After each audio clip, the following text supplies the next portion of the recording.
Military helicopters circled in the sky above the city, fighting alien invaders and strange monsters. Giant monsters landed right on city buildings, destroying them like cardboard boxes, and people ran through the streets.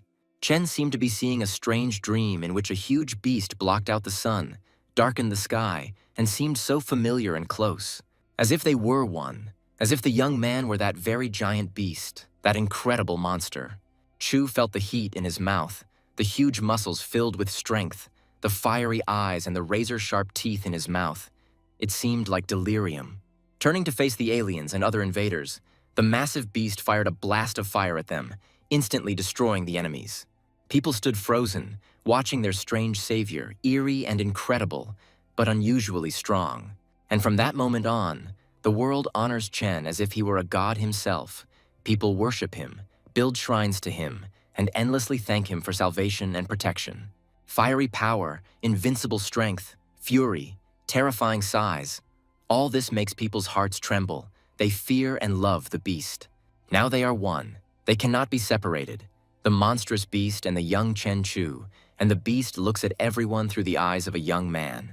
It was the summer of 2224, and the news reported that the city zoo had been attacked by a snake of an unknown species, over 100 meters long. Some managed to film the beast, causing a stir on social media. Chen heard it as if through a fog. He was lying unconscious with a bloody hand. While on the edge of consciousness, Chen suddenly felt like he was not in his own body. The sensation was quite strange. At some point, the young man saw the world around him through the eyes of an iguana. His mouth opened in surprise, wondering what the hell was going on. He turned his head and looked at the large mirror. Chen Chu's body was still lying in a faint, and a small animal was looking at the mirror in surprise. The guy broke out in a sweat. Did he turn into a marine iguana? But how is this possible and why did it happen? What should he do about it now? Chen Chu was a second-year student at Ning University, an ordinary guy who rented a place to live because living in a dorm was the worst option. In addition, Chu had a rather unusual hobby. He liked cold-blooded animals, which he considered very beautiful. A new batch of exotic pets arrived at the pet store, and Chen's attention was immediately drawn to a marine iguana. He couldn't resist buying it. The small, nimble animal sat in a terrarium that stood on the table until Chu found a place for his new pet in the apartment. Iguanas are usually affectionate, but this time something went wrong. The pet broke the lid of the terrarium and sank its sharp teeth into Chen's hand. Blood gushed out, but the iguana did not let go of Chu's hand and looked straight into his eyes. The young man found this look vaguely familiar, as if he had seen it before. Wincing in pain, the boy picked up the phone to stun the iguana. It was the first time the pet had bitten him. Chu hit the animal on the head and it immediately let go of his hand, losing consciousness. The blood from Chen's wound gushed even more intensely. Suddenly, something incredible happened. The young man felt like someone big and strong had hit him on the head, and Chu dropped his phone. Finally, consciousness began to slowly return to Chen. He remembered what had happened and tried to understand what it was. His gaze fell on the marine iguana. The animal was sitting nearby and looking attentively at the guy as if expecting something. The young man stood up and stretched to loosen his joints, and suddenly he saw that the iguana had repeated his actions exactly. Chen found this funny and raised his hand. The iguana repeated. Was he really controlling the lizard's body like a puppet? The guy smiled. Apparently it was something like a golden finger. What does it all mean? Is he really starting his unusual path as a hero? But what should he do with the iguana? He could go on air, showing off how smart his lizard is, or sell it at the market for decent money. No, Chen probably isn't destined to be a hero. When other people get cheats, they become powerful and gain new powers. Well, or at least they have a system, and he's stuck here with a little lizard which, on top of everything else, also bit him on the arm. Meanwhile, evening fell over the city. It became dark outside, and cheerful multicolored lights lit up in the windows. Chen sighed. He was so hungry he hadn't had a bite all day. Looking at the little animal, he asked what a marine iguana eats. In theory, she should be satisfied with regular meat. The pet no longer showed aggression and jumped into the guy's arms. Chu took a large steak out of the freezer. This should be enough for dinner. Armed with a knife, the guy quickly prepared a delicious dinner of baked meat, various vegetables, and a fragrant sauce. The little animal, seeing the appetizing meat dish, sparkled with its eyes. It clearly liked this dinner. Its mouth was watering from hunger. The iguana ate the dinner Chen had prepared with gusto, and he watched his pet with a smile, thinking that the lizard would like it. Suddenly, a screen appeared in front of the young man. Chu saw a message. After eating, his pet received 5 evolution points. Chu's physical strength also increased. He saw a window with his own characteristics, talent, and features. The stunned young man tried to understand what it was. It dawned on him that it really was a cheat after all. Now he just had to figure out what awaited him and how he should proceed. He learned his skills: fist fighting, cloud jumping, springy legs, pet marine iguana, 0 evolutions. These skills brought back memories of his childhood, which is when he learned these skills while studying with his father. He told little Chen that without understanding the basics, practice would be useless. He would not learn anything until he mastered the basics. The father explained that the root of the boy's strength was in his legs. Chen had to control it, feel the tension in his hips and stomach. "You need to take the correct stance and continue training." The boy raised his head and said to his dad, "He is so tired, can he take a break?" But his father did not allow it. He replied that only cowards give in halfway. Chen must learn to be strong, resilient, and persistent. The boy clenched his fist. He doesn't want to be a coward, and therefore he will continue training, as his big and very strong father tells him to. Little Chen also trained in running. His father urged the boy to run as fast and as long as possible. One day, during such training, the boy caught his foot on a stone lying on a running track in the forest. Chen, who had been running at high speed, fell to the ground with all his might and hit the ground hard, raising clouds of dust. The child was lying on the ground. He was in pain and upset, and he really wanted his strict dad to take pity on him and help him get up.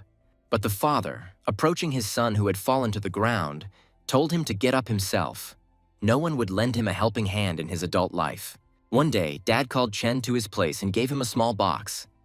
The father seriously told the boy that all their savings were here.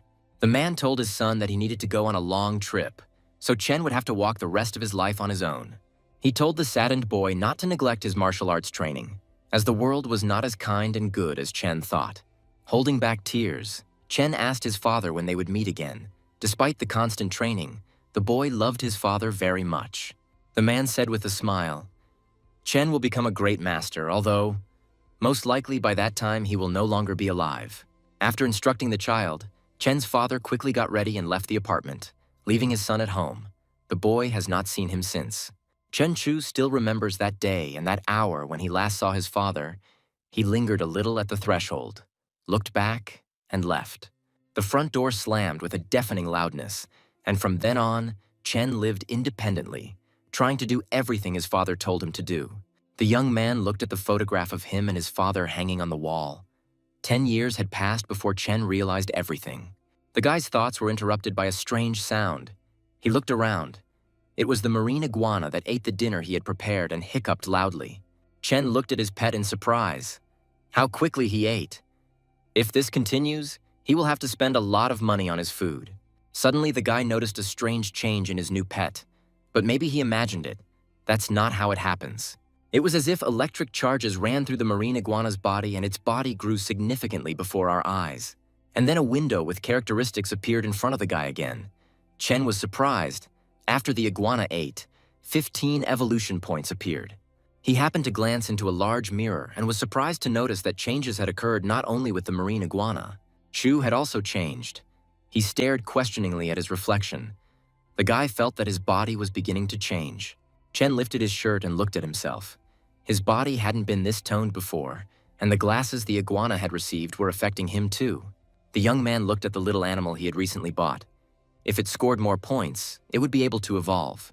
Perhaps his pet will even grow huge, like in his strange recurring dream, and then the long-standing dream will become reality. Chen Chu smiled. Then he would become a great martial artist, and he would also have his own monster that he could control. The guy went to the market to buy groceries. He asked for 10 pieces of boneless beef and 20 portions of boneless pork. The seller, having put the meat into bags, said that everything was ready, and when the guy would pay, Chen took out his card and transferred the payment. While loading numerous carts of groceries into the trunk of the car, the young man wondered if this food would be enough for the iguana to evolve. Finally, everything was neatly laid out and Chen Chu slammed the trunk. Now he would need to prepare delicious meals and feed the pet. The student's car left the market and headed towards his home, where a hungry marine iguana was waiting for him. Soon he returned home and began cooking. This time there was a lot of food, and the cooking took a long time. Finally, everything was ready. Chen put out full plates of fragrant dishes. There were meat dishes and vegetables, and spicy and sweet. The guy sighed tiredly. The entire table was covered with plates of food. The iguana's eyes ran wild. There was so much delicious stuff. Chen smiled and told his pet to eat more so that he could soon become a martial arts master. The lizard didn't need much persuasion and emptied the plates. Chu also had some food, but the pork wasn't as good as the beef. The guy looked closely at the well-fed lizard lazily walking across the table. He was interested in seeing its changes. Chen stretched, even though the lunch was very tasty. But next time he decided to take more beef than pork. The marine iguana, having eaten its fill, lay down on the windowsill in the sun. Chen thought he could hear the lizard humming. He himself went to the training room at the behest of his father. All these years he had not stopped constantly training and hardening his body. He took a fighting stance in front of the punching bag. Chen was interested to check if the force of his blow had changed. Chu hit the punching bag and was stunned. His blow was so powerful that the machine wrinkled and bent. The system reported that after intense training, his experience increased by 5 points, and Chen himself felt that he had become stronger. 2 days later, the guy came back into the training room. He worked out every day and couldn't believe the speed of his progress. The feeling of his strength increasing after training simply amazed him. His body became more powerful every day. The guy concentrated and delivered a crushing kick to the punching bag. To the young man's surprise, the impact tore the punching bag off the chain on which it hung from the ceiling and flew far to the side. Judging by the characteristics, his body and spirit have become significantly stronger, and he was only 5 points short of evolution. Chen smiled. From the perspective of traditional martial arts, with such indicators, he would have already reached the pinnacle of the realm. He remembered what his father had told him. The realms of martial arts are divided into Min, darkness, and transformation. The pinnacle of the Ming realm will make Shiz Chen a first-class fighter, capable of dealing with 10 opponents single-handedly. The Dark Kingdom will make him a fighter capable of fighting 100 at once, something that usually happens in legendary families. Well, the transformation, if he achieves it, will give Chen the ability to fight 1,000 enemies at once and defeat them. There are masters whose names are immortalized in history. They reached the highest level and were invincible. As for the realm of transformation, it is an indestructible body, as described in ancient texts. Chen then asked his dad what kingdom he was in. Since he was so strong and brave, he could do everything and was capable of so much. The man sighed and, lowering his head, said that for now he was still in the Dark Kingdom, but everything was still ahead. He would move forward further. The boy was delighted. He clenched his fists. "His father is so cool," Chen asked. "Is he also from those legendary families?" Hearing about the family, Chen's dad shuddered. He hastened to assure his son that this was not so. The boy was mistaken. He was from a very ordinary family. The man sighed heavily. It was unclear why. This topic was very painful for him, and he never talked about his relatives. Chen Chu returned home after classes at university, eager to see what was happening to his marine iguana. Looking into the room, he gasped. The lizard already occupied almost the entire sofa. It really was growing by leaps and bounds. Judging by the score, one more meal would trigger evolution, and Chen really hoped that the lizard wouldn't disappoint him. The guy gave his pet a big, tasty piece of meat, and as he ate it, his points increased, leaving only 2 points left. Chen watched the point counter. There was 1 point left. He was already ready to change, and he couldn't wait for the evolution to begin. Once the bowls were empty, the system declared that the marine iguana was ready to evolve. The iguana clenched her teeth, sparks running through her muscular body as if a powerful electric charge had been passed through her. Chen Chu cursed. He felt like an electric current was running through his veins. He screamed in pain. The iguana was also severely contorted. The young man's body was burning and shaking. Evolving was not easy. Huge spikes were sprouting on the iguana's back before his eyes. Chen's poor pet was also in a very bad way. He was shaking all over, and a whole pool of saliva had already run out of his mouth. Suddenly, the lizard's body began to rush around the apartment, knocking down everything in its path, crashing into furniture and walls. The apartment was a real mess.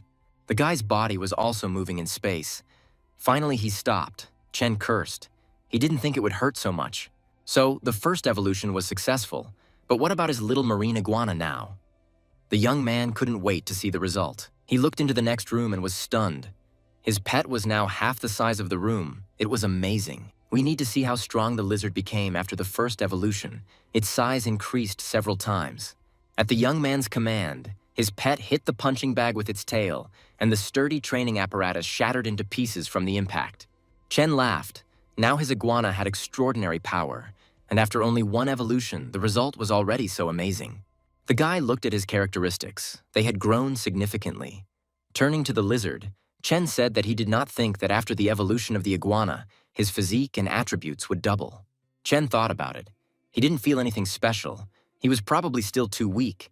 As he evolved, his attributes would also grow. This means that his strength will also increase in the future, and he will be able to surpass everyone and become a legendary warrior. This is even a little scary. Chu's experience limit is 100 experience points per day through training, making him noticeably stronger. But all the improvements that his marine iguana clone receives have a positive effect on the young man, strengthening his body and spirit. This means that to strengthen his body, Chen will have to rely on his unusual pet, the sea lizard. Looking at the grown iguana, Chen was shocked. It turns out the lizard can release the energy it receives. The lizard's entire body was sparkling with small discharges. The flashes of red aura were quite bright. The clone was full. Suddenly, someone knocked very loudly on the front door. Chen was confused as to who it could be. He wasn't expecting anyone to visit. Chu quietly headed towards the door. Someone continued to pound their fists, apparently one of the outraged neighbors. Indeed, a muscular, large man stood behind the door and fiercely pounded Chen's door with his fist, growling with anger. The young man opened the door slightly, and the big man felt as if a powerful stream of energy was pressing on him, flying out of the apartment. The student looked at his muscular neighbor and asked what he wanted. The guy's aura was blazing, despite his frail build, and he didn't want to mess with him. The neighbor stared at the boy with wide eyes. He didn't recognize the usually calm and polite Chen, as if he had changed in just one day. The man had the feeling that it was not a young man who was looking at him, but some kind of beast of incredible strength. A shudder ran through his neighbor's body. He couldn't figure out what was wrong with this guy. His aura seemed to be pressing on the big man so much that sweat was running off him in streams. The neighbor, stuttering, said that he heard some suspicious noise, so he came.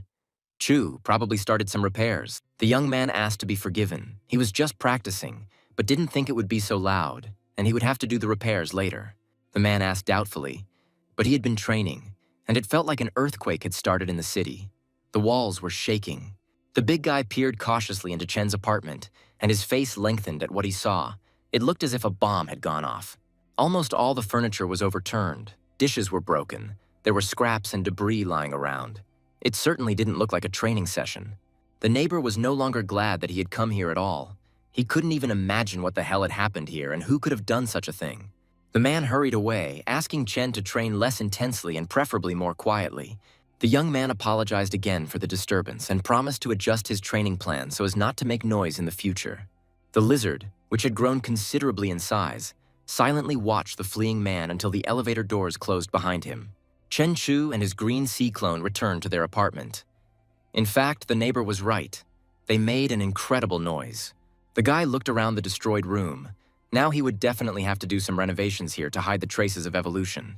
Now the iguana has become too huge. It's impossible to even get into the room. It will eat a couple more times and won't leave the door.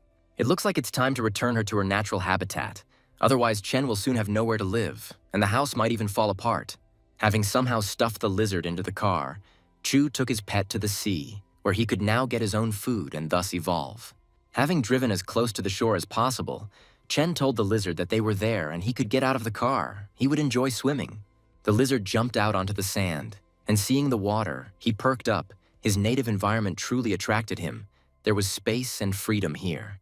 Chen closed his eyes and mentally walked into the water, guiding the marine iguana, his consciousness once again finding itself in the lizard's body. The iguana obediently went into the sea. Chen felt no internal resistance from his pet. A huge tail flashed above the water. The iguana dived into the sea depths. It was necessary to find a place for the lizard to settle. Once in the depths, Chen Chu activated his sixth sense to keep the iguana safe. The environment, although familiar, was unfamiliar. Now he could feel everything that was happening within a radius of 10 meters, making it much easier to get food for himself. Looking around with interest through the eyes of an iguana, Chen saw a strange, flat, mutant-like fish in the depths. This fish had 5 eyes, and for some reason the young man thought that it was an excellent target for hunting and probably not bad in taste. Obeying its hunting instinct, the marine iguana moved towards its intended target. the predator's body glowing strangely. Chu's pet quickly approached the fish, but it also noticed the threat and bared its toothy mouth. The two predators were about to fight. The iguana lunged towards the five-eyed fish, but it managed to dodge and, circling, moved away from the hunter. Due to the rapid movements of the sea inhabitants, waves with silvery crests of curly foam appeared on the surface. The iguana was already hungry and had no intention of letting go of the tasty fish. The little animal gave chase, surprising the deep-sea dweller with its speed. The hunter caught up with his prey with amazing speed. Swimming very close, the marine iguana hissed threateningly. This time, the fish's evasions did not save it. The beast sank its teeth into its side, and this fish really turned out to be very tasty. The well-fed animal rested peacefully in the water. After eating, the marine iguana received 10 evolution points, and Chen improved his body by 1 point. After evolution, he gets 1 point for each meal, but for some reason the mutated fish gave him 10 points. With the appearance of such mutated creatures in the ocean, it seems the world is far from peaceful. After resting and digesting the fish she had eaten, the marine iguana went hunting again, and soon found herself with another mutant in her teeth. The beast enjoyed catching fish, but the system reminded Chen that his clone had a daily limit of 100 points and couldn't get more today. To human eyes, the ocean at night is cold and pitch black, but to an iguana's eyes, the underwater world is very bright and colorful. Being an amphibian, the marine iguana can survive in fresh water for long periods, but due to the lack of gills, it must rely on its lungs. To avoid dying, the iguana must periodically come to the surface to replenish its oxygen supply. It was time to head to the surface when the iguana suddenly emerged in the middle of a large cave. The young man smiled. This was a good place for shelter. He decided to leave the iguana here for now. At least there was a lot of space here. Chu's consciousness returned to his human body again. He sighed and headed to the car. Now it was time to go home. Driving past a boarded-up house, the guy was surprised to see a minibus parked next to the abandoned building. This surprised him. He slowed down a little and looked carefully at what was happening there. Something told him that he needed to stop. Chen wondered if anyone really lived in such a place. Most likely not, in which case the car here looked very suspicious. Suddenly he heard a woman scream. It was clearly coming from behind the boarded-up door of the house. Some girl was calling for help. The young man carefully drove closer to the suspicious house, wondering where it would be best to park his car. Chu realized that it seemed like the time had come to put his increased powers into practice by fighting the villains. The bandits noticed that Chen Chu's car slowed down near this house. The bald man asked his accomplice if the car had left. He nodded. The bald bandit was satisfied. They entered the room where the tied-up young captive was. The bald man kicked his accomplice, calling him a blockhead.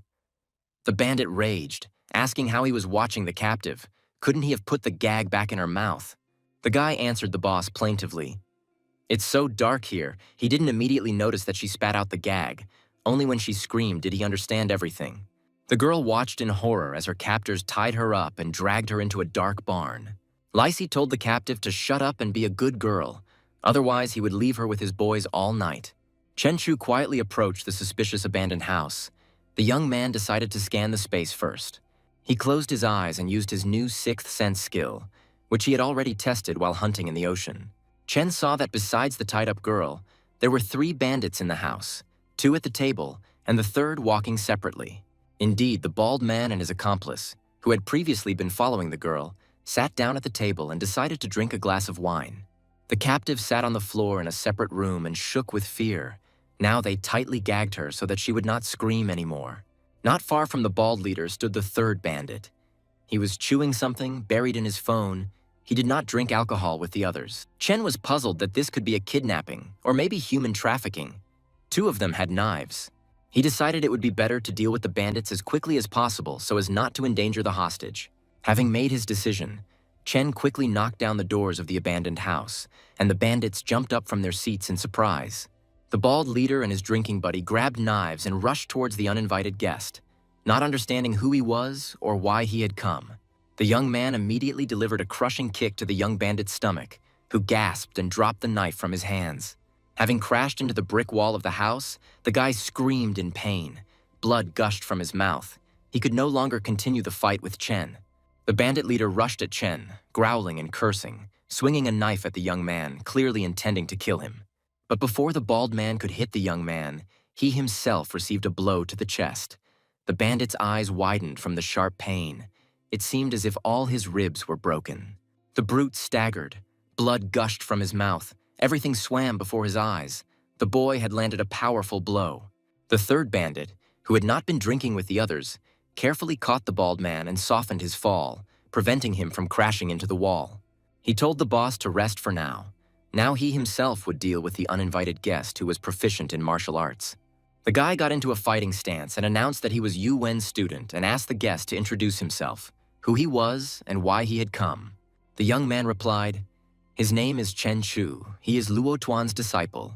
He came to free the girl who is being held here by force by the bandits." In an abandoned house in a rural coastal area, a fight took place between two young martial artists. Yu Wen's young disciple lunged forward using a move called the Tu Lu Fist, a move Chen was familiar with from his father's lessons. He intercepted the boy's attacking hand, blocking his attack. If his father hadn't trained Chu since childhood, he would have had a hard time. The attacker was very surprised. He was sure that no one in this city could defeat him. The guy attacked Chen again, hitting him in the leg. He tried to knock the young man down. This blow was very painful. The bandit launched a second attack, called Two Horses in the Tang Dynasty, but Chu dodged it again. This attack was also familiar to him. Chen Chu gritted his teeth. This guy is a good fighter. He clearly received good and long training from a worthy master. The two opponents continued to exchange small attacks, looking at each other and looking for weak spots. The bandit looked with interest at the stranger who risked his life to save the unknown captive. Seizing the opportune moment, Chen Chu dealt the boy the famous 8-limbed strike, Iron Mountain Helmet. Yu Wen's disciple was thrown against the brick wall with a crash. Sliding on his back across the floor, he didn't expect such a fierce attack. Lying in clouds of dust, the boy laughed. This is interesting. He did not expect to meet Luo Tuan's disciple when he came down from the mountain. The guy stood up with difficulty. His body shaking from the blows he had received, he said, "The Iron Mountain Helmet, the 8-limbed technique. It's impressive." Looking at the former disciple of the monastery, Chen said, "What a shame. The masters would surely collapse with shame if they knew this." Yu Wen's disciple, wiping a trickle of blood from his face, asked in bewilderment what Chen was talking about. What other shame? Chu said he didn't think that a thug who kidnapped defenseless women would have a secret fist technique. It is a shame that Yu Wen's disciple, who learned martial arts from a great master and ancient secrets, took a crooked path. The boy raised his head and laughed bitterly. He understood that Chu was right. His master Yu Wen was truly terrified of his student. Gathering his last strength, the monastery graduate calmed his trembling and noted with a grin how arrogant Chu was, a fellow disciple. Rushing towards Chen, the boy screamed. He realized that in this world a person has only two options. Either you drown or you are drowned. Another second, and the former monk's thin fingers would have dug into Chen's surprised eyes.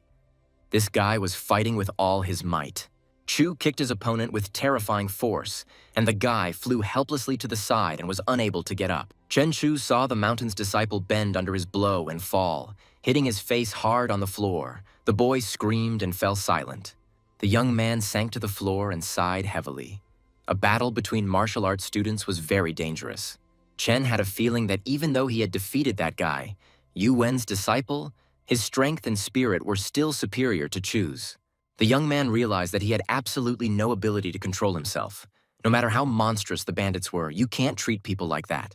Chen shook his head, deciding to deal with it later, as he heard the muffled screams of the girl tied up by the bandits. He approached the captive and quickly untied the rope that bound her hands, so she could now calmly return home. The frightened girl, crying, threw herself on her savior's neck. Chen calmed her down, saying that everything was okay now. The young man handed the hostage the phone number of one of the bandits, so she could call the police as soon as Chen left. The girl whispered that she needed help. Chu warned that if the police asked about him, she should say that she did not see his face. The beauty looked with wet eyes at the mysterious savior and replied that she would do everything as he said. 10 minutes later, there were already several police cars near the abandoned house, and the law enforcement officers cautiously approached the house. The stormtroopers, armed with rifles, burst inside, shouted for no one to move and raised their hands. The police were extremely surprised by what they saw. Their intervention was no longer particularly needed. In the light of the lanterns, they saw a terrified hostage and well-known bandits in the area swimming in their own blood. A little further away lay their bald leader. All three were dead. Police officer Guan Qing entered the deputy chief's office and announced that she had brought the information he had requested. Guan said they were able to find footprints on the broken door. It flew 3 meters. The force of the impact was colossal. 2 of the kidnappers died immediately, and the third fell into a coma after a concussion. According to Lin Ru, the man was wearing a mask and she could not see him. The deputy chief was amazed at where an ordinary person could get such strength. The greatest strength that the boxing king could squeeze out was even less. Guan agreed that the force of the blows was indeed inhuman. But the strangeness of this matter did not end there. Clouds thickened over the city, bright lightning flashed here and there, and a furious wind threw lost birds around. The deputy chief of police looked out the window and said thoughtfully that a very strong storm was approaching. At this time, Chen Chu was on the shore, sitting in the car. He watched as a boat with several passengers on board docked at the shore. The young man hid the car under the trees behind the bushes so that it could not be seen from the shore, but he could see and hear everything. The 2 men were indignant. The boss had just received the money and had already spent it on a woman. Wasn't that wasteful? The boss chuckled. Do the guys know who she is? With her, money won't be a problem for them anymore. They can do whatever they want. The bandits were delighted. The boss asked the bespectacled man if he had completed the task. He was supposed to deal with the company during this time. The guy replied that he had already arranged for the delivery of goods. They had rented an elite office building for the accommodation, as the boss had requested. The bespectacled man also asked to find the most beautiful secretaries and receptionists for them. The boss will definitely not be disappointed. The boss smiled. Thanks to his underwater breathing, he was alive. As soon as they found the place of the sunken ship, they would drag all the treasures to the shore. The man's face broke into a satisfied smile, and he added that if the boys followed him, they would have all the money in the world. And then all 3 heard someone jump into the nearby thicket of bushes. They looked around questioningly. The boss asked warily who was there. No one else should know about this, because this secret protected a huge pile of money. Chen Chu, looking at the trio, told their boss that he had, of course, seen a lot of freaks in his life, but this one was just something. The man grabbed a knife and rushed towards the young man, saying that he was too brave and that such people usually didn't live long. The bandits ran towards Chen from both sides, and the young man noticed that their boss was moving much faster than his subordinates. The young man dealt the leader of this campaign a strong, but not fatal, blow, stunning the overly self-confident man. Having received an unexpectedly strong blow, the gang leader dropped his knife and began to shake. He screamed loudly and flew to the side. A few more blows, and the leader of the smugglers thought it best not to resist any longer and not even to get up from the ground. 2 hooligans, seeing that their boss was defeated, were surprised because he became stronger and faster after this superpower of his. They decided to run away. But they didn't have time to escape. Having dealt with the boss, Chen took on his subordinates, dealing them 1 strong blow each. The young man decided to test his powers of mind control on the gang leader, and he told the man to look Chen in the eyes. Having established contact, Chu asked the man his name and what he and his 2 friends were up to. The man answered as if hypnotized.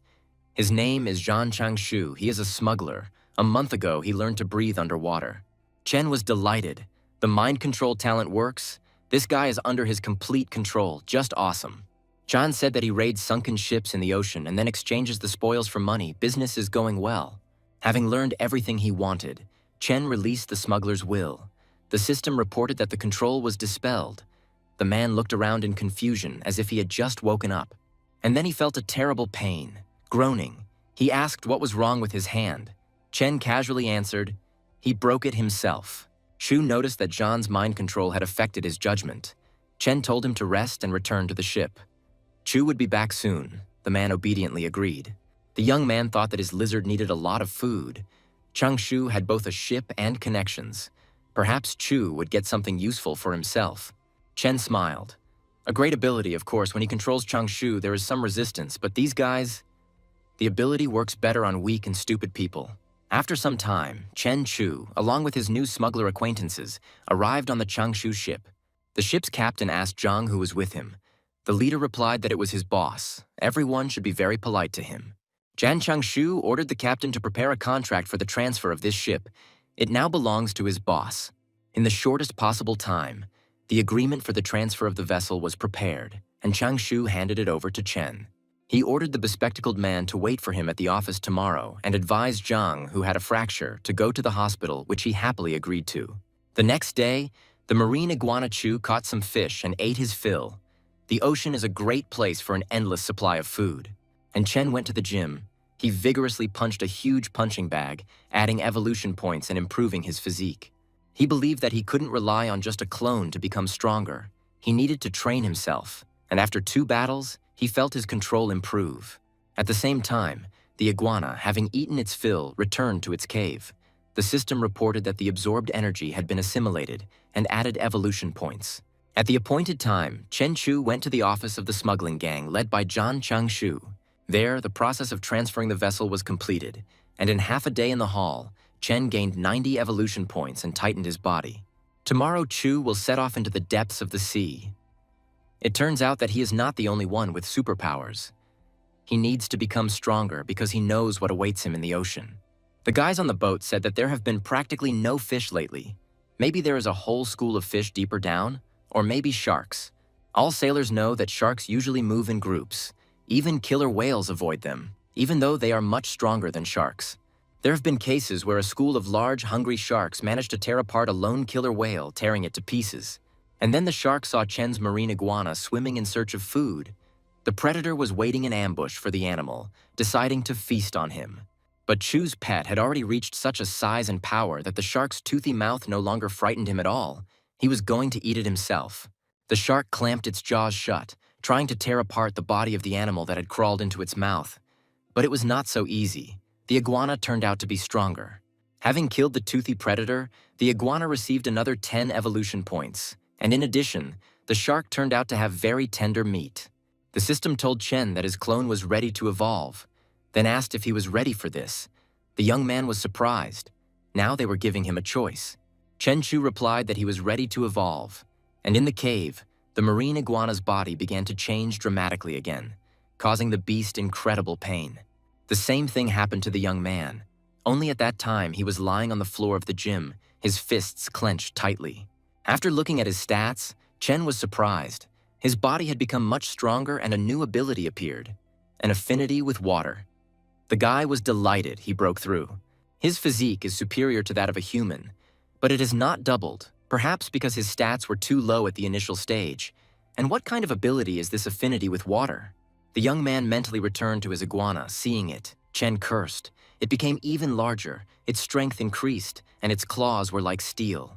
Now Chen can swim at speeds of up to 70 kilometers per hour, faster than a ship, and there must be less resistance while swimming, which must be due to that ability. The young man called the ship and asked if they had learned anything about the treasure, but without Zhan, they could do nothing. Chu took the map, mainly exploring the shallow waters of trade routes and the main commercial routes of several countries, but there are still plenty of ships in the depths. After his evolution, Chen can breathe underwater for longer, and his sense of smell has improved. He can sense everything at a distance of up to 20 meters. He's stretched, he'll finish his business, and then he can move on. Isn't the point of raising a clone to enjoy life? Chen took the phone and looked at the clock. It was already 11 o'clock. It was time to eat, but the refrigerator was empty. On one of the busy streets of the city, a girl was sitting next to a pole. A glass with the remains of coffee was lying nearby. The beauty was unconscious. Chen had a hearty dinner and left the restaurant. Delicious food always had a very calming effect on him and lifted his spirits. He remembered the full plates of fragrant food. It was very tasty. 3,000 for dinner was robbery. Soon he would head Zhan's company, and then he would finally understand what it was like to be rich. Suddenly the young man saw some hooligans bending over the unconscious girl. Chen stopped. Maybe he should intervene. The girl was sitting by the pole and showed no signs of life. It seemed like 2 guys had decided to take advantage of the beauty's condition. Chu loudly asked the guy what he was looking at the girl for and advised him to move away from her. As Chen grew in power, his passion for martial arts also awakened. But until there was real danger, he should not interfere. The street hooligans took out knives. One of them asked Chu what he whispered there. If he didn't leave, the guys would pretend they didn't see him. A beast stirred inside Chen. He never liked rudeness, and especially not rude people with knives. He quietly moved towards the guys. Chu had the feeling that his huge iguana was now walking next to him, blazing with anger and ready to rush into battle. 2 hooligans looked warily at the thin but very calm and confident boy approaching them. The young man clenched his fists, his eyes blazed, and the air around him seemed to become significantly hotter, his body tensed. One of the hooligans said that he felt like some wild animal was looking at him. Maybe it would be better to run away from here before it was too late. Suddenly, the girl showed signs of life. She laughed drunkenly and asked if those idiots had really already shit their pants. Hearing this tirade, Chen thought that this girl had clearly gone crazy, sprawled out on the street and picking on two hooligans with knives.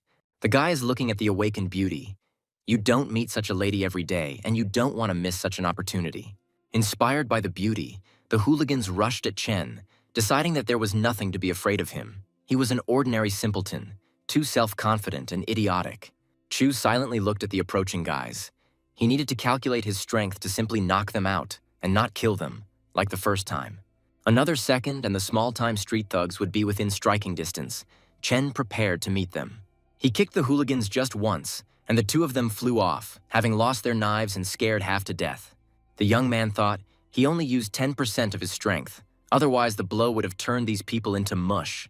This time, Chu decided to let them go, but not the next time. One of the guys was carrying the other on his back, muttering that this man was a demon, that Satan himself had possessed him.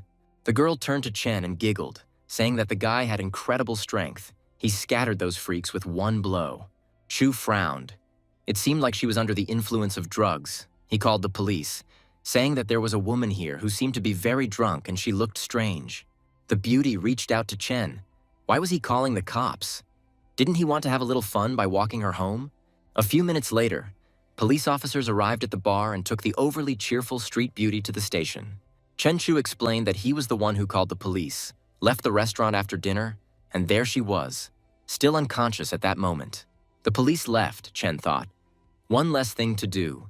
It was time for him to take control of the iguana and find the sunken ship. Glasses was right. It's definitely here. Chen's sixth sense only senses what's within a 20-meter radius. He needs to continue developing this skill. Chen's pet looked into a hole in the side of a sunken ship. Oops, jackpot, there are gold bars in the hold of this vessel. What luck. Chu commanded the bespectacled man to direct the ship 3 kilometers to the east. They were very close to the sea treasure. One of the smugglers asked if Boss John was the only one who could breathe underwater, but the captain advised him not to pry into other people's secrets. The nimble iguana quickly filled the container, which was lowered from the ship, with gold bars, which filled the ship's holds. The crew felt they had found something heavy and carefully began to lift the loot aboard their vessel. And Chen, with the help of his clone, went further to explore the sunken ship. Suddenly, there was something interesting there. And then the guy saw a piece of strange metal. This material was surprisingly strong, very similar to a special alloy. Chu thought he should study this find. Maybe it would come in handy. For some time now, his intuition had developed unusually. Chen's pet was about to head home with the find when a huge, toothy fish appeared from the ship. The monster grabbed the iguana. The beast was indignant. Who did this fish think it was? Even though the fish was longer and larger than it surpassed it in strength and defense. After some time, all that remained of the long, predatory fish of the sunken ship was a bare, white spine. The sea lizard continued on its way with a much heavier belly. This toothy fish turned out to be surprisingly tasty. A couple of hours later, Chen came ashore. The reefs had eroded to an incredible hardness. The deserted night beach, the perfect place to test his strength. The force works in both directions, but Chu's bone density already exceeds that of a human, and he absorbs most of the impact's force. His body recovers easily, and he feels almost no pain. After evolution, Chen's physique exceeded 200. The guy was still testing his strength in action, but here the weight is definitely no less than a ton. With strength and fighting technique, Chu could pierce a person right through. He concentrated his strength in his fist and struck a huge petrified piece of reef, causing a crack to sound and pieces of stone to fly in all directions. The guy lay down on the sand. The punching bag at home is not strong enough. He definitely can't train in the gym. If someone records him on video and posts it, there will be a lot of problems. Only here, on the shore, can he train in peace. Chu looked at his hands. Great, he's recovering so quickly. All the scratches healed in a minute. At this time, a lizard emerged from the water, holding in its mouth the very same piece of amazingly durable material found on the ship. Chen walked up to the iguana, and there was that very oar. Nothing special at first glance, but it definitely weighed no less than 200 pounds. The material is heavy, but very fragile. Even lizard claws try to scratch it. It would be a good material for weapons. But with his current skills, Chen is unlikely to be able to create a weapon now, so this idea should be postponed for a while. The guy decided to focus on the gold he found today for now. He needed to think about how best to sell it. In the morning, Chen returned to the shore again. He was met by a delighted captain. The young man asked where everyone was. The bespectacled man exclaimed, "On the ship. This is amazing. They all worked out." Chu entered the capital's cabin. There were gold bars lying on the table. The bespectacled man asked, "I wonder how much money there is here." He had never seen so many gold bars. Chen took one of them. They were unmarked, which meant they would be harder to sell. Having put the gold in a bag, Chen, together with the bespectacled captain, went to the city center, where there were many different buyers. Entering one of the shops, the young man asked the girl if they accepted gold here. She said yes. The visitor had earrings or a necklace. Opening the bag full of gold bars, Chen said with a smile that he wanted to sell it. Were they willing to buy it? Seeing such a quantity of gold, the girl was taken aback. She stuttered, saying that there was quite a lot here, and invited the guy to follow her to the owner. Chu greeted the smiling man, who asked the seller's name and how much gold he wanted to sell. The guy replied that his name was Chen. He showed the contents and said that he wanted to sell everything that was in this bag. Seeing so many bars, the owner's mouth dropped open and he asked Chen to wait a bit, as it took time for the gold to be checked for authenticity. The young man sat comfortably in a chair while the company's specialists checked the gold bars he had brought. The owner said the total weight of the bars was more than 11 kilograms, and they were willing to buy them for 400 yuan per gram. Chen agreed. 4.5 million yuan arrived in Chu's account, and he drove around the city thinking, "What happened is incredible." People his age are still studying at university, and he made millions in one fell swoop. He had never even dreamed of such money before. He decided that first he would buy himself a new car, as this one behaves simply terribly on bumpy roads. They stopped at a luxury car dealership with the ship's captain. Chen had always wanted to have a big, powerful car. The seller showed one of the best new models, which combined comfort, cross-country ability, and a powerful engine. Just at that time, a couple entered the car dealership, and the manager at the entrance politely greeted the young man and woman. The young beauty looked with interest at the shiny cars. Chen silently looked at this couple. He knew the girl very well. It was his ex. Chen had spent ages pleasing her in everything, but she was chasing status and money, having fun with the rich. Seeing Chen, she told her companion, "That loser guy who used to be her lover." The guy asked Chu what the poor idiot forgot in the car dealership. The ship's captain angrily rushed at the insolent man, but Chen Chu stopped him, calmly telling him that he shouldn't react like that. The girl's companion chuckled. "They are forbidden to tell the truth to someone's face. Chu can't even pay for his studies. He has nothing to do here." The beauty suggested to her sweetheart that they not waste time and go to the cars. She had already found a red racing car. The guy shuddered. Money is needed to impress women, but he is still ready to buy such expensive gifts. Listening to the specifications of the chosen car, Chen saw that this car had a high suspension, which was exactly what he needed. The young man said he was ready to buy the car. The seller announced the price, and he asked for 2,380,000 yuan. Chen Chu calmly agreed to the price, saying that he would pay for the purchase by card. The girl was delighted. Chen's ex-girlfriend couldn't believe he was willing to pay for such a car, but it was very expensive. The guy said that Chu was probably bluffing. Where did he get the money? The girl confirmed that he couldn't afford anything except noodles for weeks. The guy and the girl came closer. "The poor student is buying himself a premium car. Is this serious?" The beauty's companion said with a grin, "Enough of this show already. The payment won't go through anyway. Where does the poor guy get the money from?" The bespectacled man asked, "What if the payment goes through, then what?" The guy laughed and said, "Then he will call Chu daddy." The girl frowned. It was strange. Chen was acting as if he was actually capable of buying a car, she snorted. It was just a bluff. The happy saleswoman returned to the sales area and returned Chu's card and keys, saying that the car was now his, and he thanked her. The guy shuddered. He couldn't believe where Chu got so much money from. His ex-girlfriend was taken aback. Could Chen really have become so rich? The bespectacled man grabbed the boy by the lapels and reminded him that now he would have to call their boss daddy. Otherwise, he would be in trouble.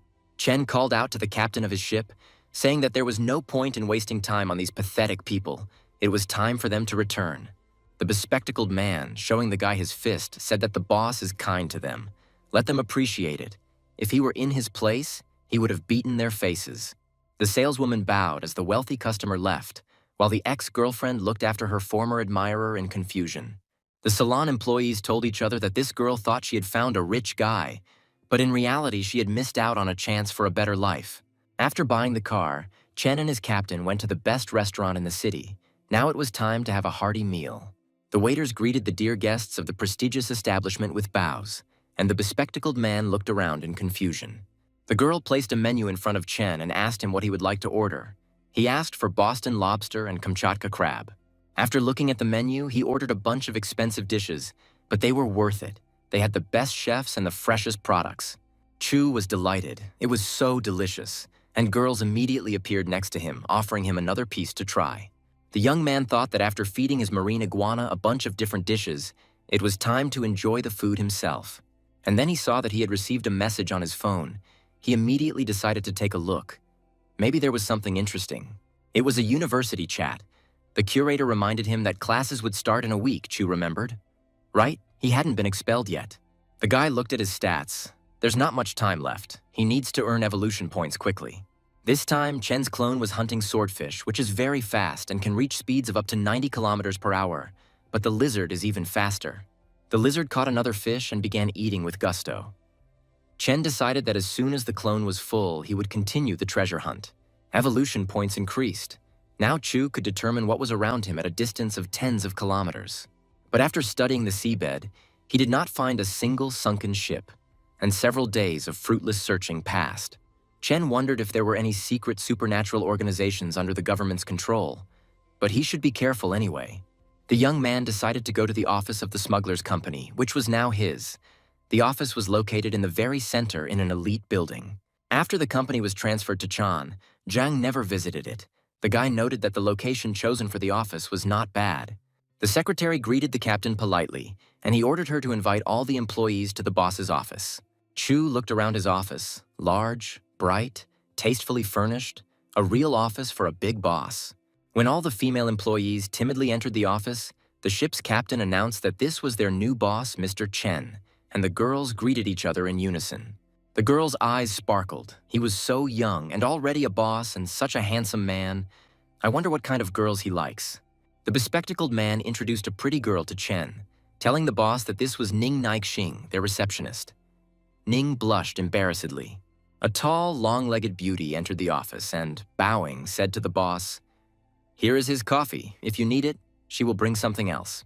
The captain said that this was Chen's personal assistant, Su Len. The young man was looking through the documents and asked to leave coffee on the table. After reviewing the documents, Chu was surprised. The company had a good reputation and its monthly maintenance costs hundreds of thousands of dollars.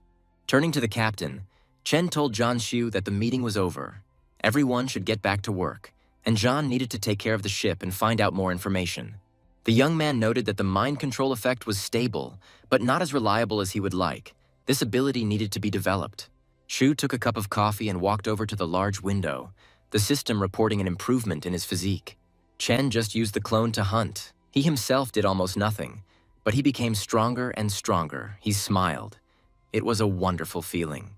Meanwhile, the sea lizard attacked a very large and nimble toothy fish, much larger than the iguana. The fish already had several wounds from the lizard's sharp teeth. Chen was surprised that it was really a barracuda, but why was it so huge? Usually a barracuda is 2 meters long, but this little fish is 4 or 5 meters long, and so fast that if it weren't for the external force field, the clone, and along with it Chen, could have suffered. The number of ferocious mutated fish in the ocean is growing. This fish is clearly not like the rest. After a successful hunt, the clone gained 90 evolution points, and Chu's body improved by 9 points. He felt that his muscles and bones had become stronger. The well-fed lizard quietly swam to its cave to rest and digest its food. Chu thought that it seemed like this barracuda was the only one like it. The girls in the main office were animatedly discussing meeting the new boss. The secretary asked, "I wonder if he has a girlfriend." Su Len laughed. Was Ning really about to hit on him? The pretty secretary blushed deeply. Suddenly, Chen came into the girls' office and asked if they had finished preparing the report he had asked them to do. Su Len smiled shyly and replied to the boss. There was only a little time left. Chu, with his hearing, caught any chatter around him. But to avoid awkwardness, he pretended that he didn't hear anything. He asked the girls if they had worked so hard today and would like to go to dinner with him, and the girls enthusiastically agreed. After work, Chen and 3 female employees arrived at the best restaurant in town, and a waitress approached him with a smile. Having placed his order, the young man paid by card, and the girls noticed that the cost of their dinner was almost 50,000. The office workers were shocked. Their boss was throwing money around left and right. They wondered who his parents were. The guy warned them that he would have some more business in the evening, but after dinner he would first drive them all home. That night, Chen went to the deserted rocky shore again. The sea breeze calmed him down very much, and all this time he did not stop his training. Chu's physique had clearly improved compared to that of an ordinary person, as had his strength, and his punches could easily break rocks. Chen cursed. He stumbled again. The stronger he became, the more difficult it was to control. He needed to continue training. Suddenly he saw a boat approaching the shore. Chu became wary of who could be there at such a late hour. People on the shore met the boat. The guy grumbled. They had already made so many deals, and the partner still didn't trust him. The man on the boat chuckled. Those are the rules. First the money, then the goods. Chu watched them from behind the rock. It seems they have some kind of deal. These guys seem to have weapons. We need to be careful. Some guy reported to the boss that the product was excellent. The partners shook hands, saying that they were pleased to do business with each other. The boss warned one of his subordinates that things had been tough lately and he needed to be careful. The second one reassured the boss that they were working on private channels and that if something went wrong, no one would know. Chen realized that he saw drug dealers on the shore with a new batch of drugs. Anger flared up in him. He pushed away and rushed at them. The guys didn't have time to figure anything out. Chu attacked them like a hurricane. This time he didn't hold back, but hit with full force. The drug gang leader quickly pulled out a gun as Chen dealt with his henchmen. Gritting his teeth in fear, the drug dealer took aim at Chu. But the young man was already very close, moving with astonishing speed. The bandit boss didn't have time to shoot. Chen dealt him a terrible blow. He somersaulted in the air, dropping the pistol. All 3 lay dead on the shore. Pools of blood were slowly spreading around the bodies of the drug dealers, and a briefcase with the goods lay to the side. Chu was sure that these 3 had lost all humanity, and by getting rid of them, he was doing the whole world a favor. The gang was dealt with on the shore, and now the huge lizard went after the boat that had brought the drugs here. Having caught up with the boat, the marine iguana struck the bottom with its hard spines, sawing the criminals' transport in half. The boat's passengers didn't understand what was happening, why their vehicle had suddenly broken apart, or what was under the water. Soon, the bandits, along with the wreckage of the boat, found themselves in the water, all of them in a panic because they didn't know what awaited them there. And then they saw a huge sea lizard, its eyes flashing angrily. The Chu clone was heading towards the people floundering in the water. The frightened bandits screamed, "There is a monster there. We need to swim to the shore quickly." Someone desperately called for help. One of the men begged the boss to save him just recently. The tough guys were shaking with fear and screaming loudly, asking for help. The boat's commander pulled out a pistol. "It looks like they can't escape the monster. Let's see if the monster can dodge the bullet." Taking aim, the bandit shot at the sea lizard. The drug dealer was a desperate guy and was afraid of little. The bullet grazed the Chu clone, but did no damage. The lizard looked questioningly at the insolent man who dared to attack him. The man started shaking. What the hell was this? Why didn't the bullet kill or even wound this sea animal? This simply couldn't be happening. The lizard hissed angrily, baring its mouth full of sharp teeth and rushing at the captain of the drug-dealing boat. Soon the ocean waters calmed down, the screams died down, and none of the passengers on the wrecked boat made it to shore alive. Taking the briefcase with money in its teeth, the iguana headed to the shore where Chen Chu was waiting for it. It wouldn't do to leave this money in the sea. The fish didn't need it. Sometime later, Chen returned home. In his room, he opened the briefcase from the boat. It was stuffed with money for drugs. There were 10,000 in one pack. 3,300,000 packs, the young man thought. When you hold cash in your hands, you begin to understand the full scale of what you have earned. The next morning, he arranged a meeting with his assistant in a cafe. 2 guys admired Len. What an amazing woman. They would like to get to know her better. After handing the documents to the young man, Su Len asked the boss to sign them. Chu glanced at the papers before signing. One of the guys was stunned. This guy was so young, and already her boss, the second one, sneered, saying he was a brat boss. Hearing the boys' conversation, Chu winced. He suggested that Len return to the office and asked her to notify him of the time of each meeting. The betters, looking at Chen passing by, thought he was some kind of mountain of muscles, so healthy and strong that it was even scary. Chu gathered his employees in the conference room for a meeting. telling them that they should carefully consider every step of the strategy, and then they would be promoted. As long as the company's productivity grows, active employees will receive pleasant bonuses. The young man saw a message that today was the last day before submitting his application to the university, and he was the only one left from the whole group. After reading the group's supervisor's notice, Chen told his subordinates that it seemed like it was time for him to go. He had urgent matters to attend to at the university. There isn't much work today, so the employees can leave early while he's gone. Su will take care of all the corporate affairs. Ning was stunned. So the boss is still studying. This is surprising, and they were all sure that he was a rich heir. Chu drove up to the university campus in his new cool car. The guys were asking each other if this was really Chen Chu. Everyone was puzzled as to where the young man got such an expensive car. It cost more than 2 million before he had a simple one. A video of Chen appeared on a university forum. Someone wrote that on the last day of registration, a rich, tall, handsome guy showed up in an expensive car. The number of comments on this video immediately exceeded 2,500. Everyone remarked on how Chen had changed over the summer.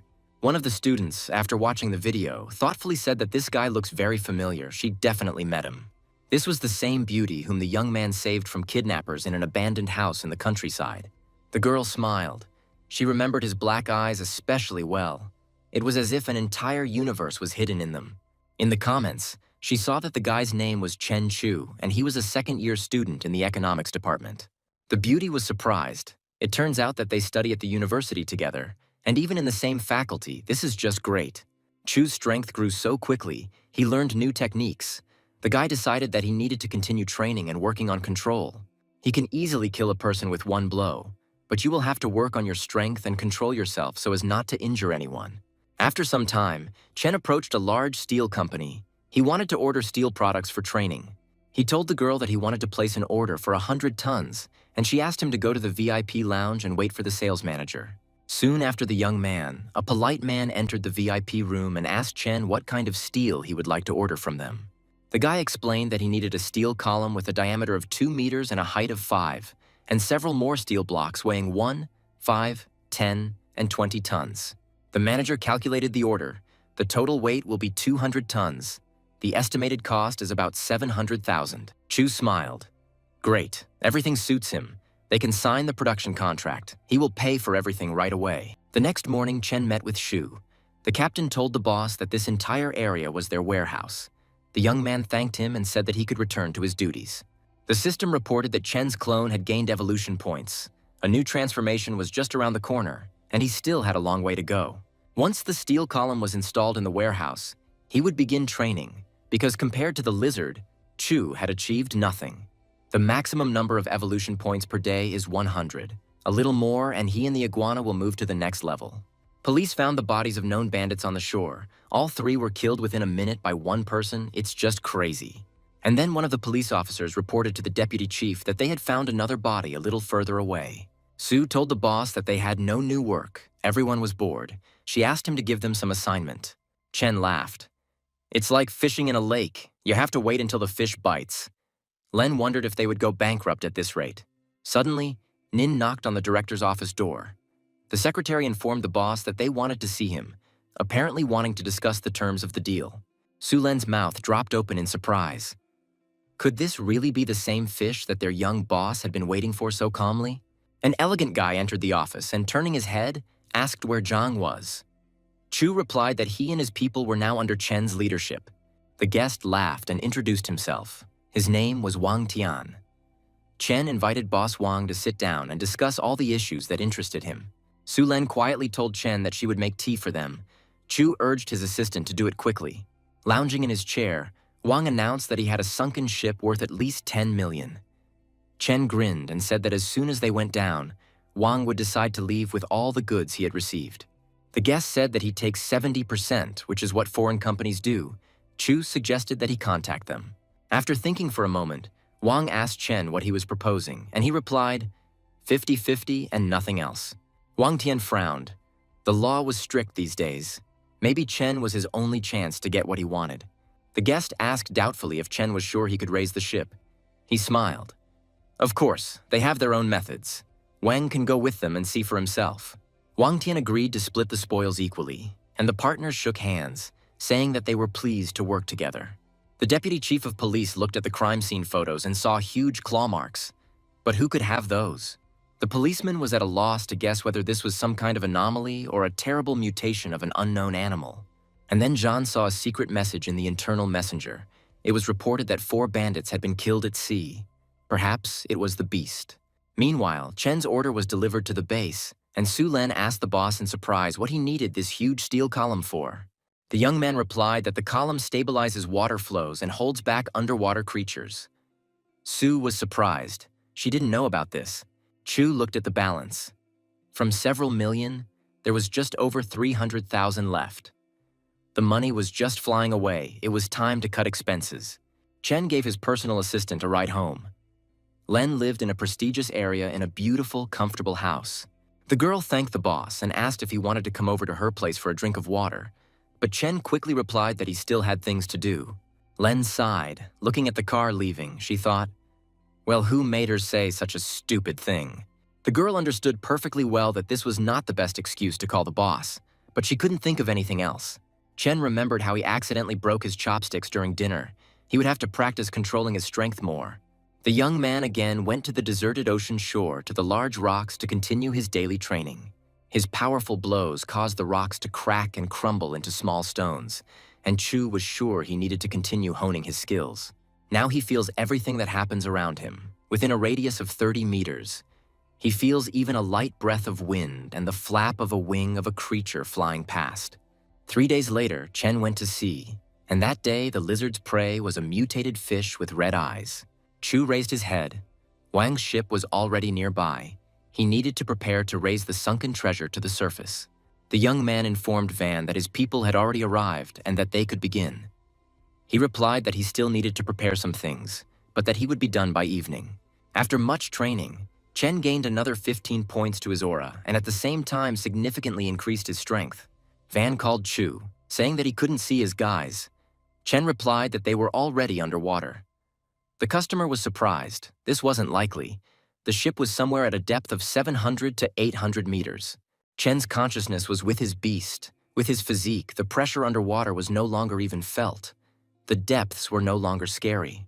Chen, along with the marine iguana, swam to the location of the sunken ship indicated by Wang, but there was nothing there.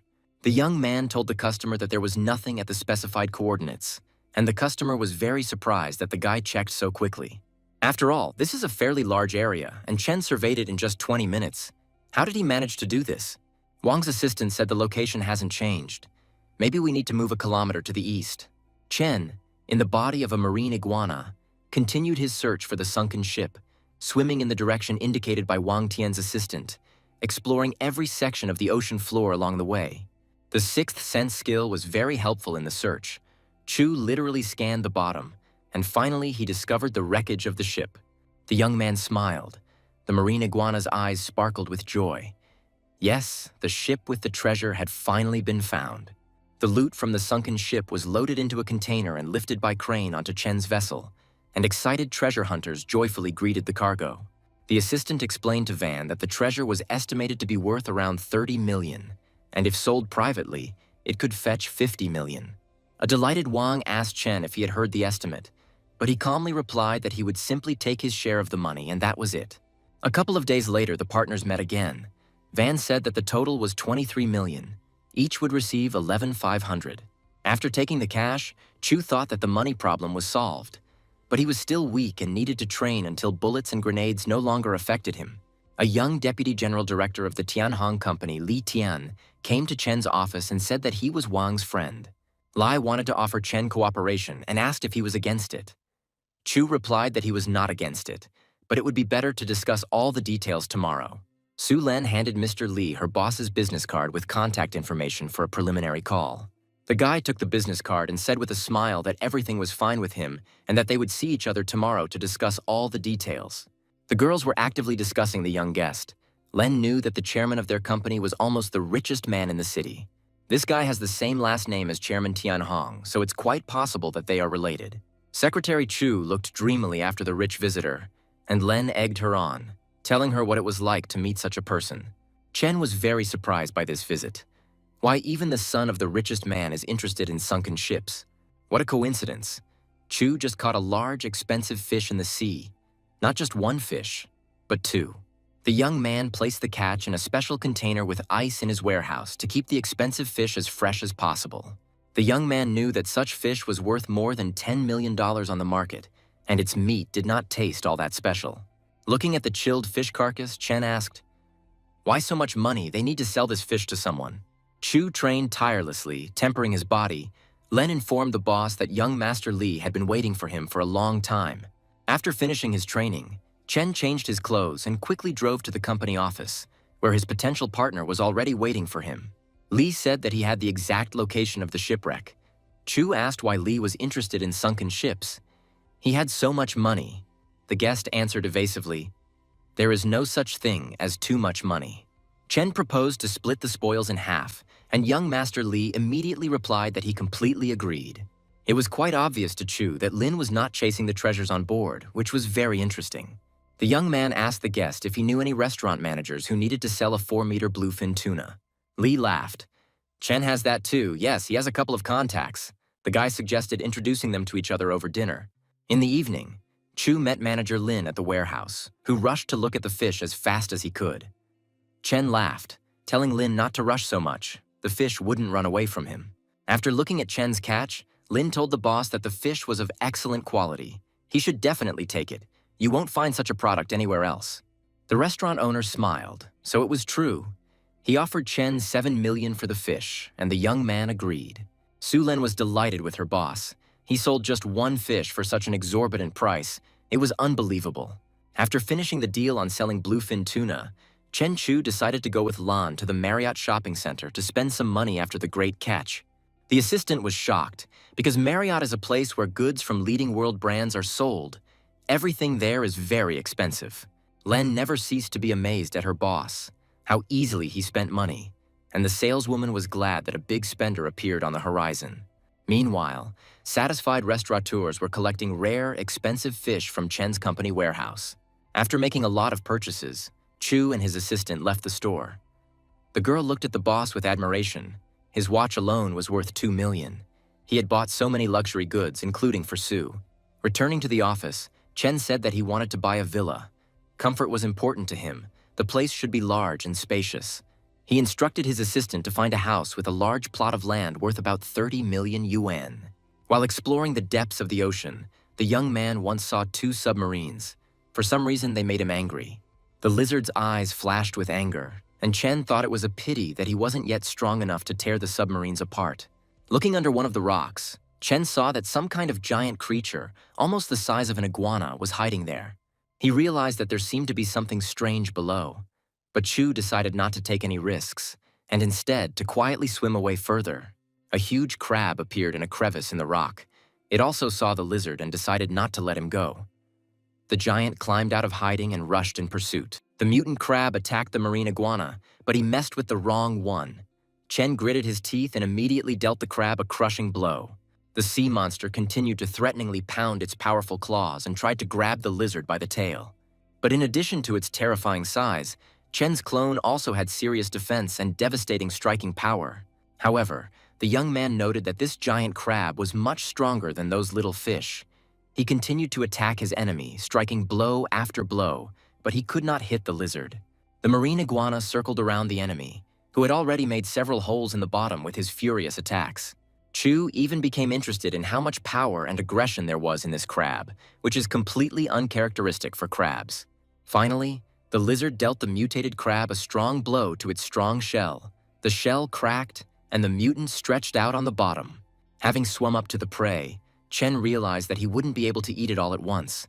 He would have to eat it piece by piece, slowly, savoring every bite. To understand what was going on, Chen found a report online about unusual marine phenomena over the past few years. He began regularly encountering giant fish in the ocean, and now crabs have appeared. Something is clearly wrong here. A nuclear submarine has gone missing at a depth of 600 meters in the Pacific Ocean. According to the latest report, it was attacked by an unknown giant sea creature. Another nuclear submarine collided with an iceberg in the ocean, and none of the crew survived. The young man noticed that all this happened over the course of a couple of years, and it seemed that there was a connection between all the cases. The lizard finally finished eating the mutant crab. receiving 290 evolution points, and Chu's body characteristics increased by the same amount. After examining the body of his sea clone, Chen noted that the lizard had become even larger. It was now a very impressive beast. Chen hit the steel column. His physical condition had improved again, both his bones and muscles. Everything felt completely different. Now even hitting the iron with his fist didn't cause pain.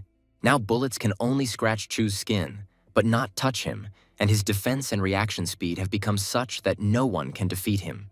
The young man understood perfectly well that strength alone was not enough for him. He needed new techniques, and so he went to the Xinhua bookstore. The world turned out to be not as simple as he thought, and reading and learning something new is always very useful. The girls looked at the handsome, muscular guy with admiration, but they didn't dare approach him to ask for his contact information. Chu selected the books he needed that described fist-fighting techniques. He was sure that he could only advance through training. The guy returned to the training room again. The techniques he chose seemed simple, but practicing them was not an easy task. Suddenly, Chen heard the phone ring. The young man looked at the phone. It was his new business partner, Young Lee, calling him. The guy told Boss Chen that they had arrived at the location. Chu asked to reset the coordinates. His people would be underwater in half a day. After some time, Chen told Lee that they had found gold and some broken porcelain, and the boy asked Chu if they had seen a special box. If they can find this box, they can take everything else on the destroyed ship for themselves. Chen was surprised. Gold alone would cost 20 million. What was in that box that Lee valued it more than gold? Opening it slightly, Chu saw that there was just a pile of black dirt inside. It was unclear what Mr. Lee wanted to do with it. Soon, Chen Chu placed a small box filled with very strange contents in front of one of the richest people.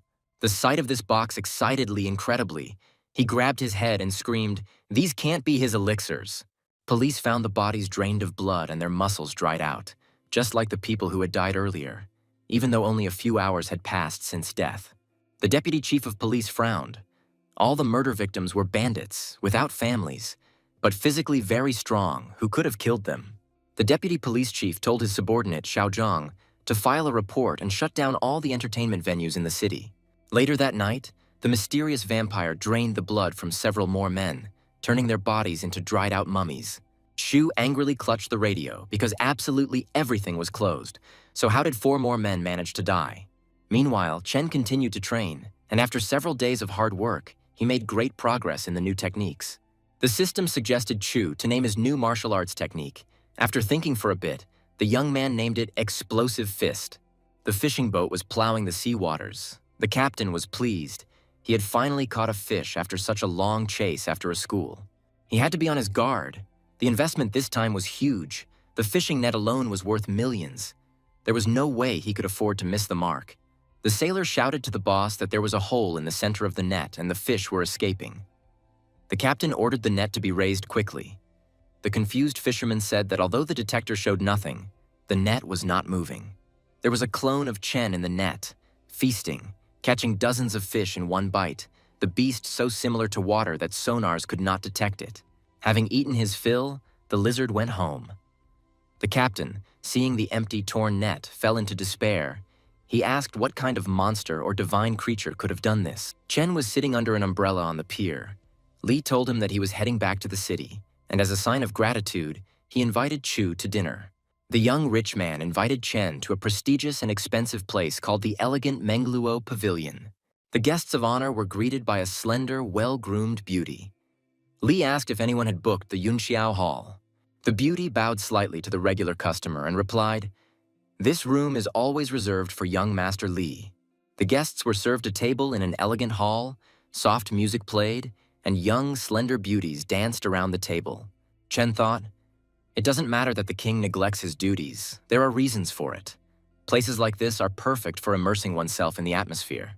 After much refined pleasure, Chen Chu decided to go to the shore again to train. Suddenly, he felt that someone was hanging on his tail.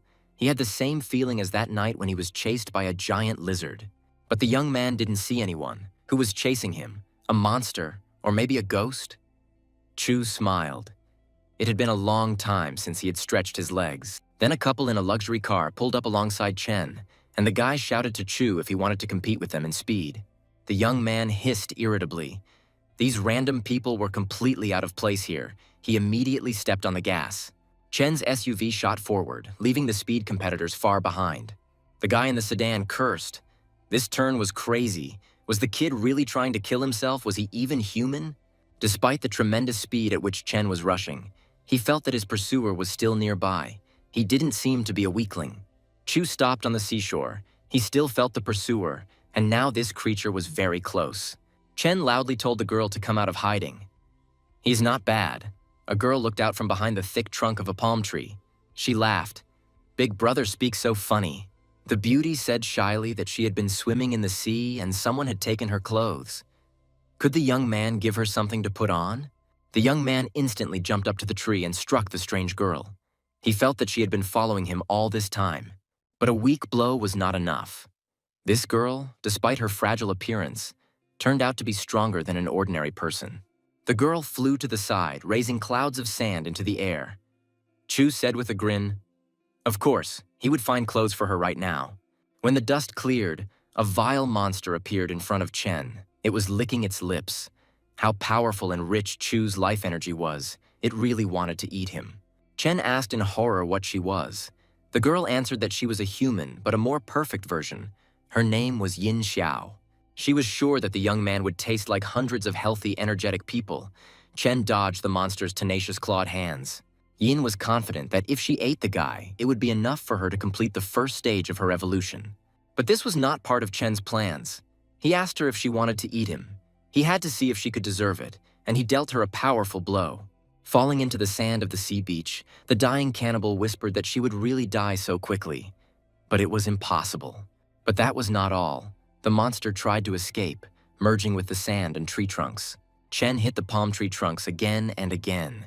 He had already inflicted several wounds on the monster. It was becoming increasingly difficult for the monster to hide from the young man. Chu felt that his enemy could merge with tree roots and rocks. But every time Chen attacked its weak points, the monster's aura weakened. The guy had to smash almost all the coastal palm trees to pieces while he was hunting a monster that feeds on people. Soon, there was not a single intact palm tree left on the shore, and the young man saw the wounded body of a monstrous enemy on the sand. Chen chuckled. Merging with roots was a glorious survival skill. He offered the monster to answer a few questions, and it would grant him a quick death. The monster laughed. Does he really look like someone who is afraid of death? What a beautiful moonlight. It's a pity not to see it again. But no matter, Yin has already avenged himself. If he had one more month, he could complete his shadow transformation. Then even the god of war would not frighten him.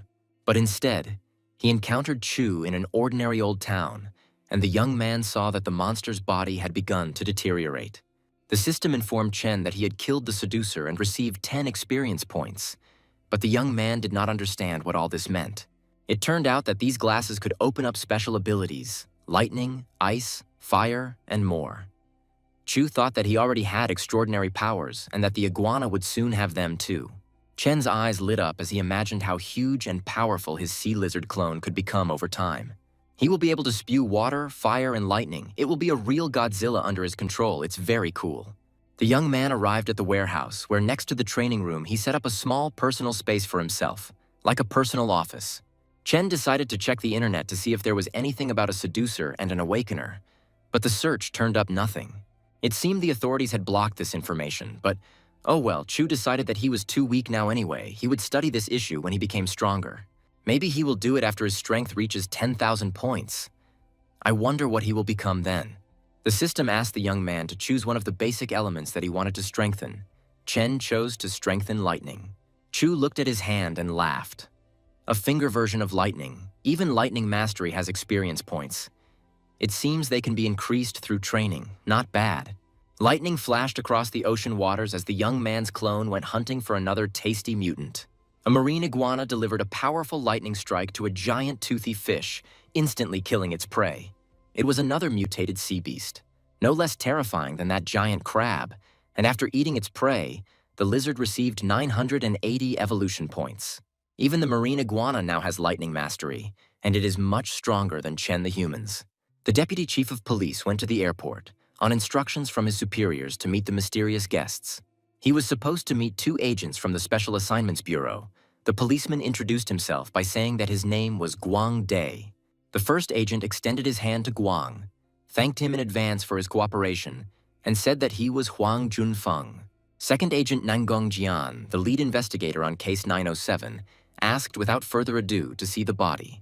In the morgue lay the body of the monster Chen had killed. Now it looked like a human, and it was not a girl, but a man. Guan explained that this man died last night. Only one body was found, although 4 days before this, 4 people mystically died on the same night. Huan directed a stream of his energy into the dead man's head, and immediately a weak, ethereal body of a man-eating monster appeared in front of him. Guande was stunned. He had never seen such a thing in his life and didn't even suspect that something like this actually existed. Nangong said thoughtfully, "The aura disappeared. It was dead." Huang couldn't believe it. The monster was really killed. But who could do this? Chen continued to train in the warehouse. His strength increased too quickly. He can't control it. He doesn't dare to look in on Ning, afraid that he will break the sofa by sitting on it. He remembered how a girl had recently invited him to come up to her place for tea, but he had declined, saying he had other plans. And Chu can't get close to her. He is so incredibly strong that he can accidentally break the girl's bones. The next day, he went to see the villa. The agent explained that the main building was 560 square meters. There was a front and backyard plus a billiard room. The agent said the full price of the property was 34 million, Chu objected. He was ready to buy the villa for 25 million. Suddenly, Chen's phone rang, and the secretary from the office was shouting to the boss that there was a monster here and begging him to help. The agent stood on the roof. Nangong told the captain, "There was no suspicious activity since last night. The seducer is really dead." Huan was at a loss. It was strange. The monster was in a semi-ethereal state. A mere mortal could not cope with such a creature. Huan asked if they should stay and investigate, to observe the bustle of this city. But Nangong advised him to use the time for training. Otherwise, when the apocalypse comes, Huang will just become cannon fodder. The agent was surprised. The apocalypse, this can't happen. Jean explained that the professor predicts that the next oscillation of space will be 10 times stronger than the previous one 20 years ago. The most important thing now is to improve their capabilities in anticipation of that day. Only in this way can they repay the country for caring for them. Chen's clone found another treasure trove on the seabed, but he stirred up too much sand and broke most of the porcelain. He found gold. One piece from the Song dynasty is worth at least several million, maybe even tens of millions. The young man sighed. It was a pity that he had broken so much through carelessness. The find could have been worth hundreds of millions. Suddenly, Chen heard the waitress complaining about the man grabbing her. He rudely replied that the girl had dreamed it all and that she was wrong to blame him. The boor chuckled. But since the girl had said so, maybe he really should grab onto something. One of the cafe's patrons asked how a man could be so shameless. He saw everything with his own eyes. The rude man snapped back. So what? Chen found this interesting and told the bully that he had never seen such an arrogant guy as he was. He, putting his hands on his hips, laughed. "Well, today I saw that if the boy is unhappy, then let him try to hit him." The man grimaced and laughed that in front of him was just another young guy whose blood was rushing to his head and who only knew how to talk. Flexing his fists, Chu asked the waitress, who had been offended by the boor, whether their establishment had CCTV cameras. The girl understood everything and quickly pulled the plug of the video camera from the power outlet, turning off the power to all recording devices. She quietly told the young man that, unfortunately, their security cameras had broken down just today and the repairman hadn't arrived yet. Chen smiled contentedly. Great. He had the opportunity to stretch his legs and at the same time teach the impudent scoundrel a lesson. The boor, realizing that a fight was about to start, covered himself with his hands in fear. He had not expected things to take such a turn. The next second, the insolent man's vision darkened from the weak blow dealt by Chen. But soon consciousness returned to him. The hooligan only needed one light blow to the face, and he fell to the floor of the cafe, his whole body shaking and foam pouring from his mouth. Just a few minutes ago, the incredibly impudent man was now lying quietly on the floor and groaning, not daring to get up. Chen smiled. Today, it seemed like someone really wanted to get beaten up. How funny it looked. But the guy got his way. The young man returned to his warehouse again. His mood was excellent after all. Having superpowers is very nice.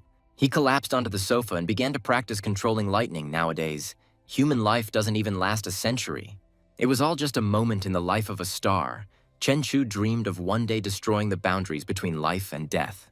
The next day, Chu told Su Len to take the time to learn accounting. and she would manage the company's finances when the time came. Chen promised his assistant that he would pay her double, and the delighted girl immediately agreed with her boss. Len asked the boss where he was going now. The young man replied that he needed to sell something, and Sue would go with him.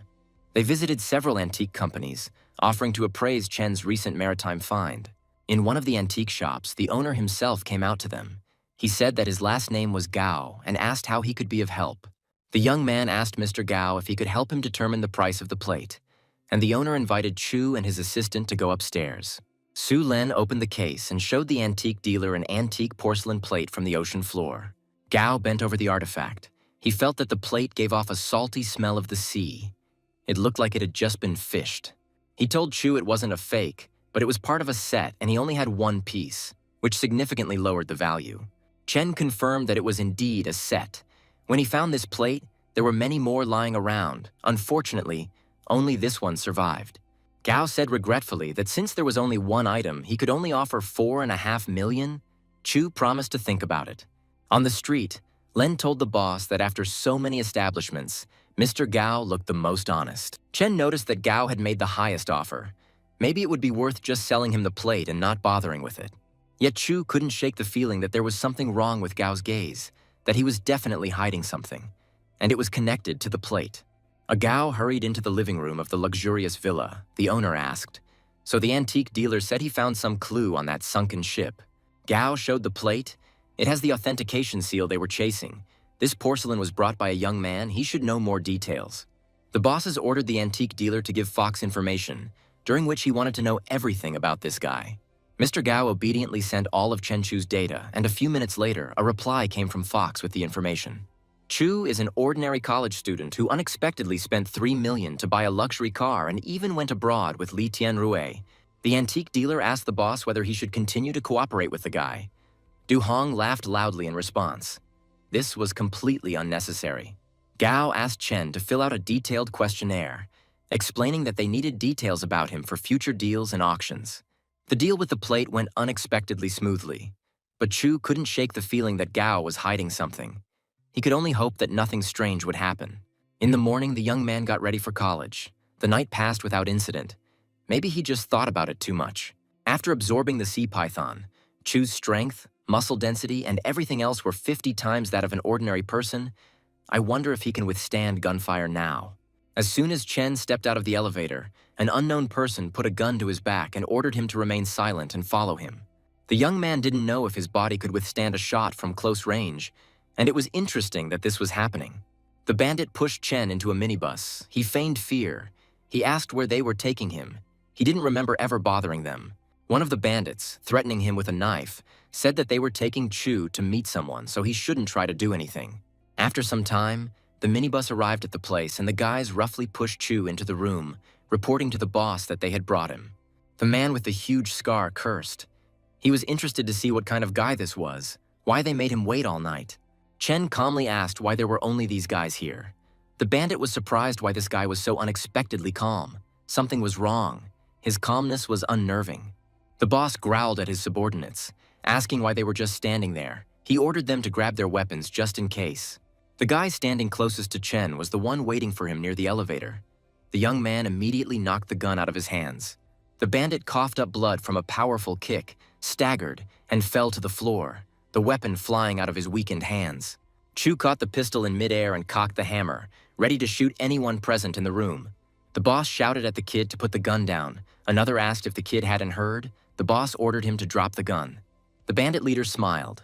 The kid had one gun and he had two, and Chu's pistol only had one bullet, so they surrounded the kid. Chen asked calmly. It seemed like the guys still didn't understand anything. They were the ones surrounded by him. The young man smiled, and now they must say what is behind them. If they are honest, then everything will happen quickly for them. Seeing that the bandits were not reacting, Chen shot their boss with a pistol, and everyone froze in surprise and unexpectedness. A large man with a scar on his face dropped his shashlik and fell to the floor. One of his subordinates asked the boss what was wrong with him. The thugs shouted that the guy was out of bullets and they needed to grab him, and everyone started firing their pistols at Chen. Chu begged for the useless gun and dodged the bullets. One of them was flying straight at him, and he decided to try to catch it. To the surprise of everyone present, the young man succeeded. His hand burst into flames, and the bullet fired at him ended up in his fingers. The bandits were shocked. What the hell, this kid caught a bullet with his bare hands. The guys screamed in horror. This boy is a monster. Chen laughed. Now he was so strong that he could catch a bullet in flight and it didn't hurt him at all. How wonderful. The frightened gang members tried to escape, but Chu couldn't let them go, and soon only one bandit remained alive. The young man asked again who had sent them, and it turned out to be the director of the company, Longhua Chan Du-hong. Chu approached the gang leader, holding a phone in his hands, which most likely contained the contact information for the person who ordered this crime. Chen found the right number on his phone and called, introducing himself and telling Du-hong that they would see each other that evening. Gao was shocked. The boy wants 20 million, he's greedy. Du-hong ordered everything to be prepared. It's worth a couple dozen lives. Let's see if Chu can handle it himself. The boy trained his speed by competing with a car moving along the track at high speed. Now his speed reached 120 meters per second. He was able to overtake almost any car. Preparations for Chen's visit were in full swing at Du-hong's villa, with armed guards stationed everywhere from the entrance to the office. Gao hoped that the boy would be scared, but Du-hong reminded him that Chu had killed 7 armed men with his own hands and was stronger than he looked. Well, there were a dozen people with pistols and 24 loyal subordinates in the villa. Du-hong was confident they could handle Chen. There was movement at the villa. The guards heard that the locked gates were open, and a dangerous guest appeared on the threshold. The head of security ordered the backup power supply to be activated. The main bolt on the gate was broken. The same with the front door. The boy was fast. Du-hong roared, slamming his fist. He ordered to shoot anyone who entered the territory, no matter who. Meanwhile, the young man moved through the corridors of Du-hong's luxurious house, leaving behind the corpses of armed men. And then there was a knock on the door of the owner's office. The last remaining guards pointed their guns at the entrance. Despite the reliable locks, the strong door soon opened calmly, and the guy came to the one who ordered his death. A terrified Du-hong screamed at the guards to shoot the young man, and both he and Gao were already unhappy that they had gotten involved with him. Chen struck the guards with lightning speed. Their bullets bounced off the guy like peas. He approached their boss. Seeing that the bullets were not hitting Chu, the man whispered in horror that the person in front of him was awakened and no one could deal with him. Du-hong offered Chen 500 million. He smirked. It sounded tempting, but he couldn't leave the two of them after he killed everyone else. Chu invited the owner of the villa to talk about the awakened, how he knew about them, and where he had met them before. The bandit's face twisted. He said that in '99 they fought for the territory of the city of Tiger Mountain with more than a dozen brothers. One day, a man surrounded by fire descended from the sky and the city instantly turned into a sea of sparks and ash. The next day, a huge lake appeared in this place. The authorities called it the Lake of the Sunken. Chen was surprised. It turns out that awakened people are so strong. How lucky that he didn't make a wave back then. Seeing the guy lost in thought, Du-hong shot at him, screaming for that bastard to die, but the bullets didn't even scratch Chu. In response, he dealt fatal blows to the owner of the villa and Gao, who was standing nearby.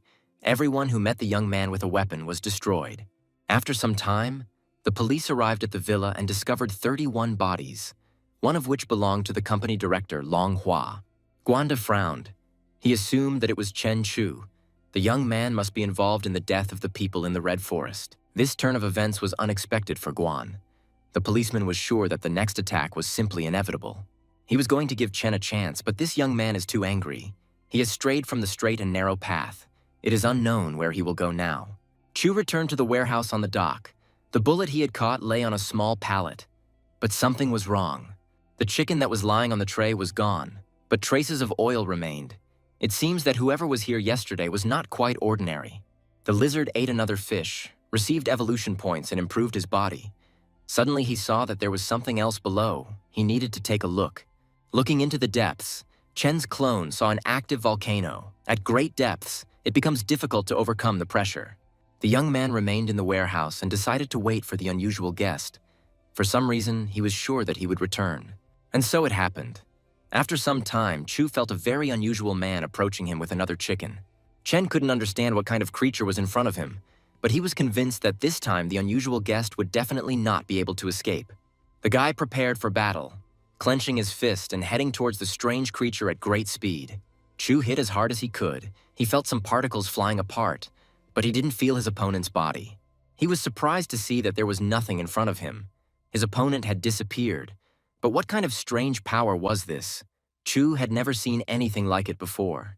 Chen had a strange feeling. He didn't understand what it was. Maybe a spatial rift or a path to another world.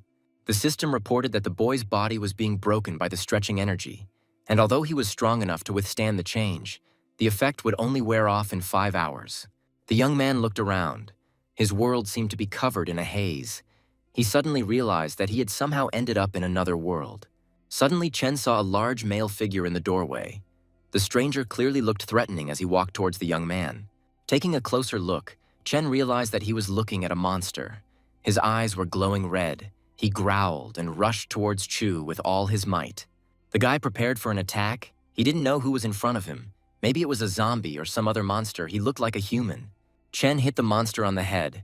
The system reported that Chu killed the defective demon corpse and received 2 stat points.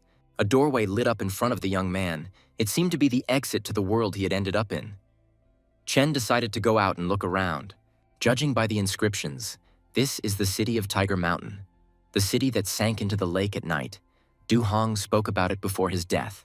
This means that he was not destroyed by the Awakened One, but ended up in another world.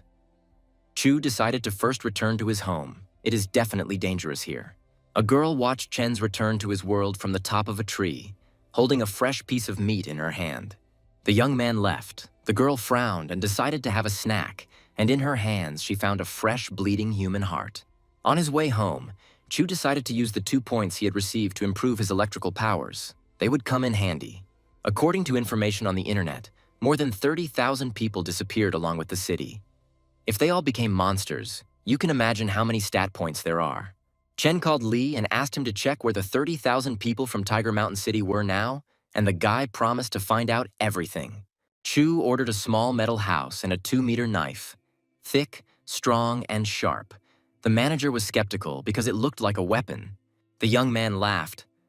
Would anyone really care so much about a 60-kilogram knife that he would start running? Besides, Chu was ready to pay double the price.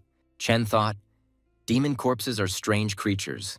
Chu can get infected, which means that in addition to a house and a knife, he also needs armor. Li said there is conflicting information about the survivors in Tiger Mountain City. Authorities say the case has been resolved, but they are nowhere to be found. Chen thought so, which meant that more than 30,000 people were also buried along with the vanished city. Meanwhile, the lizard caught more than 40 fish in one day, but he still lacks 300 evolution points to evolve for the 3rd time. Having ordered everything he needed, Chu went to the villa he liked the most and had to complete the purchase transaction. The real estate agent introduced the villa's owner, Miss Lin Chingy, to the buyer, and the girl remarked that Boss Chen had good taste. Opening the safe, Chu took out the money and asked Miss Lin to check it. The girl was stunned. It was 20 million in cash. The system notified that Chen could evolve, and now the lizard moved calmly at a depth of 1.5 kilometers. The young man agreed to another evolution, and the marine iguana spun in a fiery wheel in the water, increasing its power and size. Chu looked at his hand with a smile. It was blazing with fire. His aura had increased significantly. He had become even stronger. Now he can even hear ants rolling their food hundreds of meters away from him. His strength and speed have doubled. Concentrating, Chen heard a patrolman 300 meters away complaining about his life to a random interlocutor. Chen has risen to the earth level. His strength is 1,000 and his spirit is 200. In addition, the talent of electric fire breathing has appeared. The boy's clone is now 40 meters long, no longer just an overgrown lizard, but a real Godzilla. But inside, Chu is still too weak, his electric fire is average in strength, he needs to train actively. Suddenly, the sea lizard saw a pair of glowing red eyes ahead.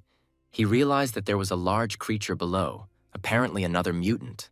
The clone grabbed the monster by its toothy mouth. Once the lizard ate this prey, it would be able to split the aircraft carrier in half with one bite. The lizard is already very strong. He tore off the mutant's toothy jaw with one movement. Excellent. The fish can be eaten. The mutant tigerhead fish gave Chu more than 2,000 evolution points and a lot of fire energy. Apparently this cave was its territory. The lizard hissed threateningly. There was something terrifying ahead. It evoked a fear that Chu couldn't even define. The clone stopped near the skeleton of a giant lizard. It seemed to have something in its head. Chen felt the power boiling in his body. It turned out that the lizard had found an ancient factor. The system asked if he wanted to absorb it. Chu answered yes. After absorbing the ancient factor, Chu underwent an unusual evolution. The young man received the power of the ancient animal Scarlet Flame. The marine iguana began to absorb the energy of the Scarlet Flame, and Chen's clone's body was filled with unprecedented strength.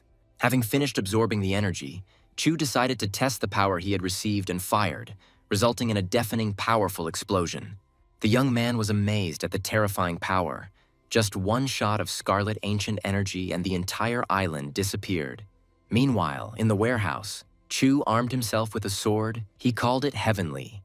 The titanium alloy armor is also not bad, very comfortable. After Chen evolved, he could detect other creatures, but he didn't expect there to be a little girl here. It seems she is one of the survivors with special powers in Tiger Mountain City. In other words, she is also a monster. Chu came out of hiding. A whole army of monsters was moving towards him. It seemed that the dead city was more lively at night. The young man killed another demon corpse and received 5 stat points. He immediately commanded the system to strengthen the heavenly sword. The system asked what aspect of Chu's weapon he wanted to enhance, and he sent 3 points to durability and 2 to sharpness. And then the guy saw a huge monster with glowing scarlet eyes, similar to a giant spider, moving towards him. The young man struck and the monster was killed. Chu looked around. This fight was quick, but this was clearly not the last monster. Taking advantage of the respite, Chen spent 5 points on strengthening his armor, and the remaining points on increasing the sharpness of his sword. The power of his weapons grew, but the monsters he encountered also became stronger and more dangerous, so he had to be more careful. And then he heard movement behind him. His 6th sense skill in the dead city was more than useful. More enemies were approaching the young man.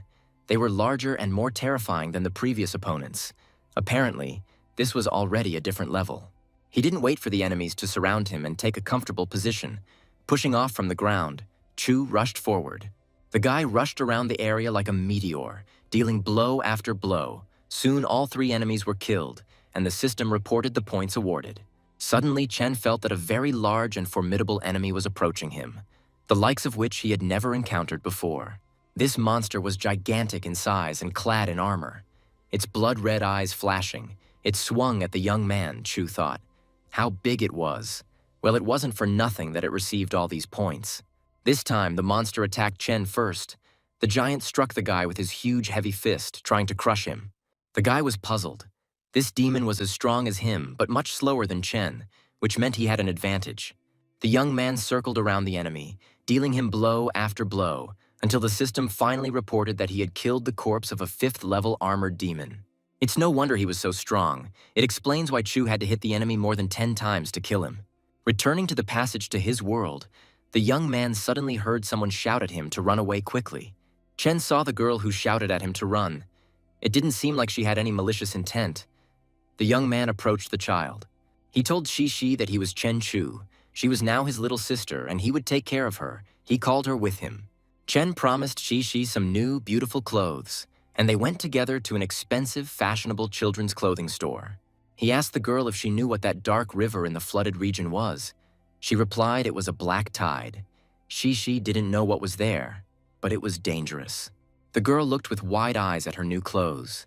She was wearing a beautiful light dress with a golden bow and fashionable, comfortable shoes. In addition, Chen collected some food and offered it to his adopted sister to eat, and she rushed towards the delicious food with all her might. During the battle, Chu was completely covered, which suppressed his scarlet flames. He could have shown an explosion of power that could definitely kill everyone. He had 80 stat points left and decided to strengthen his armor. Chu passed the intermediate level and now became at least 3 times stronger.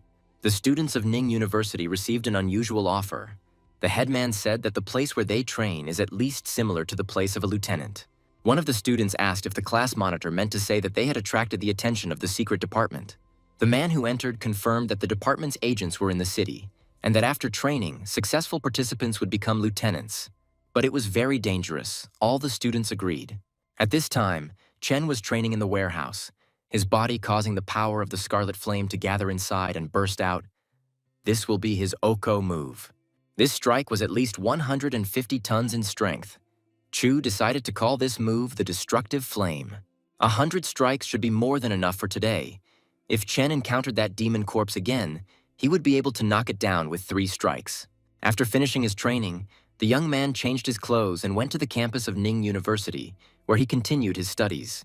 The student, noticing Chu, exclaimed, "He's a handsome guy." The guy grumbled, "What an expensive car. He must have been born with a silver spoon in his mouth." The village headman asked the girl if this guy really worried her that much. The driver said that this Chu saved Lin Roya from being kidnapped by 4 people a month ago. The guys were skeptical about this story. How could this guy save someone from the kidnappers? Apparently they were just desperate guys. Chen Chu and Xixi went for a walk in the park. The girl couldn't get used to the peaceful and calm environment and was afraid of everything. The sea lizard saw a submarine, and thanks to his 6th sense, he knew that it was filled with bandits from the land of Kangaroo. Chen thought that this seemed like a suitable object to test his new enhanced power on. Panic broke out on the boat as the radar detected a large, rapidly approaching living object 100 meters below. As Chen's sea clone approached, it clawed at the side of the submarine, creating several noticeable holes in the vessel. The sailors were screaming. 2 cabins at the stern of the ship were damaged and leaking water. The sonar was also damaged. The captain ordered the valves to be closed and the water flow to be stopped, multi-level bathymetry to be turned on, and the surrounding area to be inspected. The instruments showed a huge creature about 40 meters long. It was attacking. The captain ordered to close the rear hatches and immediately surface. The captain of the bandit boat ordered the turbines to be turned on to maximum power and to fire torpedoes at the unknown creature. But now the lizard was moving at a speed of 200 kilometers per hour. The torpedoes could not hit it. The show was just beginning. Seeing that the submarine was trying to escape, the sea lizard rushed in pursuit. He was not going to let them go just like that. The lizard grabbed the submarine and used it as cover from the torpedoes that were following him and were launched on the captain's orders. There was an explosion. The torpedoes hit the ship from which they were launched, and the bandit ship was destroyed by their own weapons. Chu thought, and yet these explosions are not good. If he gets hit, he will definitely be injured. It seems he needs to become even stronger.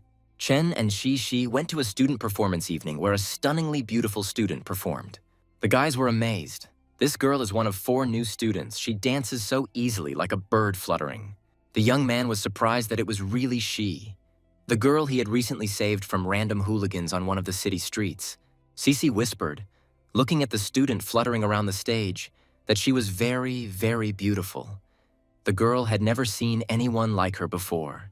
Having finished her performance, the golden-haired beauty bowed to the grateful audience, who responded with a thunderous ovation. At this moment, an elegantly dressed guy came out from behind the scenes onto the stage and headed straight towards the new university student. He approached the student with a large bouquet of roses and told Xian that he fell in love with her at first sight. Offering to be his girlfriend, the beauty got angry and told him to get off the stage. Such actions are too old-fashioned. There is no point in disgracing yourself. Besides, Qian doesn't like him. She looked meaningfully at the hall.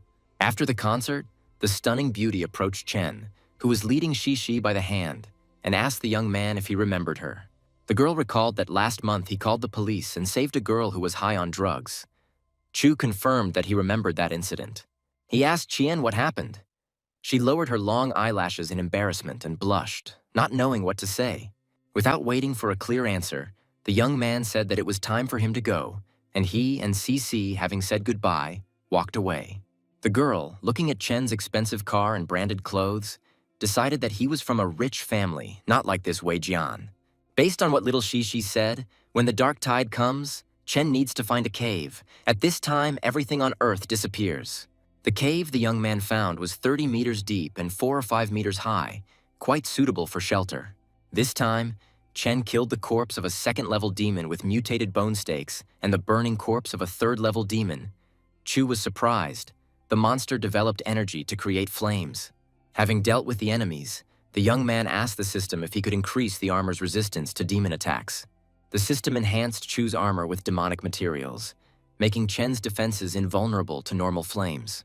There are few deep-sea fish in the Pacific Ocean, and it's hard to find mutated ones, so the lizard decided to hunt on fish farms. Diving deeper into the water, the sea lizard found a large school of fish.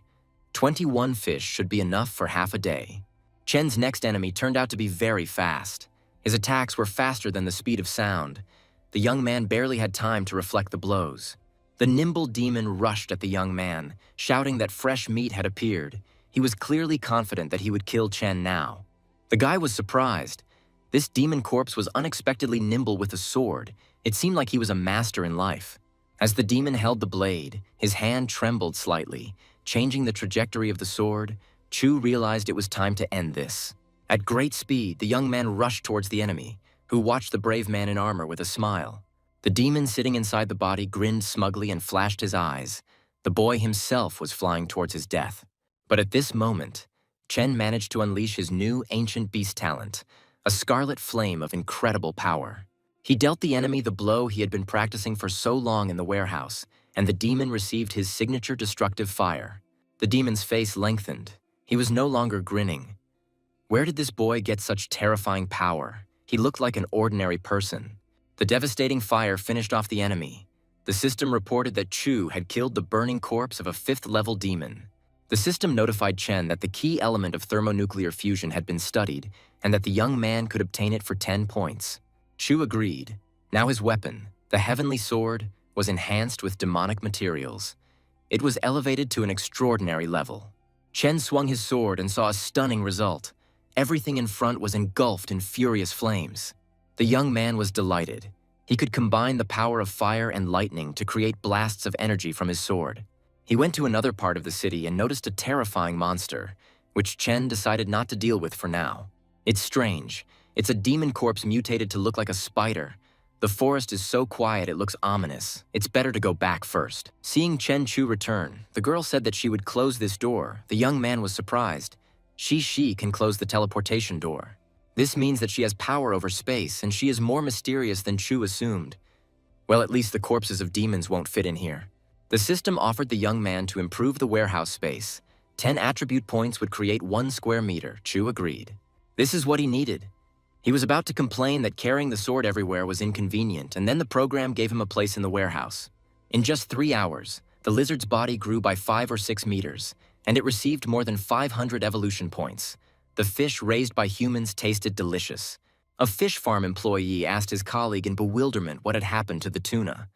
It was strange, as there seemed to be enough oxygen. And then the guy noticed that there was blood in the sea. Something happened to the tuna. It looks like their fish farm was attacked. Suddenly, the farm workers themselves flew into the water, and the huge lizard struck the ship with its powerful tail, smashing it into pieces. Chu walked around his villa. He had more than 100 attribute points left. He had increased his chi sense, increased his striking power, and overcome the moon step. Now Chen could hear and sense everything within a radius of 500 meters, and the lunar step allowed him to remain in the air for a while. The news reported that a strange black fog had appeared in the city, covering hundreds of kilometers of the city, and had already caused the disappearance of more than 50 people. Chen listened to the black fog. It was like a black tide in Tiger Mountain City. It seemed like there would be no more peace in the world.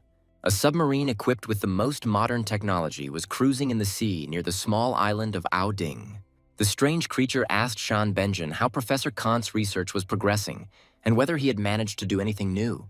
The bespectacled man replied that Kant had obtained a special substance from the bodies of giant animals and had even discovered a method by which the animal could regenerate.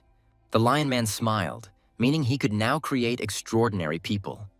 Shan added that they would be able to control even the largest animals. 2 big guys reported to the professor that a miniature nuclear power plant had arrived. The scientist grinned. It had almost reached its destination. In the huge tank was the body of a gigantic, terrifying sea beast, the likes of which the modern world had never seen. The professor and his permanent young assistant stood next to the tank and watched the work of the divers scurrying around the animal. The staff placed a collar and handcuffs with wires on the animal. They reported that the installation was complete. They connected to transmit the energy of the core. Kant smiled. The energy of the core passed into the body of the beast. The animal recovered. It is smart enough and knows that the metal collar will kill it. Now it must follow the instructions. Shan, the professor's assistant, rudely flattered Kant by saying that he was smarter than Einstein himself, something he had never even dreamed of. And indeed, the monster in the tank began to show signs of life. Its limbs twitched. It came to life. The professor was overjoyed. It worked. The beast would wake up soon, which meant all his calculations were correct. Chen's clone was watching all this and realized that the scientists were trying to revive the giant animal, and they were supposed to die. The lizard pushed off from the ground and rushed towards the scientific laboratory of an uninhabited island lost in a vast ocean. Kant, seeing the iguana, shouted, "One more. He needs to be stopped, otherwise they will all die." He ordered the guards to shoot at him. Professor Kant shouted to Sugimoto, suggesting that they go to the submarine just in case if they failed to defeat the giant. The military opened fire on the sea lizard with large-caliber weapons, adding explosive grenades. But Chu was already strong enough that this had no effect on him. The projectiles flew off the lizard's thick skin like peas. Shang Benjin watched in horror as bullets and grenades bounced off the giant lizard's body, and the professor's assistant was shocked. Chen's clone frowned. These soldiers with machine guns were starting to get on his nerves. It was time to finish them off and not let the scientists escape. The lizard growled threateningly. The soldiers didn't know what to do. They had already used a 24mm armor-piercing shell. Explosive bullets didn't help against this beast either. It seemed that their enemy's skin was stronger than the thickest armor. The beast grinned, meaning that was all people were capable of. He waved his tail and threw the armed men onto the rocks. Standing up to his full height, the clone of the young man belched a stream of fire at the scientists and their guards, trying to burn away everything they had done. Everyone who was hit by the lizard's fiery electric strike died instantly, without even having time to understand what had happened. Professor Kant and his assistant, meanwhile, quickly made their way to a submarine moored near the shore. The beast narrowed his eyes angrily. It looked like these two were trying to escape. Fools, they think that the underwater vessel can save them. Chen's clone fired a scarlet flame at the submarine, causing an explosion and burning the would-be experimenters alive. The lizard turned to the tank with the ancient animal on which Professor Kant was conducting his experiments. It really is reanimated. What a terrifying aura. Why did people need to revive such an evil creature? Chen was absolutely certain that this animal had to be killed, so he fired a powerful blast of scarlet flame at the tank. The revived monster screamed in horror that he had only recently woken up and was not strong enough to withstand such a blow. The system reported that Chen had found a damaged ancient mind, and after a little hesitation, the young man agreed to absorb it. Chu and Cece were sitting in a cafe. The girl was eating cake. After absorbing the mind, the young man could become stronger even from rest. Suddenly, Chen's phone rang. He realized that he had received some kind of message. This was strange. The young man was not expecting messages from anyone. It turned out to be Situ Chien, the university beauty who was inviting the young man to have a bite to eat together tomorrow at some nice place. Chu agreed, writing that he would pick her up from the university campus at 11 if that time was convenient for her. He was busy before and after. Chen once again went to another world through the teleportation door, his strengthened sword now capable of cutting even a tank into pieces in 3 strikes. Chen slashed at the flying monster. The system reported that he had killed the corpse of a 4th-level demon and received 50 attribute points. The young man was upset. Such a low level, he thought that the monster was at least level 5. But this one will do too. And then Chu felt that someone very big and strong was approaching him. The guy rushed forward, eager to fight. Indeed, a giant worm was approaching Chen and it immediately attacked the young man, damaging his extraordinary new defense. Chu immediately got his bearings and sent 50 attribute points to strengthen his armor. This enemy was no joke. The giant worm continuously attacked the man, but Chen, having strengthened his defense, rushed to attack the vile monster. Suddenly, Chu jumped back, colliding with the protective energy dome that his opponent had managed to create. The guy stepped back for a minute. The worm created a wall of energy. Well, this problem can also be solved with a weapon. Finally, Chen Chu cut off the vile head of the huge worm. He killed the corpse of the 5th-level demon and received attribute points. He spent 100 points on improving sensitivity, and the same amount on improving the scarlet flame. The temperature of his flame increased greatly. His attack range also increased to 30 meters. Chen laughed. Now he could even knock out a dragonfly with a blow. The aura increases his power. He received explosive flame for close attacks, scarlet flame for long-range ones, and sensitivity also helps a lot. Now I need to practice my destructive strike, sky jump, and control of electricity and lightning. Then my attacks will be even more successful. The next day, Chu, as promised, stopped by the university to pick up Situ Qian. The students looking at him were dying of envy. Chen and the university beauty went to a seafood restaurant. The young man ordered the most expensive gourmet dishes. Kian was horrified.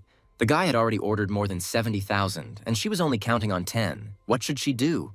The girl looked confused and said that she had only taken 10,000. But Chen replied that he had paid the bill so that she could enjoy her meal. Situ heard that Chu doesn't often attend classes. It's probably because he's busy with work. Businessmen have a very special aura. Chen countered. Not quite right. He didn't study because he was killing monsters and leveling up. He didn't have time to manage the company. Kyan was confused. Killing monsters and leveling up, it was probably in the game. At that time, the waitress brought a dish with a huge crab. Looking at the table, Chen thought that if the apocalypse came, he would hardly ever be able to enjoy such a luxurious meal. After the restaurant, Chu said he wanted to go shopping, but Situ never expected that they would end up at such an expensive boutique. The girl was at a loss. He spent 80,000 on food, then about 30,000 in the store. She couldn't even dream of such a thing. Taking Chen's hand, Chen offered to go buy her new clothes. Situ was confused. This guy probably thinks she's easy prey. Having chosen a ton of new beautiful outfits for the student, Chen paid for everything with a card. The girl blinked her eyes in bewilderment, wondering what would happen next. The saleswoman remembered Chen. The girl he came with was pretty, but he found someone even prettier. Chen couldn't believe it. Chu bought her clothes worth $30,000, and this was only their first meeting. Could this really be money down the drain? Situ glanced timidly at the guy, wondering if he was going to take her to the hotel, if she had made a mistake. And what should she do next? At this time, a monster appeared nearby in the gym. The frightened athletes, seeing the monster, ran in all directions. Chu sensed that an enemy had appeared nearby, and he concentrated to determine where it was and what kind of monster it was. Turning to Situ, Chen said that he had urgent business to attend to and would now send the girl back to the university campus. Kyan chuckled. So he has no intentions, or he wants them to slowly get closer. She seems to be imagining things. Chen Chu frowned. He felt that there was a rupture in space nearby. Something was wrong here. He needed to check. A little later, the young man found the very gym where the monster appeared. It had long been empty, leaving only bloody traces. This was already the real world, not the missing one. But the poisonous aura still appeared here.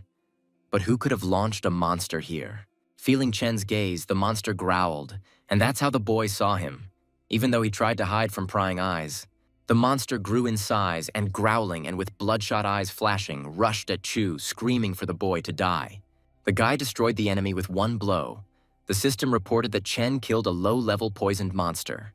Chen was perplexed, so he was simply poisoned, not demonic. But where did he come from here? This was clearly someone's trick. In the morning, the police found the remains of the monster.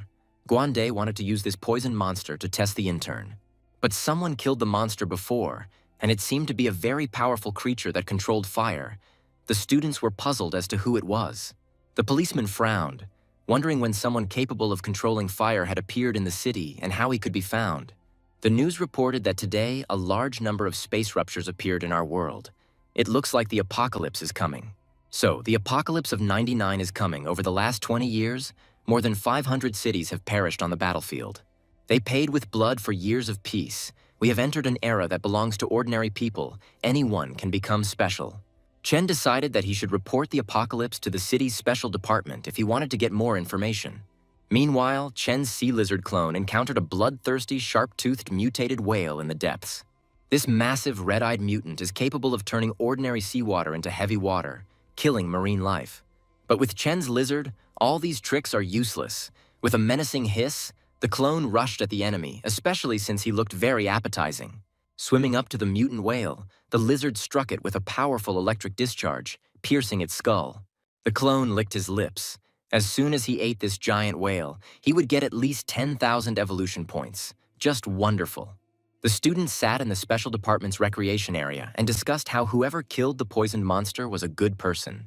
Linra wondered if it was that same guy. Even now, she probably wouldn't be able to do what he did that day. Guande told the boys that an evolved human had registered, and if they wanted to take a look at him. Chen Chu stood in the hall wearing a special suit equipped with a huge number of sensors scanning the state of his body.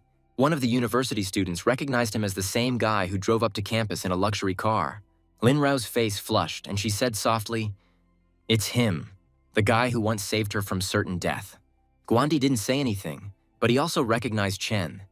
This was the same guy who killed several of the city's most dangerous criminals. Day explained that Chen had to undergo a test to determine his strength and speed, and he asked the young man to hit a punching bag with all his might. The students tried to guess how strong this guy was, how many stars he would knock out. 2, or maybe even 3. The girls bet on Chen to get 4 stars, which means he has 5 tons of power in one blow. Everyone was surprised by Chu's confidence. And then finally, he hit the measuring device, and the spectators stared at the glass partition, trying to see the numbers on the scoreboard. The test showed more than 12 tons, the guys were whispering. He really did have 5 stars, even more, Chen swore. He hit too hard. Guan invited Chu to join their department and earn a good salary. But Chen thanked him and declined. He was used to playing alone. The policeman asked the guy if he was the one who killed the poisoned monster yesterday, Chen confirmed. Dee said, "That means Chu has the ability of fire. Chen has great strength, like the awakened ones that De saw recently. With such talent, he can be taken as a disciple by the god of struggle Jiang." Chen chuckled to himself. God of struggle Jiang, is this really how people see the ceiling of possibilities? It's funny. How are they going to survive? Chu was sure that his huge lizard should remain a secret, and he himself would become stronger. So he thanked him again and refused. After reading the notice of Chen's evolution, Li Tian called him, congratulated him on his first place, and asked him to take care of him. The guy laughed and told Boss Li that he would definitely do so. Chen's phone kept ringing, and he thought there were too many calls. Even classmates he hadn't seen in years called to congratulate him. So this is what it's like to be a god among men. After eating the mutated whale, the giant lizard became 90 meters long, and its strength increased to 1,800 points. Now Chen's physical strength is 70 tons, and with his coating he can withstand even an armor-piercing shell. The power has become enormous. Compared to other evolved people, Chen is at least level 7 or 8, and his strength is constantly growing. 7 stars must be the highest level an awakened can ever reach. While there was still a noticeable gap between Chu and these 10th level battle gods, they had to push harder to catch up. In a peaceful world, even if your strength grew every day, if you didn't have a worthy opponent, you would feel empty. But now everything is different. The apocalypse has come. Terrifying monsters have stepped through space and time, finding themselves in our world.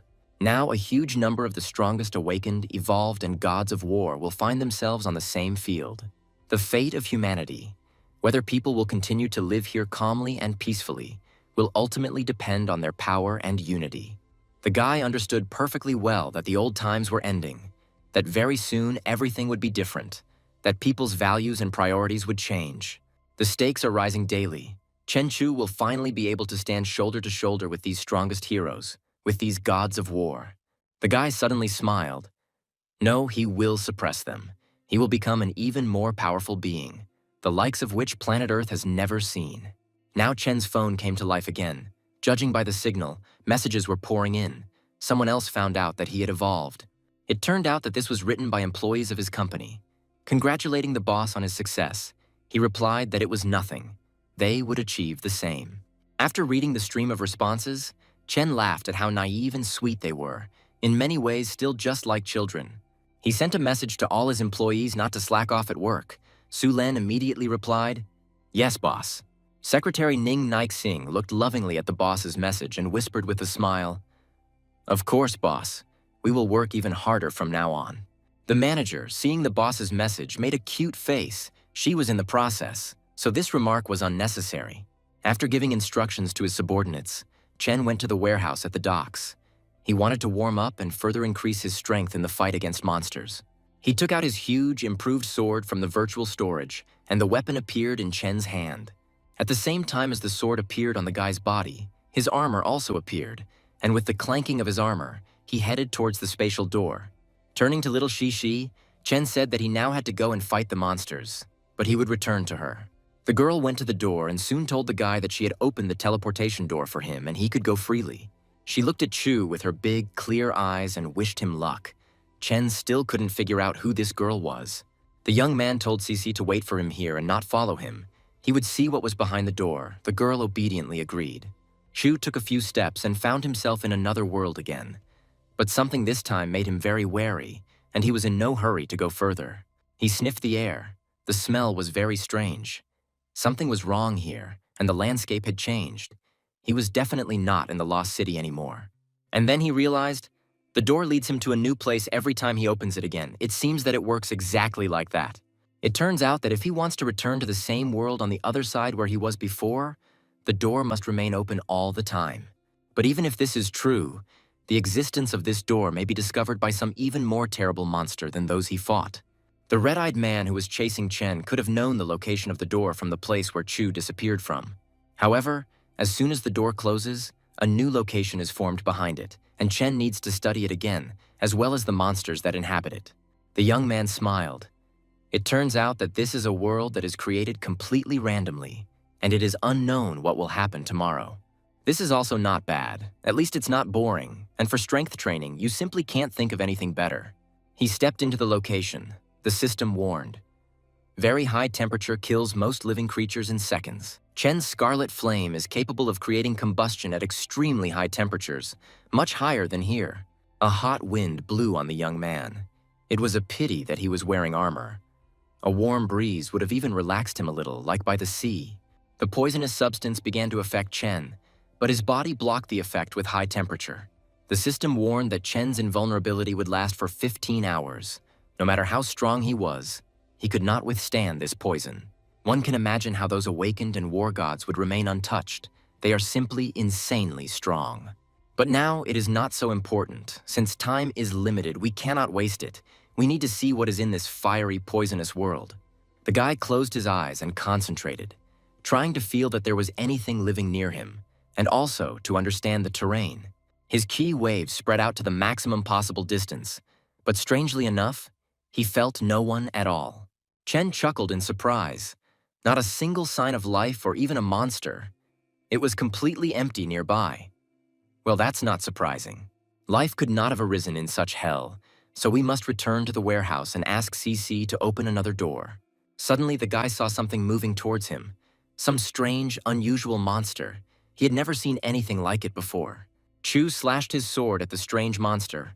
It was completely unclear whether Chen killed it or at least wounded it. The enemy looked like a fiery vapor. It flew away, regrouped, and headed towards Chen again. The system informed Chu that the monster in front of him was a third-level poisonous smoke monster.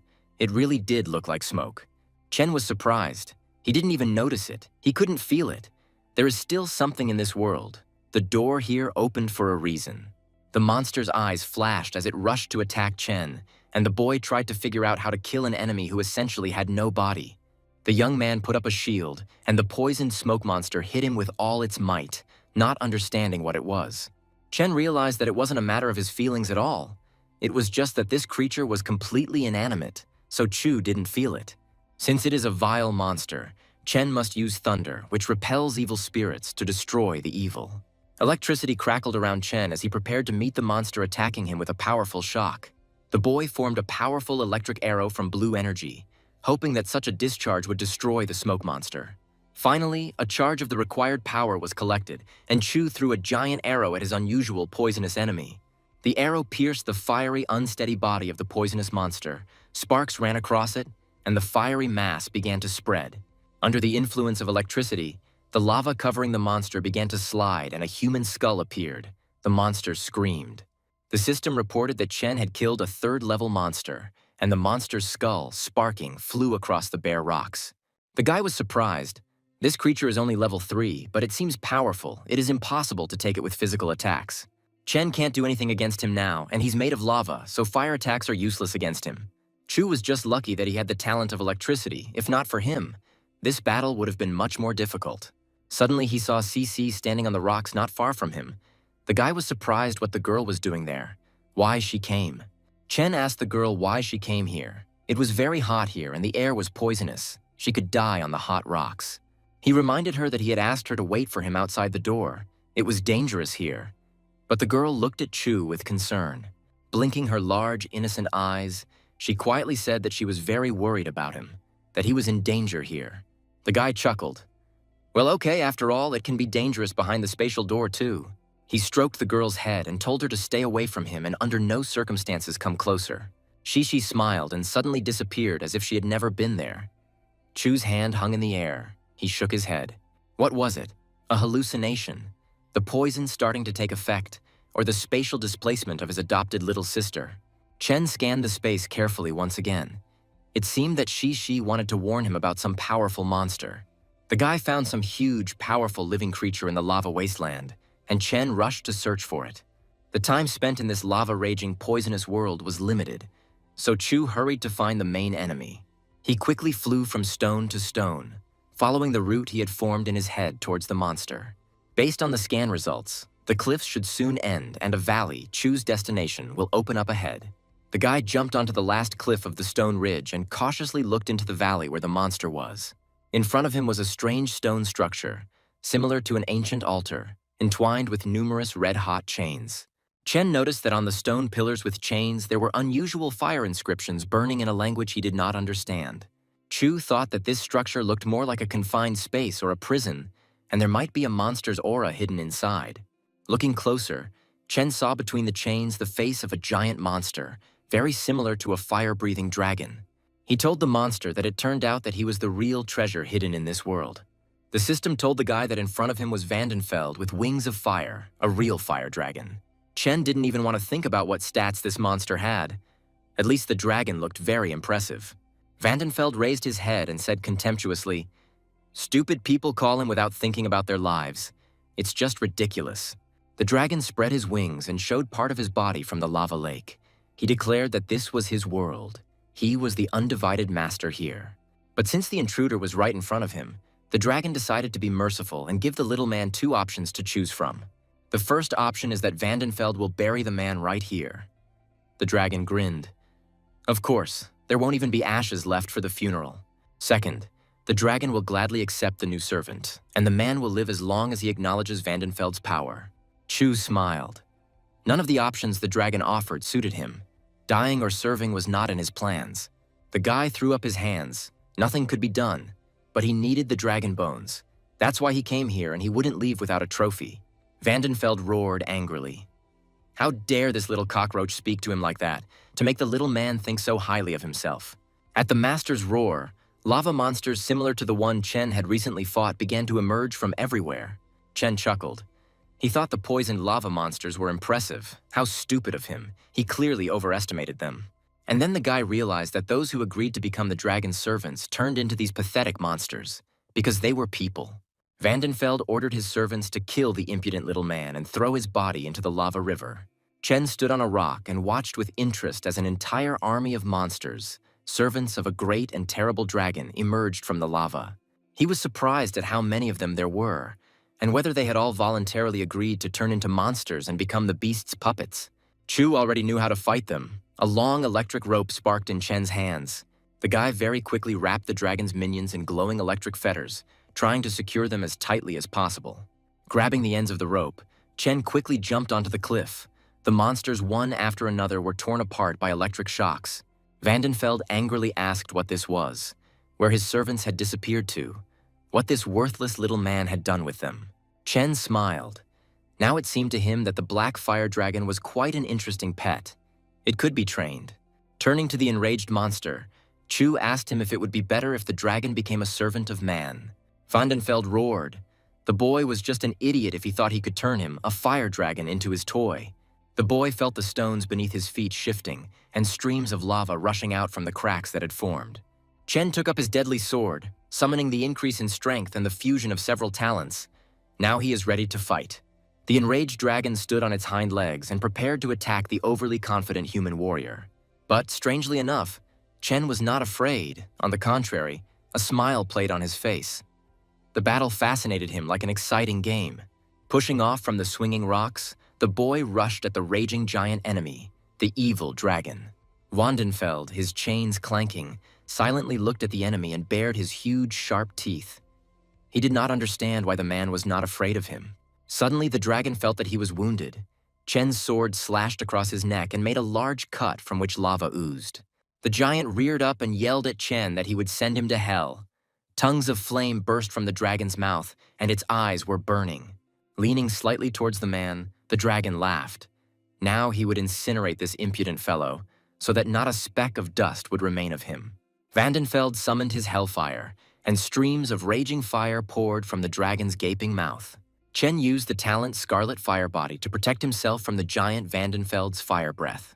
The protective sphere of the Scarlet Flame Body reliably protected the young man from the angry flames of the wounded dragon. Chu asked Vandenfeld with a grin, and that was all he could do, something a bit weak for the great and terrible lizard. The offended dragon drew in a strong breath, preparing to belch out a new batch of flame, even more furious. With his toothy mouth wide open, Vandenfeld growled at the boy who was burning to the ground. This insolent little brat was infuriating the dragon beyond belief. He belched out a wide stream of fire, trying to tear down the defenses of the fearless man who dared to challenge him. In this world, no one has ever been able to withstand even a second against the hellish flames of the giant dragon Vandenfeld. But then Chen's mocking voice came from under the smoke. For a second, he really thought that Vandenfeld was somehow strong. But he, it seems, is just an overgrown hairdryer, incapable of killing even an ordinary student, but only drying his hair. The enraged dragon roared, blazing with fire, but the magical chains held him tightly, not allowing him to take off and move further. Chen decided it was time for Vandenfeld to feel his power. The boy pushed off from the stone and flew straight towards the dragon's stunned face. Chu, blazing with electric discharges, kicked Vandenfeld in the face. The stunned dragon clicked his sharp teeth in confusion. The fire-breathing lizard belched a cloud of flame at the insolent man who kicked it, but Chen managed to dodge, and the flame did not touch him. He said that he has control over flames and the power of the Emperor Monster's arm, which is the best defense against flames. Chu can simply ignore Vandenfeld's heat. It doesn't scare him. So the lizard doesn't have to strain himself. It's useless. The fire dragon chuckled, so the boy was immune to his heat. Surprisingly, the monster inhaled and moved a little closer to Chen. The giant, entangled in chains, tried to climb out of his lava bath. He was interested in taking a closer look at the guy. The dragon quickly lowered its fanged muzzle, roaring, "Let's see if a human can withstand a blow from its teeth." Vandenfeld's powerful jaws snapped shut, but the boy was long gone, the dragon snorting angrily. Chen soared above his powerful enemy. It was time to end the fight. His time of invulnerability was running out. The boy landed on the dragon's muscular neck and thrust his deadly sword into it. Chu thrust his sword deeper into the beast's back and activated his electricity talent to destroy the lava inside the fire dragon. He ran along the monster's back, cutting Vandenfeld's skin along his spine with his sword. Blood and lava gushed from the wound. Suddenly, the sword caught on something inside the dragon's body. The obstacle was quite hard, even harder than dragon bone. Chen stopped and looked in surprise. After he hit the thing with his sword, the winged lizard began to change color. Soon, the entire dragon turned blood red. The young man inflicted several more painful wounds on the monster and jumped onto the wing. Jumping down onto the rocks, Chen said, "It's no wonder the dragon is called Fire Wings. It can change color to red." And then Chen saw what the dragon wanted to do. He told him that resistance was useless. Chu knew all his moves. In addition, the guy learned one small move from Vandenfeld, a bloody explosion. The dragon was incredibly indignant. How dare this little man steal his techniques? The impudent fellow must die immediately. Vandenfeld snapped his powerful jaws, but Chen dodged again. The boy jumped on the dragon's neck and swung his sword. Chu chopped at the dragon's neck and cut off the head of Vandenfeld, who called himself the master of this fiery, poisonous world. The monster's bloody head fell onto the hot stones and rolled, its jaws still trying to clench, but its eyes were dim.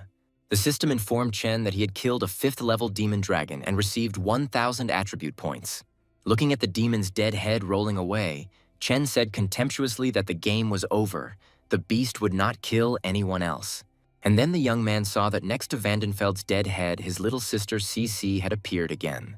She sat down next to the slain monster and timidly said, "Chu is strong. The fire dragon is dead. The elder brother killed him." Chen understood. So this is the effect of attribute points in physical strength. The dragon was frighteningly strong, but Chu only spent 1/10 of his ki. Natural recovery can cover costs. Chen decided to call this form Blood Explosion Type Y. The dragon's enormous body, teeth, flesh, even that lava-like blood, all of this is an unusual and very valuable material. This severed head alone would be worth at least 100 million if put up for sale. But how to explain where he got the dragon's head from? If he says he killed it, it might reveal that Chen is quite strong. Chu told the girl to get off the dead dragon. He decided to keep the carcass for now. Maybe it was tasty. Chen exchanged 200 points to purchase a storage facility and moved his loot there, deciding to think about what to do with the dragon later. The guy spent 400 points on strengthening his intuition. He should be able to see the hidden aura of monsters and inanimate objects. Another 400 attribute points were spent on increasing the intimidation of Chen's armor. The girl blinked, watching Chu's changes. The guy smiled. He was very pleased with his quick changes. Thanks to the successful fight, he became even stronger. The system reported that he had been successfully enhanced, and Chen wondered in bewilderment if he had actually awakened the royal intimidation. He read in the system's description that royal intimidation could make a person shake with fear even if they did nothing. This means that even the slightest glance at the armor can make a person helpless, paralyzing his will with horror. Chen sighed. Okay, he was done here. He hid the loot, sent his little sister home. It was time to move on. By the way, the royal intimidation can be very useful for a marine iguana when catching fish. The prey will not resist.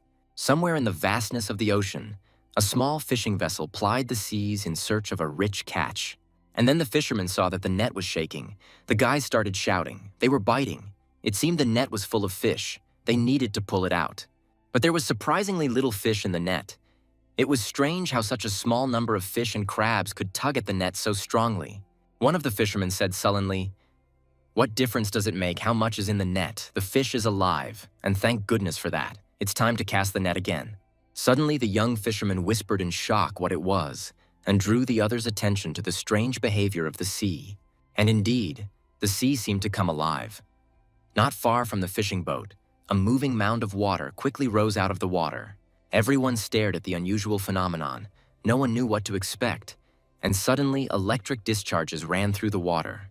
Suddenly, there was an explosion, as if a powerful lightning bolt had struck the water, and all sorts of fish flew out of the hill. There were a lot of them. The fishermen were delighted. Fish were splashing onto the deck, and the young fisherman exclaimed that he had never seen so many fish in his life. This rain of fish was of course the result of Chen's giant clone hunting in the ocean using the royal intimidation. Deep in the ocean, a huge sea lizard found a cozy cave for itself, but it needed to constantly hunt to grow. The royal intimidation made the iguana's suppression even stronger. Now nothing can move in its surroundings. Having tested the new power on the clone, Chen now decided to test it himself. Powerful electrical discharges crackled around him again. And then he discovered a new effect.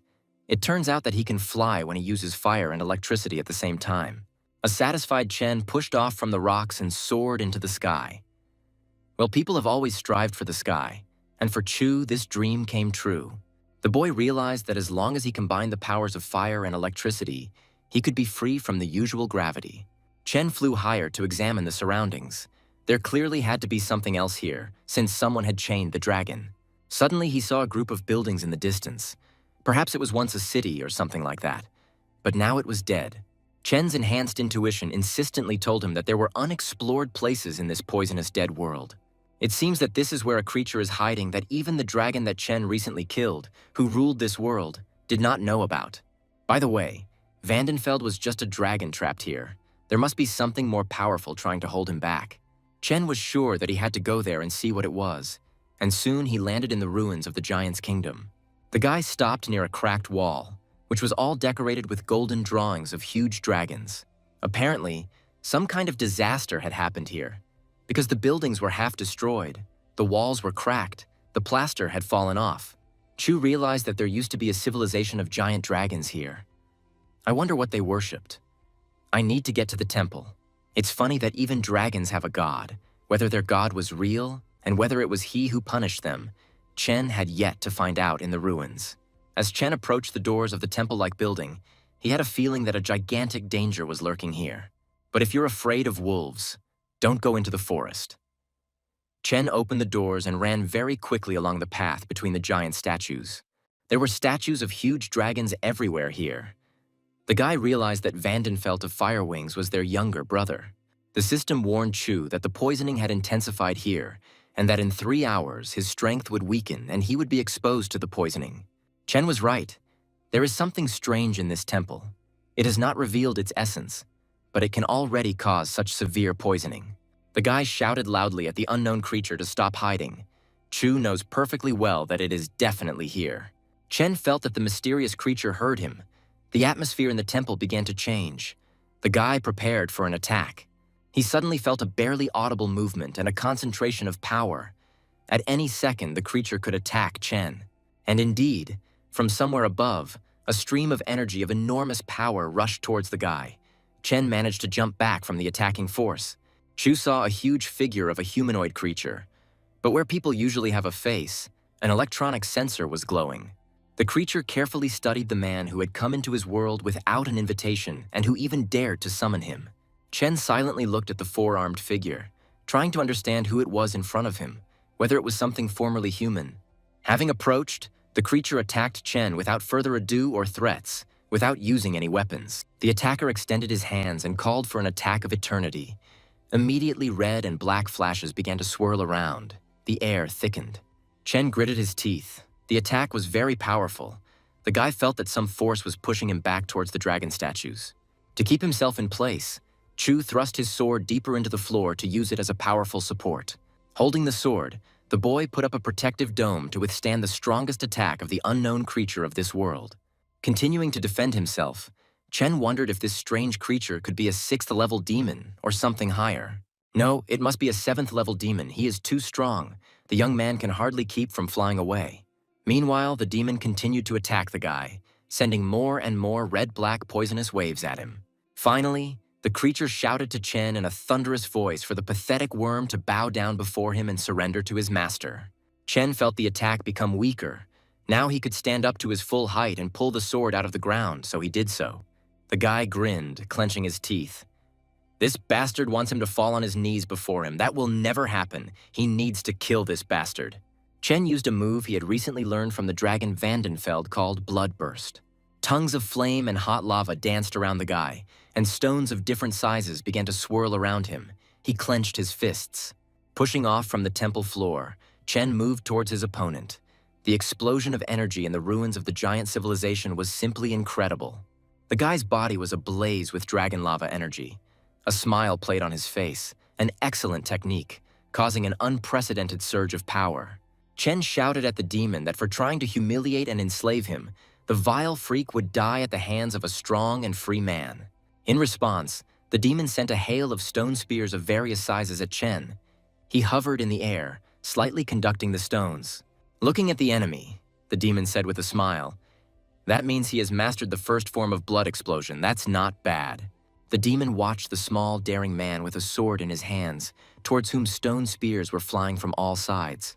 But Chu fought off the stone weapons that were continuously flying towards him with astonishing speed, smashing them into small pieces.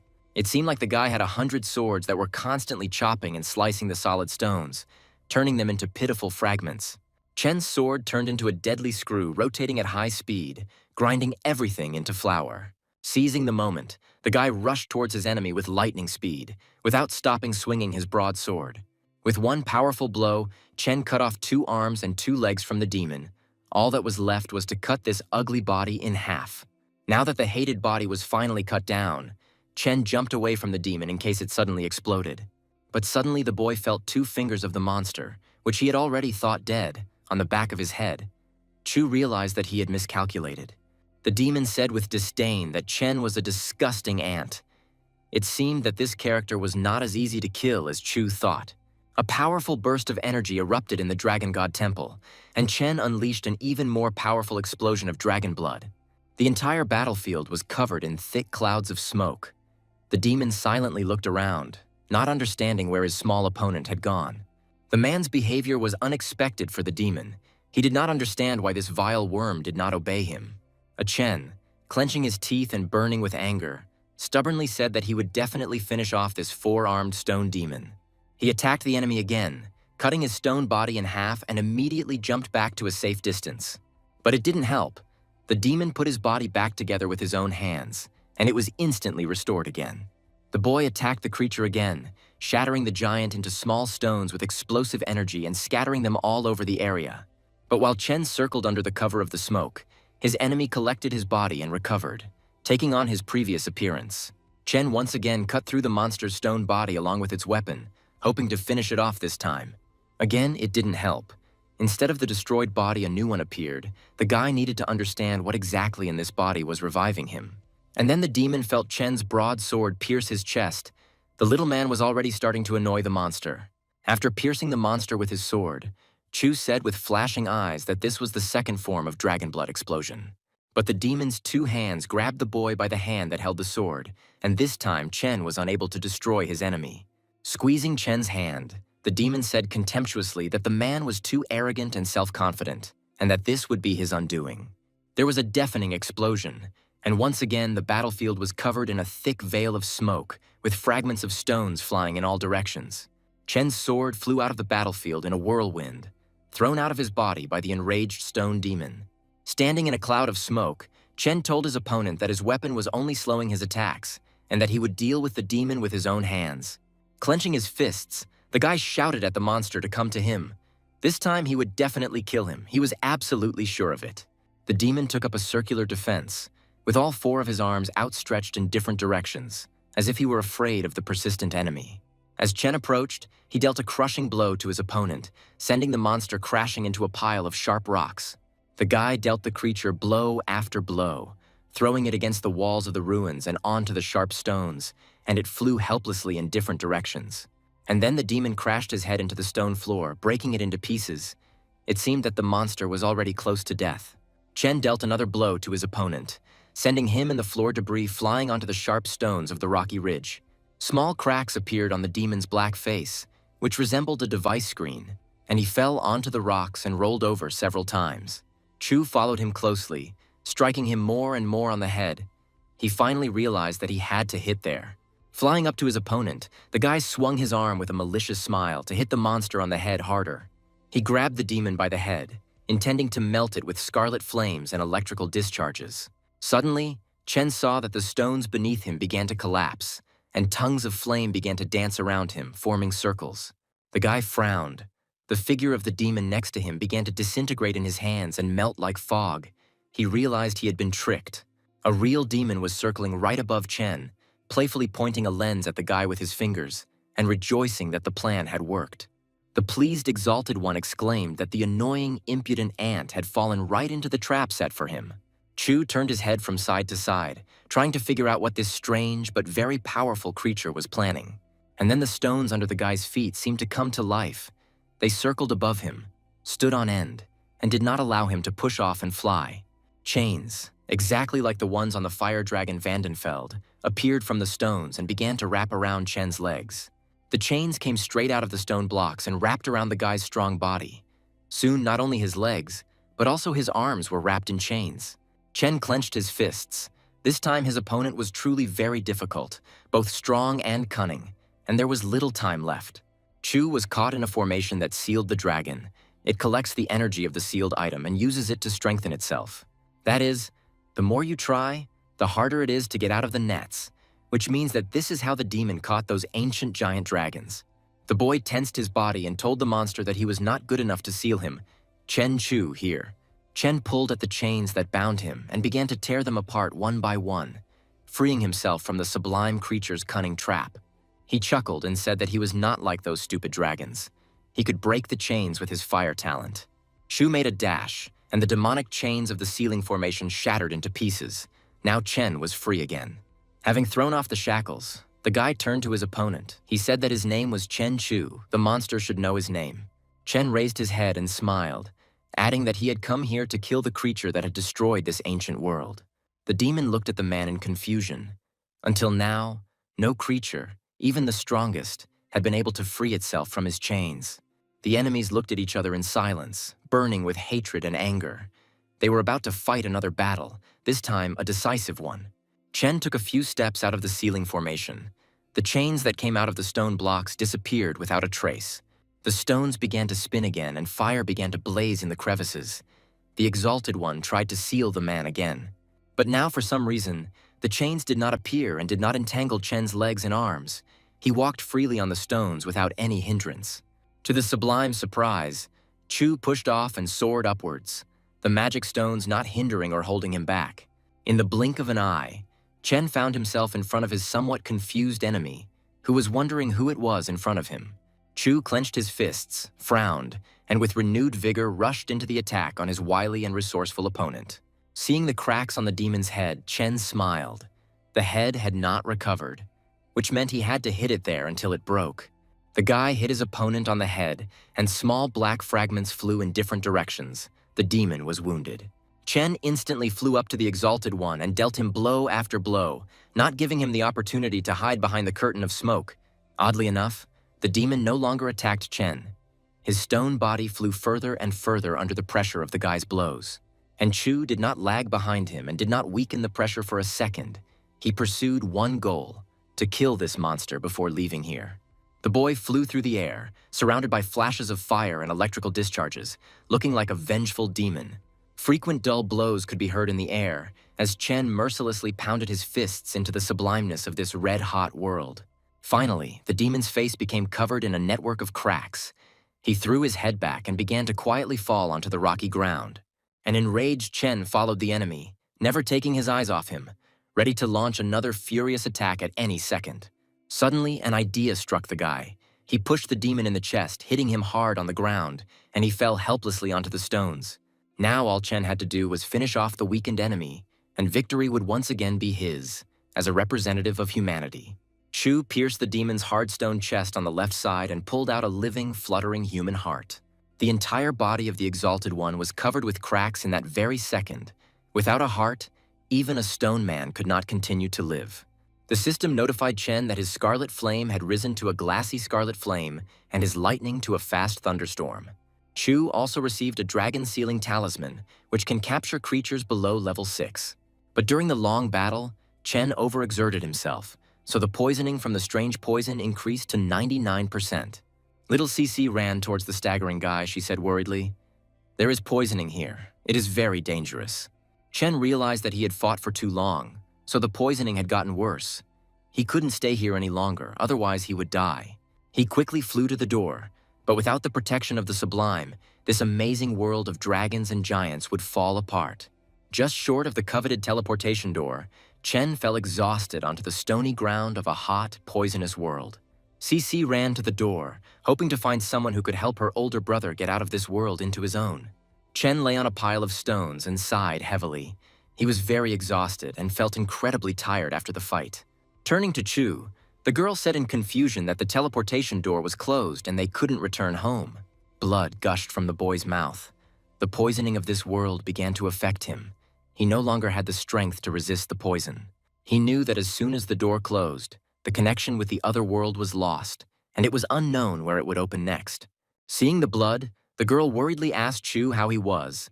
Chen patted Cece on the head and said that he was fine. This was the price for strength. Although the blood explosion appears to be an explosion of pure energy, only a very strong being can withstand it. The blood of an ordinary person will evaporate in an instant. If Chen wants to reach the third type of blood explosion, he will need to increase his physical strength even more.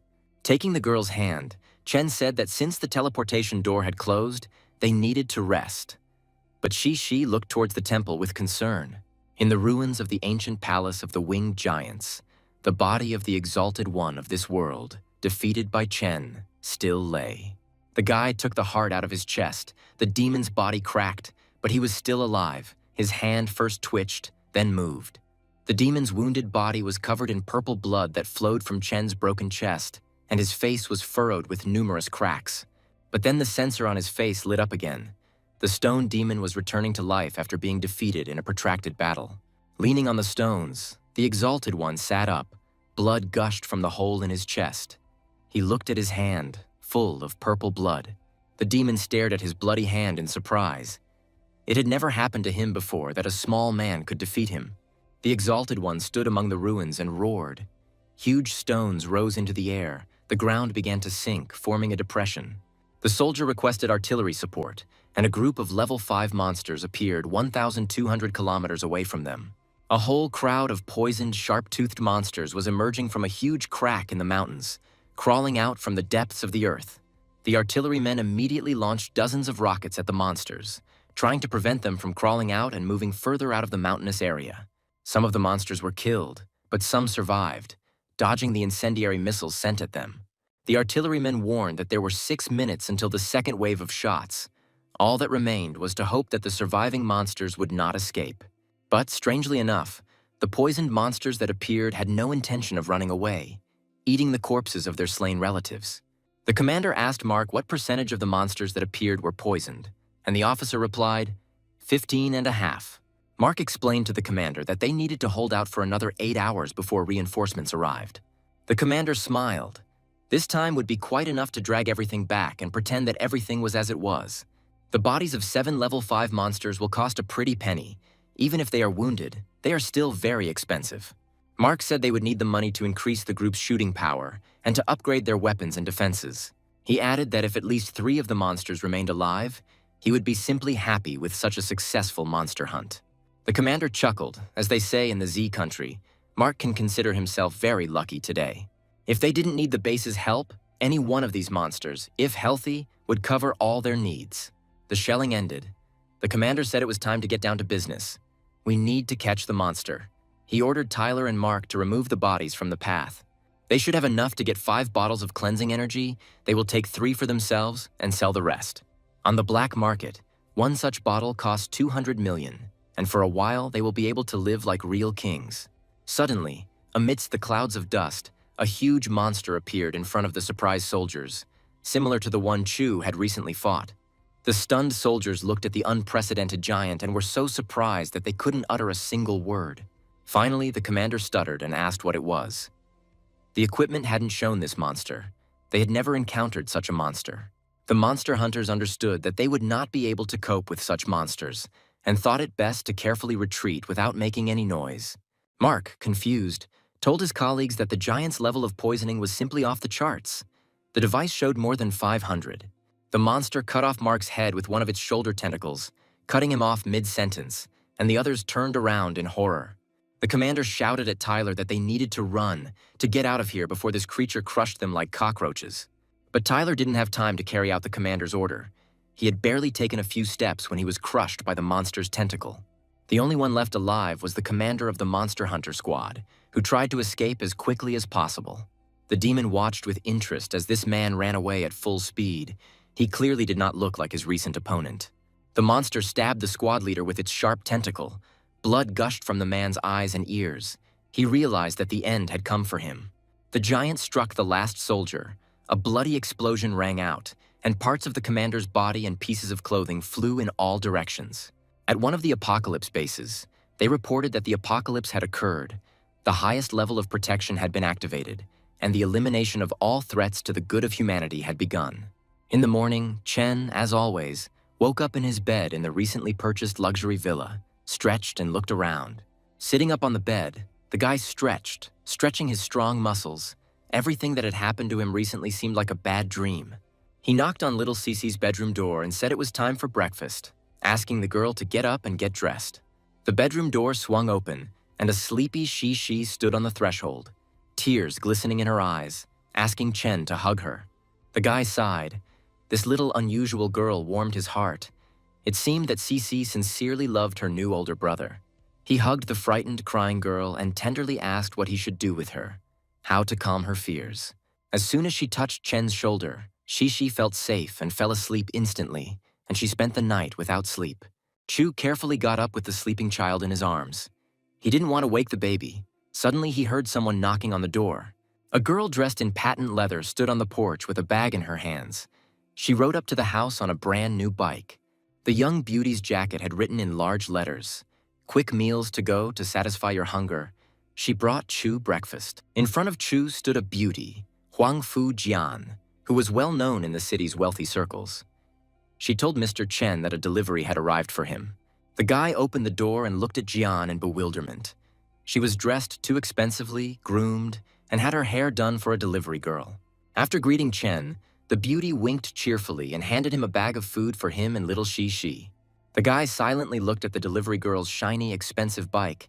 It all looked suspicious, to say the least. He said that it was the first time he saw a delivery girl so early, and on a motorcycle worth $100,000, it was amazing. Jan replied that she, too, had never seen people living in an expensive residence and ordering food delivery every day, especially with a child.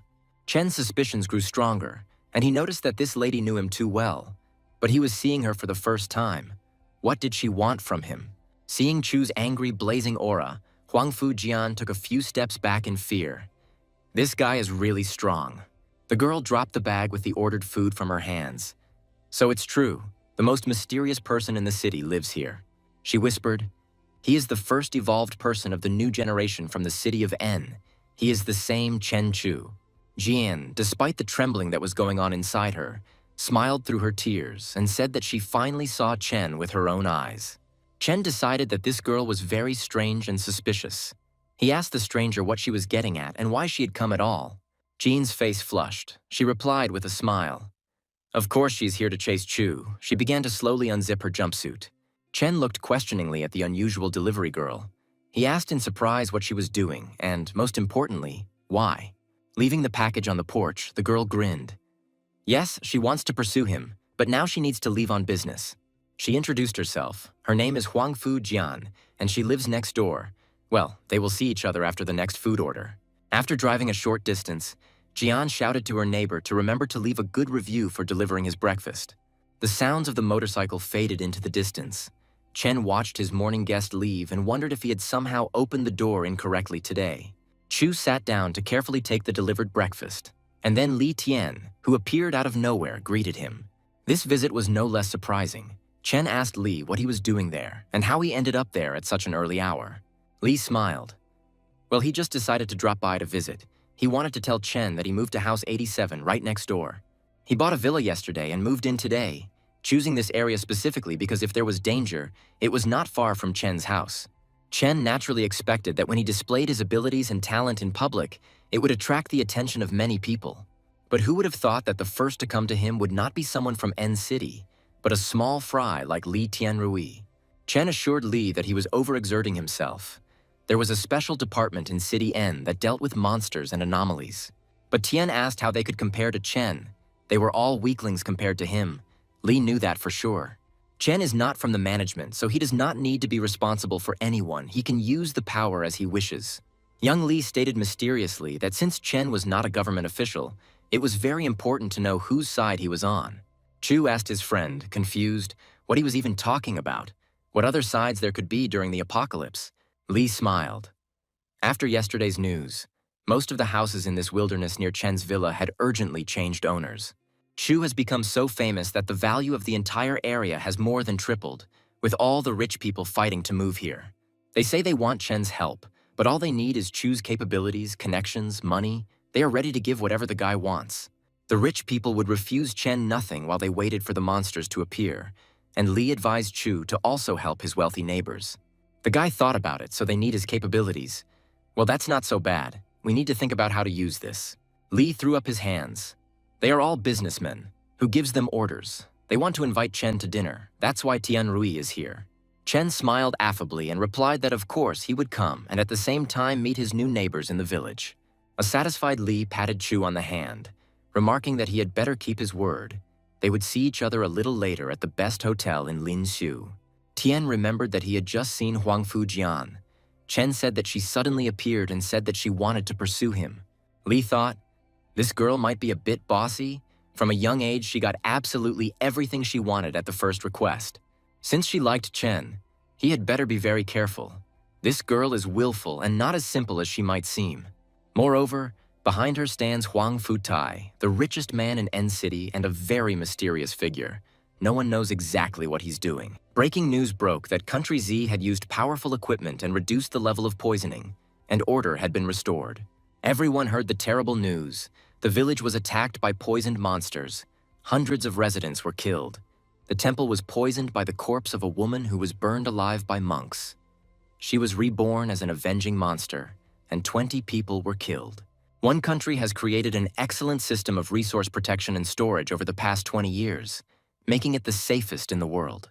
Amidst the disturbing and tragic news, Ning University was almost deserted, with many students returning home to be with their families. Situ Qian was one of the few who stayed and continued her studies despite the disasters happening in the world.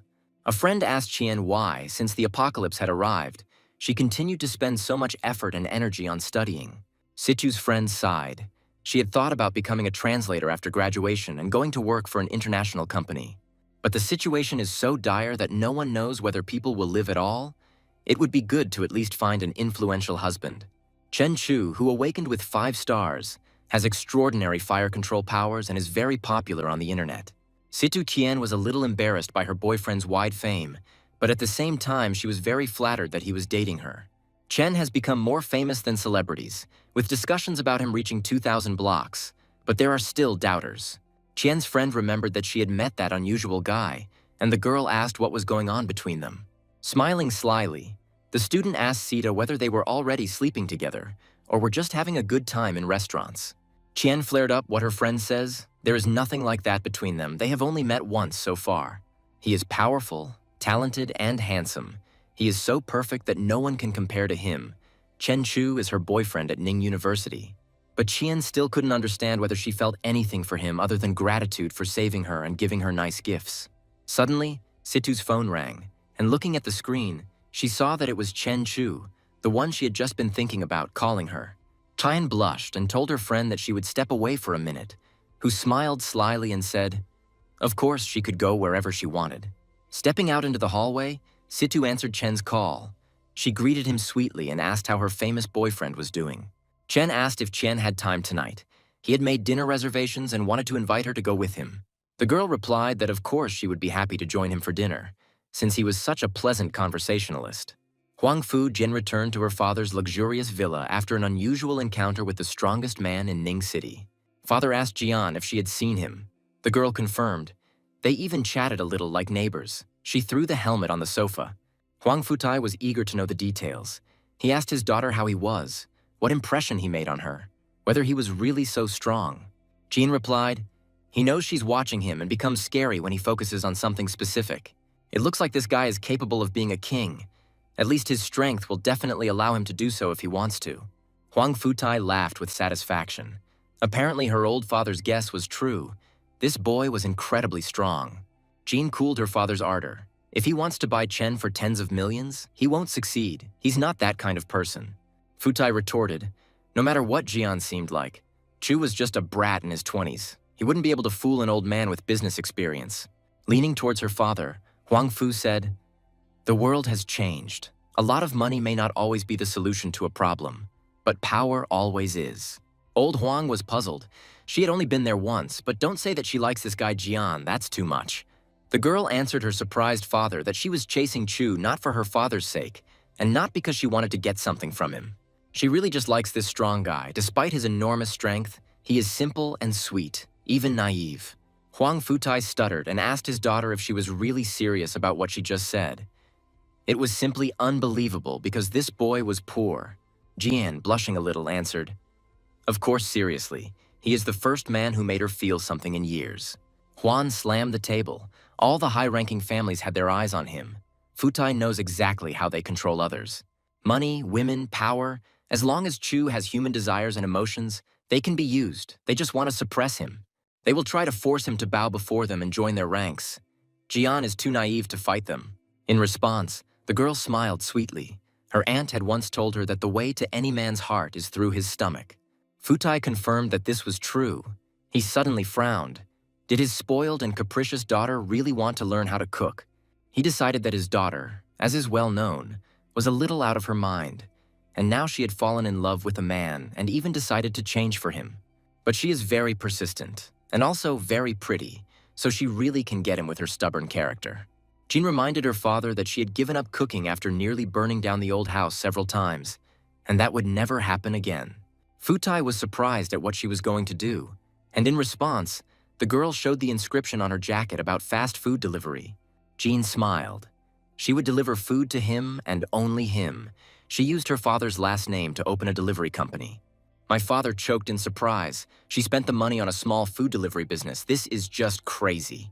It turned out that the girl had studied Chu's roots very well. He had previously rented a small apartment. He had a warehouse in the docks and this villa. But wherever he is, he always orders food for himself, even breakfast. And he does this every day. It seems he has no time to cook. Jean found someone to take his phone and install the app. As long as he orders, she will be able to deliver food to him. The richest businessman clutched his heart. His daughter is engaged in food delivery. What is this? And if anyone finds out, what a shame. But this didn't bother the girl at all. She was absolutely sure that Chu would soon be touched by her sincerity. That evening, at the appointed time, Chen drove to the Ning University campus to pick up Situ Qian for dinner. The guys were talking among themselves. This is Chen Chu's car, the same one who evolved and became famous. Situ walked out of campus in a smart dress and jewelry. The girls looked after her with envy. They wished he would give them a ride too. Chu told the pleased Qian to get in the car. He didn't want to be late for the meeting with the richest people in the city. One of the students sighed and said, looking at Chen, that they were all trash compared to this guy and his beautiful girlfriend. Another one cut him off, asking why he let someone else's ambitions ruin his own since they had all evolved. It's just that Chu was the first to achieve 5 stars, but if they train, they too will definitely catch up with him in strength. The department head said that the 3 of them were the best in Ning City, and that an outsider like Chen Chu was just lucky, that's all. The boy asked the 3rd member of the group if he was right, but the student looked at the beautiful girl with loving eyes. He automatically confirmed that they were as talented as Chen Chu. There was no doubt about it. They were just not as strong. Lunsi couldn't resist and said dreamily with a sigh, "That girl in Chen's car is so pretty, I can't take my eyes off her." A friend gave the amorous Lunsi a hefty slap, telling him not to be distracted from the conversation by pretty girls. As long as Chen Chu remains arrogant, the girls will only look at him. The most important thing for them now is to become as strong as possible. Longzi asked, "So they shouldn't tell Lin Ru what they just saw? Chen Chu is now with some other girl." The friend put his hand on Longzi's shoulder. He knew that he liked Lin Ru, but unfortunately, she really liked this Chen Chu. Lunsi can fight fairly, even if he doesn't win. At least he will be a real man and not a shameful gossip. But talking about people behind their backs is not heroic. They should not forget that they have become heroes and behave accordingly. Chen's car was racing through the city to the restaurant where the meeting was scheduled. He did not want to appear there alone, so he called Sita. The girl timidly asked Chen, "Everyone says that the second wave of apocalyptic disasters is expected in 2 weeks. If there are a lot of strong monsters and the Special Assignments Bureau can't handle them, Chen will do something." The guy was surprised why Chen was suddenly asking about this. Since when did she start caring about monsters and what Chu was doing? The girl lowered her head in embarrassment and said that many people criticize Chen on the internet. Some even call him a coward. Chu was surprised, and why they call him that, apparently because he did not join the Special Assignments Bureau, Situ confirmed. It is said that Chen Chu did not join the Bureau because he was afraid of facing the monsters that would appear here in 2 weeks. Chen chuckled. He is the first evolved student in the country. Of course there are those who don't like him. That's the price of success. But if powerful monsters capable of turning the world upside down appear and the Bureau can't cope, he will undoubtedly be on the front lines. Chen did not join the Bureau because he did not want to be constrained by bureaucracy. Reporting before every action did not suit him. Situ lowered her eyes and blushed a little. She thought so. The one she liked definitely couldn't be a coward. Chen and his beautiful companion walked into a magnificent hotel. The guy said hello and said that he was Chen Chu. Situ Qian was amazed. Billionaires from the richest companies had gathered here. These were the most influential people in Ning City. Senior Li said he was glad to finally meet Chen, since his son had filled him in on the situation, and Chu confirmed that he knew what was going on. Li Chunghong reported that in order to ensure security, they decided to create a security council and invite Chu to become its chairman. Chen was surprised. Li explained that the council would protect them and ensure the safety of the villas around the hill from poisoned monsters. And since they will be protected, naturally they will pay Chen a reward of 100 million per month. Situ was stunned. A whole 100 million a month. That's simply unheard of money. You can buy anything with that. Chen chuckled and asked sarcastically, "Is it really true that 100 million a month sounds pretty good, of course?" He asked Senior Li, "But that would be the price for protecting all the billionaires living in those villas, wouldn't it? In exchange for joining the Security Council, they will be able to collect this sum from the more than 30 billionaires living here." Chen couldn't even guess how much the initiators would demand from them for entry. 10 million? Maybe even 100. But it doesn't matter. In any case, it all looks like an incredibly profitable business on the threshold of a global apocalypse. The hotel owner asked Chen if he thought the money was not enough to agree to protect them from the monster invasion. Chu replied that in times of peace, the rich stick together. Even if something goes wrong, they solve it with money and therefore act arrogantly. And now the apocalypse has knocked them off their high throne in an instant. And now everyone is equal before the poisoned monsters. There is no difference between a prince and a pauper. And this makes them, who have earned millions all their lives, very unhappy. Chen understands them perfectly well. A few days ago, there was a rift in space. The Bureau drove away the monsters with nuclear weapons. Li Chunghong said that if Mr. Chen agreed to protect them from the monsters, they would give him 200 million a month for safety. They all, the old men, want to sleep peacefully. Li turned to Old Man Tai, asking if he agreed with him about everyone's safety. Tai reminded Li that he knew better than anyone how effective these slackers were. If they could be relied upon, they wouldn't be here. Old Man Tai offered Chen 300 million a month to chair their security council and protect them from monsters. And if Chen nods, then Tai will add another 100 million from his own pocket to these 300 million. That's a good price.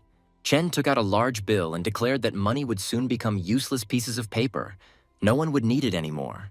The banknote caught fire in the guy's hands. He was sure that after several monster attacks, the money would simply become a means of ignition. Situ's mouth dropped open in surprise. Chen had just easily burned a 50,000 ruble note. That was a huge amount of money. The rich people jumped up from their seats. What is Chen talking about? Will all their capital really become useless in 2 weeks? Li Chenghong muttered, "This can't be. According to official data, the coming apocalypse was of a normal level." Chen asked if they hadn't seen the truth yet, that in the news, only normally evolved people were repelling attacks. Senior Li lowered his head. The old financier did not know how they could save themselves and still maintain their usual comfort. Chu asked why even the Bureau couldn't find the awakened level 4. They are trying to close the 5 doors of the apocalypse. This is not a real battlefield.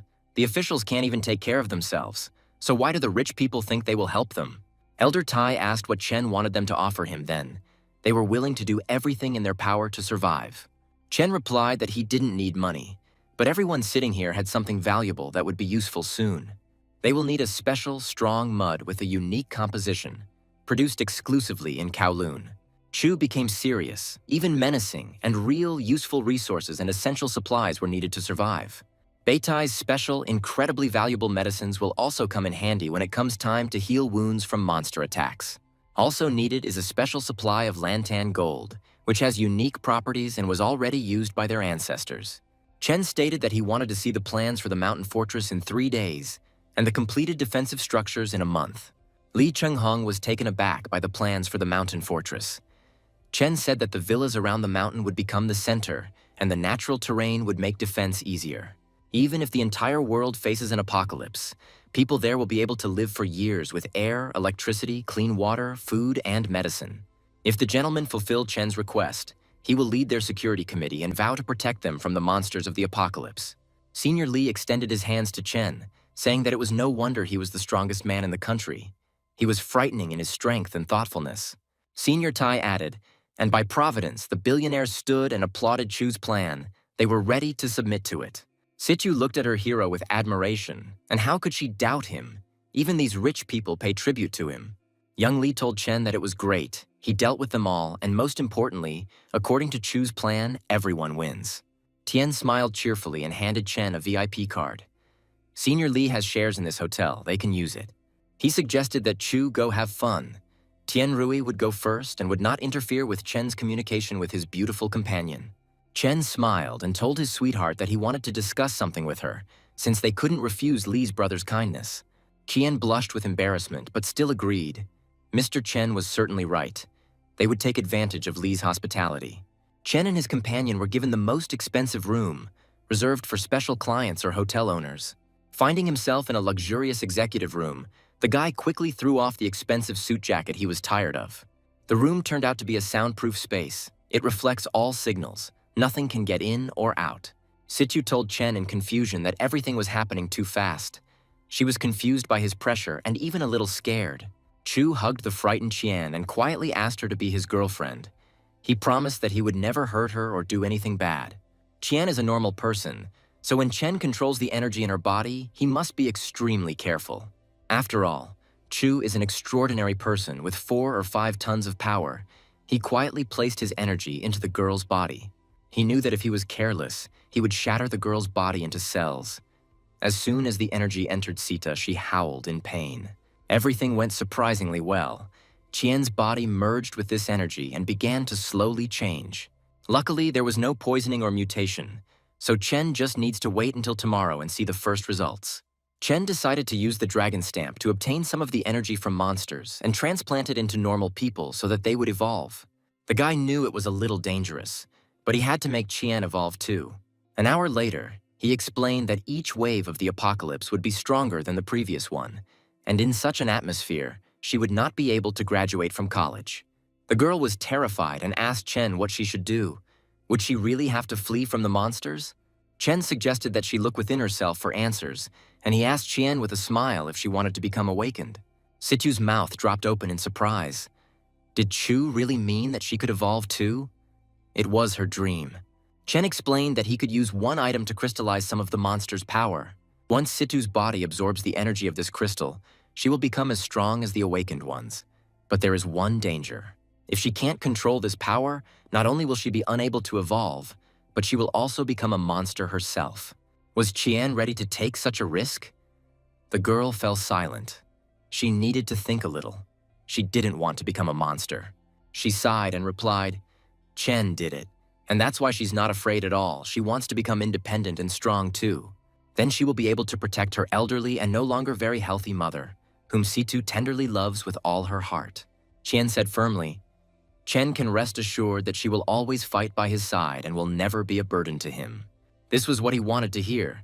Chu asked Situ not to move. This was his first time doing this, so he might make a mistake. Chen watched a video that, accompanied by upbeat music, told the story of a new superhero, a fearless protector of the city. The author called for applause for Tianlong. Each of the votes gives him strength to move forward, turning into a true legend. The woman explained to Chen that they filmed this at the Shanshui City Bureau. They have several 100,000 subscribers on their app. And this is the 5-star manager of the Zhanghai City Bureau. The application agent happily asked, "He looks cool." These viral videos can reach millions in a split second. They are very easy to watch. People enjoy watching them. After carefully watching several videos, Chen said in surprise that these evolved superheroes use special effects. Wang explained that her app can turn on filters with one tap, making his movements look even more powerful. The app helps the evolved ones represent themselves, so they have signed contracts with many bureaus and heroes. Chen is a celebrity I would especially like to sign a contract with, as he is the first to evolve from the new generation. Chu just needs to show his strength, and they will advertise it themselves. His popularity will skyrocket and many sponsors will appear. Wang suggested watching sponsored videos, one of which featured an evolved version advertising noodles with additives. On another, the defender of people from monsters was racing in sneakers and advertising a hot sale on shoes and calling for savings. In the third video, the evolved one advertised contraceptives, which Chu thought looked ridiculous. Wang was willing to comply with any of Chen's demands if he agreed to broadcast live and become a popular streamer. Chen replied that he was not a star. "What fans were you talking about?" The woman was surprised that Chu didn't know how popular he was now. Even just because of his stunningly handsome face, he will have millions of female fans dreaming of becoming his subscribers. Wang was sure it would happen as soon as Chen Chu showed his face in the evolved fan group chat. The woman chattered after Chen as he left, saying that he could get any girl he wanted using the app. The guy apologized and said that he was not interested in all this. He was already fed up with the persistent representative of the application. Chen asked his assistant to take Miss Wang away, but she stubbornly exclaimed that he could get hundreds of millions for advertising. Chu barked at the staff to get this annoying customer out of here as quickly as possible. People were so used to valuing money.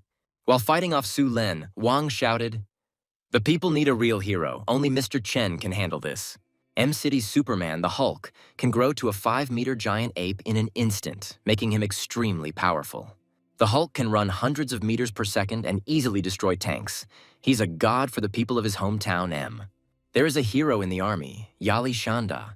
His left hand can become a royal sword. He is called the Blade Man. In the city of F, there is a man who can become flame. And in the city of D, there is a man who can freeze the air. There is also a transformer and an invisible man. Normal people tend to be afraid and doubtful in the face of the coming apocalypse. They need a real hero. A hero who can make people feel safe and give them hope that they can survive. Van insisted. Hulk of the city M, Yali Shanda of the city Y. They became symbols of the strength of their countries. We also need such a symbol. Chen glanced sideways at the persistent woman and thought that it would be a good idea to increase his area of control, especially now that he was being criticized. Turning to Wang, he replied that streaming was definitely out of the question, but he might agree to filming one video. The woman burst into tears of joy. Could it really be true that she had finally managed to persuade the country's most mysterious young hero? Chen was in no hurry to show off his armor.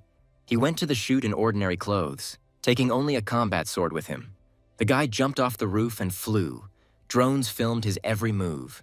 The announcer said that Chen Chu was a light in the darkness, the embodiment of hope. His sword strikes with precision and grace, and he moves through the air in a deadly dance, destroying the monsters that appear.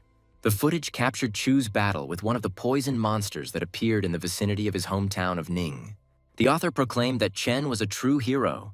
He fought monsters not for glory, but for the sake of every human life on Earth. Chen Chu is the first to evolve from the new generation. He is a fearless, legendary, and noble protector of the people. Looking at the video with Chu, one of the guys cursed, "This is some kind of apocalypse game. Should the evolved ones really play it?" The group leader said there were so many special effects, but Lunzi objected. There were no special effects. It just looked so exaggerated. Guandi realized that Chen was stronger than the 5 stars. He had gone beyond evolution and had become awakened. It seemed like he was moving further and further away from them. In a distant mountain temple, monks prayed fervently, calling for help from their great immortal patrons. And so the sacred portal began to move. Their prayers were answered. The abbot of the monastery welcomed the great Tengu. From the sacred portal emerged a winged Tengu, an all-powerful mountain demon with horns and a long red nose. But following behind the winged, horned old Tengu came another immortal, beautiful, and no less powerful woman. It was Izanami, the mother of many gods and ruler of the underworld, the inexorable and all-powerful goddess of death. Seeing the all-powerful goddess, the monks froze, and with trembling voices they greeted the great Izanami. Izanami asked the monks if they were sure they had found the baby of that ancient animal, and they unanimously confirmed it. The law states that the powers of such an animal must belong to all of humanity, but priority goes to the one who discovered it. Izanami asked what other law, if they killed him and took control of his powers, they would distribute them themselves.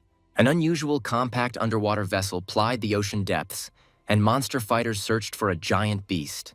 The submarine was approaching a cave where Chen's clone, a huge, strong, and terrifying sea lizard, had chosen to rest. The submarine froze in one place. The hatch opened and several divers carefully emerged from there. This was the Poseidon Assault Group. The fighters were equipped with the most modern equipment and improved protection. One of the soldiers signaled that he had found huge paw prints on the bottom. It was hard to even imagine the size of the beast itself. The fighter showed the captain the gnawed skull of a monster whale. In life, this monster was as much as 20 meters long. The boys swam closer to the slain monster to understand who and how could have killed such a dangerous and powerful sea giant. And then the captain glanced at the device. The radiation near the slain monster had sharply increased. There was a source somewhere very close. The stormtrooper looked at the counter readings in surprise. The radiation continued to grow steadily, approaching the critical point. The captain raised his head and saw a lizard cave very close by. He realized that the cave was obviously the source of high radiation. He carefully swam up to the underwater cave and carefully looked inside, where a well-fed giant sea lizard was resting. The commander asked the others if they had heard any strange sounds, but no one except the captain had heard anything suspicious. Taking another look at the lizard, the captain ordered everyone to stop. Something was definitely wrong with that thing inside the cave. The radiation level continued to rise at an incredible rate, and being near the cave became mortally dangerous. The radiation is 1,000 sieverts. Even if they were next to radioactive waste, the radiation would not be that high. The lizard frowned and looked out of the cave, examining the uninvited guests, where they came from at such a depth. The device stopped at the 1,500 sievert mark. The squad leader looked at the cave in confusion, wondering what was going on there. Guande questioned the director of the entertainment center, asking why a person had gone missing there yesterday and why he hadn't immediately reported it to the police. The businessman looked down, thinking that the tourist was simply lost, so he sent people to look for him in the area. The captain slammed his notebook shut noisily and angrily, and the director of the Haunted Sea Entertainment House shuddered. Guan was sure that the reason was different. The director was afraid that reporting the disappearance would harm his business and cause losses. The man muttered something unintelligible. It was clear that Captain Guan was right. He did not report the disappearance out of self-interest. 3 people disappeared today and 1 more yesterday, and the day before yesterday, this haunted house has swallowed up 5 people. This could be a sign of the approaching apocalypse. The Bureau of Special Assignments will deal with this. The guys are ready for battle. As soon as they entered the haunted house, the sensor detected poison. It looks like they are dealing with a strange monster. Of course, it will collect poisoned energy in its area. It seems this room was on the map the director gave them. With a quiet rustle, sheets of thin paper began to fall on the boys, and the squad members carefully moved forward. Suddenly, something terrible landed with a loud noise right in front of one of the students, and the guy jumped away from the object. He saw with horror a man with glowing red eyes and an unhealthy blush on his cheeks. The ghost let out a terrible scream. The boy, with a desperate cry, rushed at the ghost and dealt him several very powerful blows with his combat spear. Soon, a broken wooden doll, which had been used to represent a ghost and frighten tourists, was lying on the floor of the room. The guy cursed. He thought it was a real ghost. The girl laughed. It was just a prop. There was no need to break it. The leader of the student group informed the others that, judging by the device, the source of the poisoning was approaching them. Behind the boys, in the center of the room, a deafening explosion was heard, and a poisoned monster appeared, kidnapping people here. Lunzi, covering the others with his shield, warned the group members to be careful. This was a rather strong opponent. The monster, armed with a giant chainsaw, slammed the saw into Lunzi's shield, attempting to smash the human's defenses to pieces. But Lunzi was able to push the enemy away with his shield, and the poisoned monster flew up to the ceiling, preparing for a new attack. The squad leader said, "A strange 3-star monster with enhanced attacks, defense, and enormous regeneration abilities." One of the students rushed at the enemy, shouting that he didn't care that the monster had eaten 5 people and become even stronger. He was powerless against the spear. The student commander added that the weak point of this monster was its head, and the boy thrust his spear into the monster's chest. The guy turned to the commander in confusion. What did he say? It seemed he had done something wrong again and jumped into the clutches of the monster. The group leader grabbed his head. What an idiot. This monster's weak spot is his head, and where did he hit him? Suddenly a shot rang out. One of the girls fired a pistol straight at the poisoned monster. Everyone fell silent. When the smoke cleared, it turned out that the monster's head had been pierced by an incendiary cartridge, and cracks ran across the entire skull. The beauty demonstratively blew on the smoking barrel of her pistol. She really did shoot without missing. The girl chuckled. Disappointingly for a 3-star poisoned monster, he was killed with just 1 shot. The guy with the spear snorted in displeasure. He pulled his weapon out of the dead monster's chest. He had disgraced himself here greatly. But he still said that it was because his spear restricted the monster's movement. Otherwise, how could the girl have fired? The group leader reminded the guys that they were a team, he said in a conciliatory tone. Everyone worked together, the monster was defeated. The commander ordered to check the perimeter. If there were no more sources of poisoning, we needed to return and report to the captain. Guandi entered the room and listened to the group's report on the battle. He was categorically dissatisfied with the student team's performance. The captain said sternly that this was a fatal flaw in their team's work, which would one day cost them their lives. Guang asked Pan Hao why he was acting without the leader's instructions, and whether he really thought he was smarter than Li Zongwen. Pan Hao replied sheepishly that it wasn't so. He just wanted to kill this poisoned monster and show off his strength.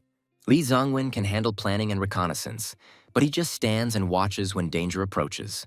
Li must remember that he is first and foremost part of the team, not the leader, and will continue to watch from the sidelines, needlessly sacrificing the lives of the guys.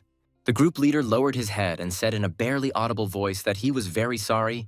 He really should have been the first to help. The captain asked Lunzi who his shield was supposed to protect, and the boy answered with confusion. His teammates, of course. Guandi frowned. And wasn't Lin Ru the only member of his team? The guy rushed to cover her with a shield first. The captain raged. In battle, no one cares about personal sympathies. He must protect all members of his team. Now it was the girl's turn. Guan noticed that the two of them were so carefree that they didn't even have a sense of danger. They act completely thoughtlessly when their team members fight the monster. Such behavior will one day turn into tragedy. The girls lowered their heads and silently listened to Guan Dai. It was the first time the captain had scolded them so harshly. It was unusual. But the captain couldn't understand where the students got such carefree courage, as if they had gone on a picnic and decided to play football. Frowning, Guan said seriously, "This is not a game. One small mistake and they will all die a horrible death. They all have to be responsible for their team members so that everyone survives. This is a war, and in war there is no other way." Guan Dai said that he was done arguing. Their second mission could have gone even worse, but they dealt with a 3-star enemy. With such strength, they can cope with a stronger monster. The captain lit a cigarette. Now he will reveal a military secret. He cannot give it to anyone. The captain let out a puff of smoke and said, Doomsday Base M was destroyed by a monarch-level demon with a strength greater than 5 stars. In response, authorities urgently raised the difficulty rating to 11, defining it as Armageddon. The boys asked in confusion what Armageddon meant. They had never heard of it. And could the captain tell them the details? D continued, the city M lost more than 17,000 evolved in one night, and had to use nuclear weapons. And even it had difficulty coping with the monsters. As far as is known, the corpses of the monsters were not found in the rubble. They retreated. The guys were in shock. Guande said that according to his data, 17 doors of the apocalypse were affected to varying degrees. Given the changes in space-time waves, the apocalypse in 10 days will be much worse than they expected. It would be difficult for the boys to face stronger monsters. Linru asked Dae how they could become stronger, and whether there would be training. A bluish crystal sparkled in the capital's hand. Everyone stared at the unusual object. The students froze, wondering if this was really for them. Guan explained that time was running out. The Bureau of Special Assignments had distributed spiritual crystals. They should know what this meant. Pan Hao exclaimed, "The crystals will help awaken his hidden potential and allow his abilities to develop even more." The captain reported that the boys were selected to consume these crystals in order to become stronger as quickly as possible. All team members must obtain the final 4 stars within the next 10 days for the sake of the future of humanity. The group's leader assured the captain that they would not let him down and would become as strong as possible for the sake of the survival of all people on this planet. Chen looked at his stats. His level had already become a minor deity. He and the iguana were at the 3rd level of evolution. Considering that the iguana hunts in North Sea farms, it will be able to evolve a 4th time in a few days. After that, he will only care about the progress of Qian's evolution. At this time, the girl was having a nightmare. She did not understand where she was. Looking around, Situ discovered that she was somewhere among the rocks and was surrounded by strange smoke on all sides.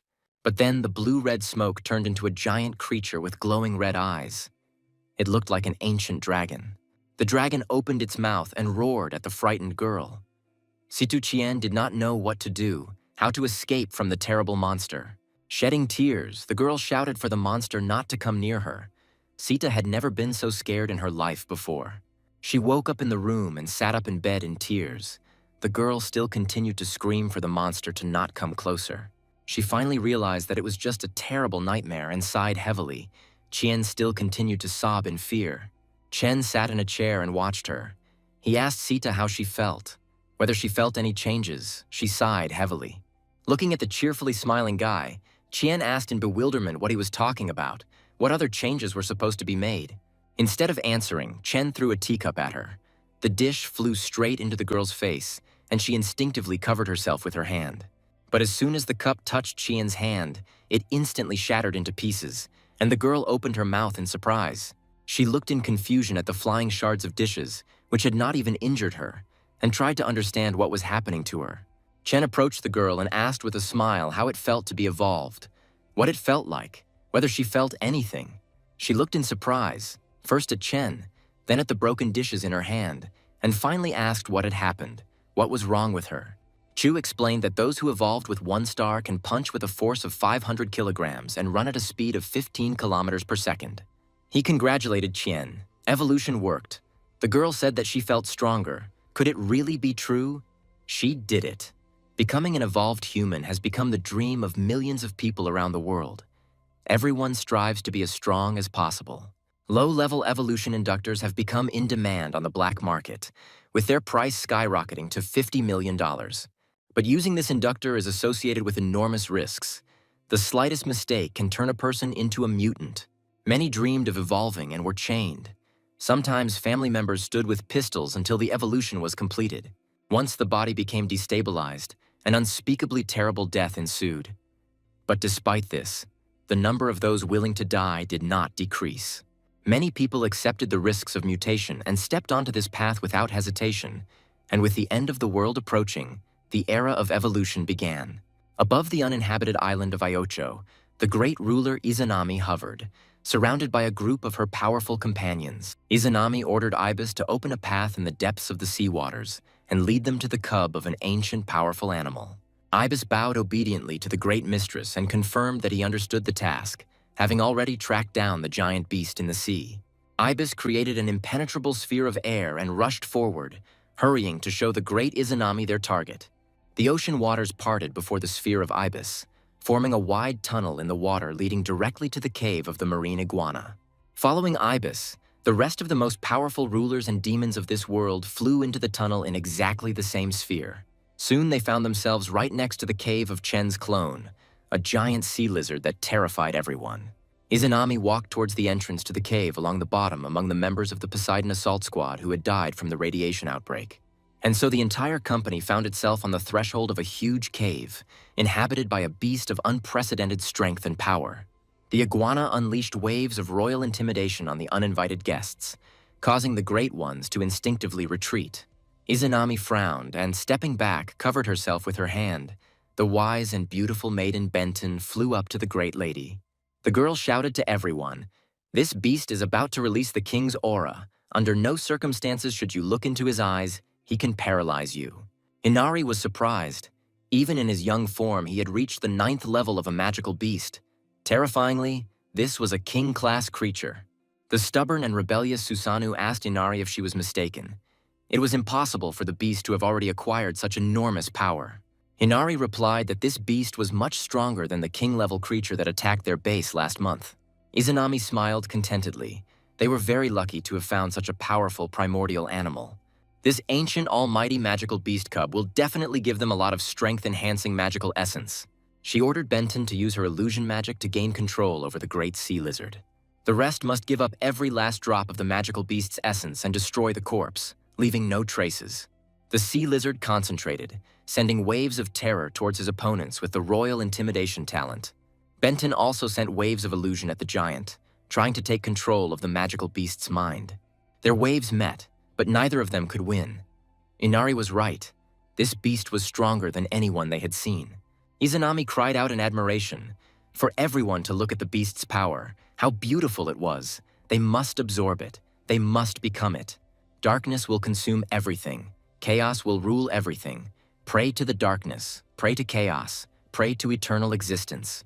The interweaving of darkness and light. The cycle of life and death. Everything will become nothing. They must become immortal. Must finally become gods. People's desire for transcendental power has never diminished, and scientists around the world are conducting secret experiments on this topic. As the flames of destruction tore through the skies, a mushroom cloud blossomed over the cities, a symbol of the end shrouded in death. The shockwaves shook the earth like divine punishment. Civilization and order were reduced to splinters. The world became primordial chaos. 30 days and nights passed, and only then did the ashes settle. The mountains turn into deserts, and the fast rivers become dead lakes. In the cracks of the blasted earth, the surviving people looked on in horror. Many were wounded and died in terrible agony. The remains of colossal beasts the size of mountains glowed with a strange metallic sheen, the nature of which no one knew. In the crystallized bone marrow of these giants, people found a substance that sparkled like the brightest stars. When light fell on it, the substance pulsated, refracting the colors of the visible spectrum. After several years, people discovered its secret.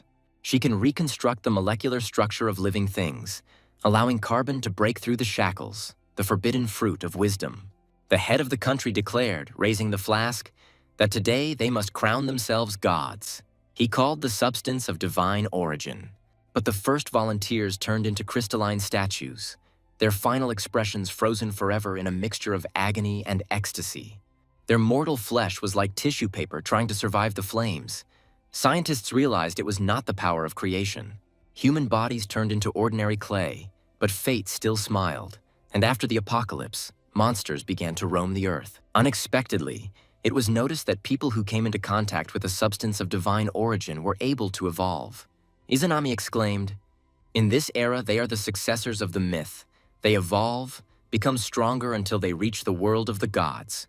She screamed in ecstasy that they should become gods, and the others joined in, shouting for everyone to pray to the gods. Suddenly, Izanami heard a strange voice. Someone mockingly said, "Pray to the gods." She asked who was here. On the head of the giant sea lizard stood a fragile black-haired guy. The magical ancient beast obeyed him.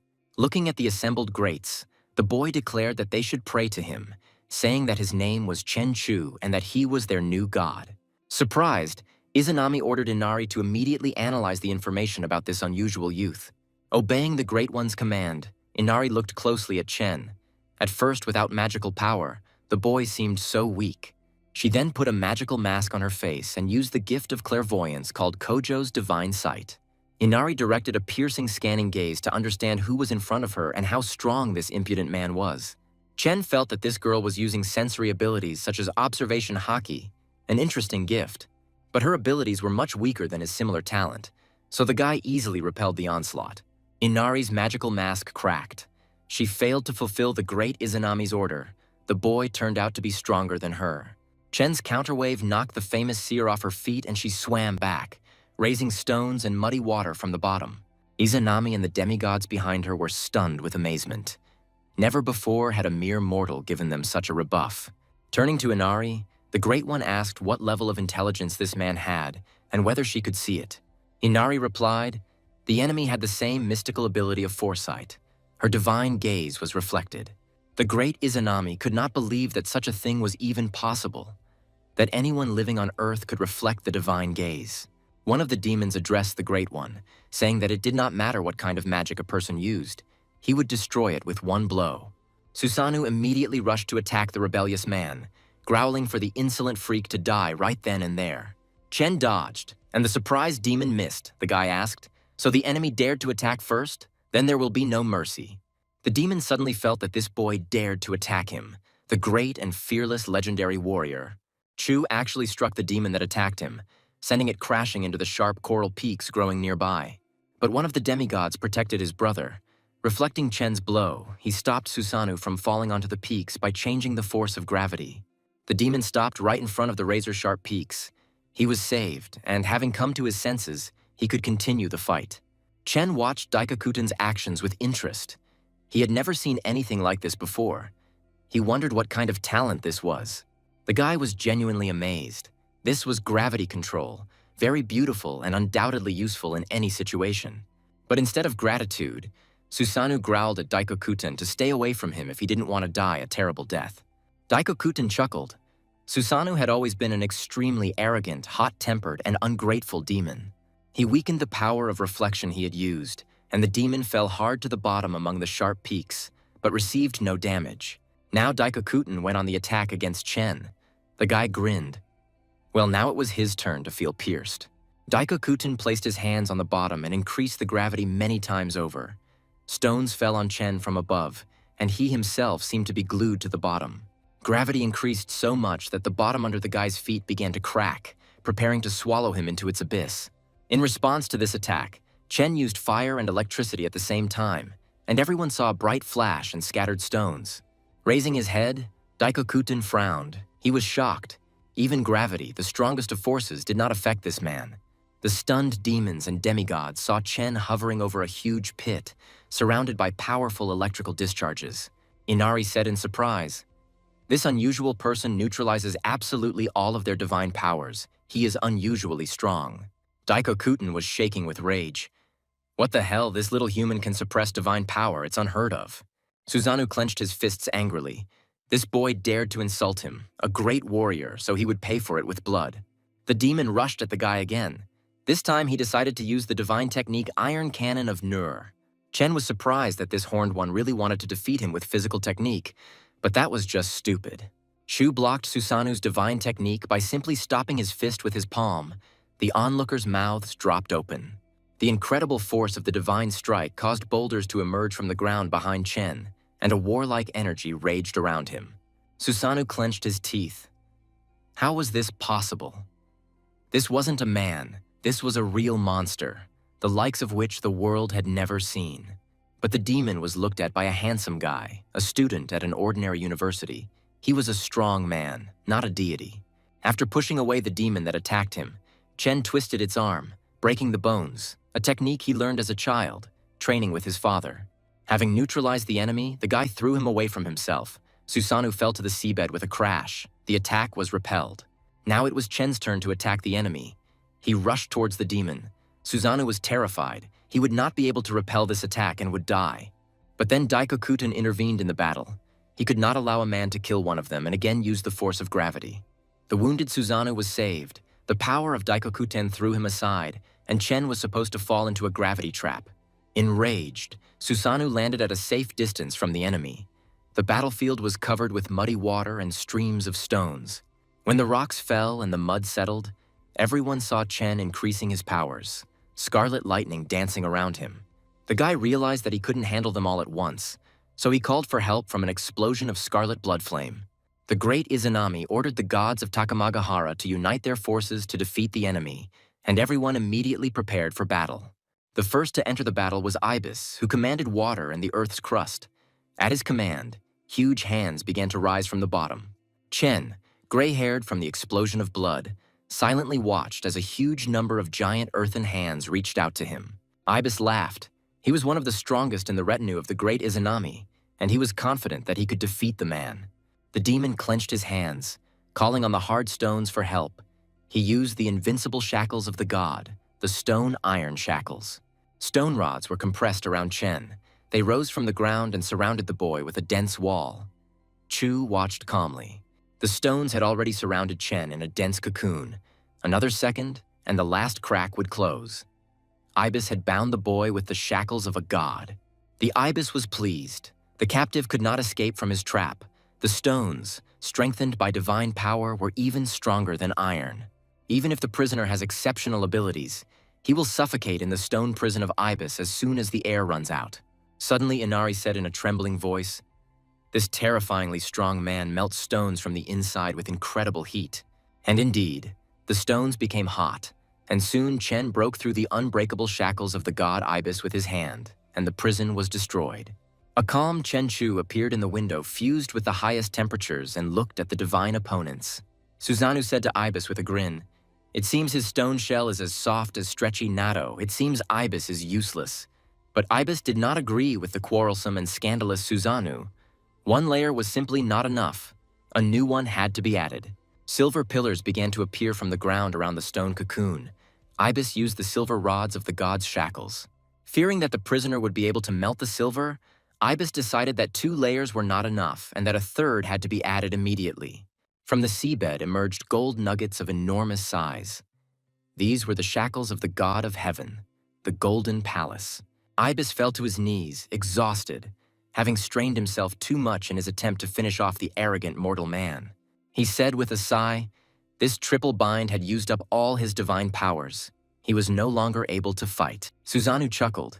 He didn't mean that Ibis should use his strongest ability. He was just joking. One of the demigods said that no one survived in the heavenly golden palace of Ibis. The battle is already over. The man is probably dead. Susanoo snorted, and he had already thought that the kid was some kind of big shot. But hadn't the Takamagahara pantheon defeated him? The great Izanami was pleased. Finally, the obstacle was removed. Now nothing would stop them from absorbing the beast's magic. She ordered to kill this giant lizard as quickly as possible and suck out its magical essence. It's time to become even stronger. Suddenly, Inari recoiled in fear from the golden palace of Ibis. Izanami asked what it was that her divine vision of the spirit saw. Inari heard the voice of that man. He is still alive, and although with difficulty, he is breaking through the triple divine shackles. The seer was shocked. This guy can overcome metal structures. The triple seal of Ibis does not work on him. And then everyone saw that the golden divine palace began to sway, surrounded by electrical discharges, and the seals were destroyed. Chen shouted menacingly, "Whoever wants to hunt the young ancient monster must first step over its corpse." Having scattered the gold and silver stones, Chen found himself free again, jokingly asking not to blame him for trampling their corpses. Ibis, looking at Chen, who had reappeared in shock, exclaimed that he had definitely sealed that person. How could he come out? Instead of answering, Chu launched one of the golden stones from which he built his divine, unbreakable shackles at Ibis. Golden stones also flew at the nearby wise seer Inari, who was the first to understand the boy's true strength. Chen was angry. These creatures wanted to kill his iguana. He shouted to the deities that he would finish them off one by one, and then he will take their sacred corpses and grind them into powder, so that no one will ever remember them or call upon them again. Kagutsuti exclaimed, "The man dared to kill their comrades. Enough chatter, anyone who blocks the path of the deity will meet death." The flame of God is different from witchcraft. The power of Kagutsuchi can create a karmic flame that burns continuously for 7 days. The god of the lower world chuckled. "The flame of Chu is more suitable for tea." He created an arrow of karmic annihilation of the lower world. Launching a fiery karmic arrow at Chen, Kagutsuchi angrily shouted for the man to die the most terrible of deaths. A stream of concentrated hellish flame flew into Chu. No mortal has ever been able to withstand this underground heat. Chen calmly watched the divine arrow. It must be said that after the explosion of blood and scarlet flame, he himself already looked like a god. Seeing Kagutsuchi's fiery arrow approaching, Chen smiled and blew lightly on the underworld god's formidable weapon. A huge cloud of smoke appeared. The arrow of karmic flame collapsed and swirled in separate flashes around Chen. Kagutsuchi laughed loudly, anticipating how their enemy would instantly roast in his hellish fire and would no longer interfere. But it was all in vain, Susanoo growled. Enough chatter, he will attack from below. Let Kagutsuchi press from above, and Daikokuten will support from the air. The Takamagahara deities gritted their teeth and rushed into battle. There was no way they could allow a human to gain the upper hand over them.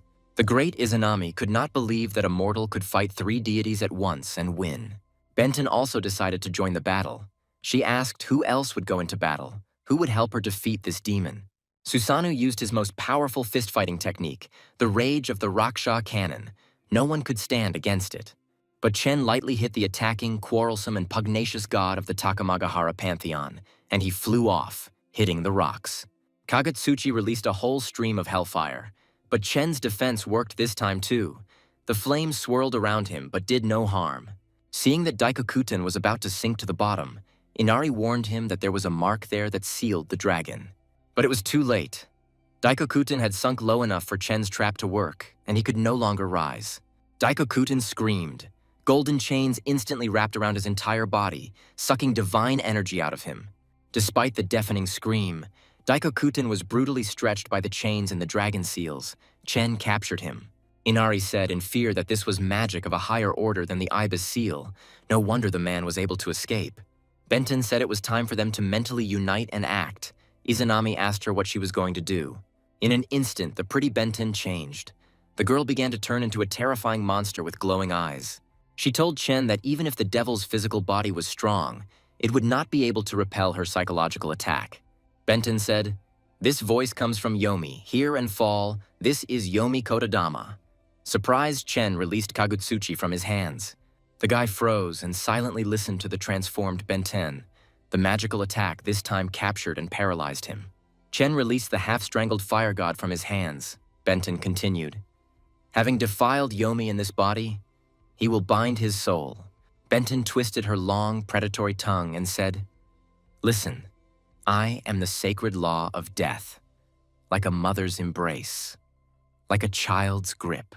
She did not let up her pressure. Hypnotizing the guy, she ordered, "Fall, fall, immerse yourself in the path of Yomi, on which even gods fall." Kagutsuchi whispered. The Kotodama Benten was still active. The devil could no longer move. He had to plunge into the world of nightmare.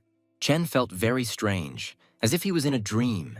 His mind was shrouded in a dark fog, and through it he heard Benton's voice. She said that the power of the real world doesn't matter here. This is her mental world. Breaking Chen is as easy as moving your hand.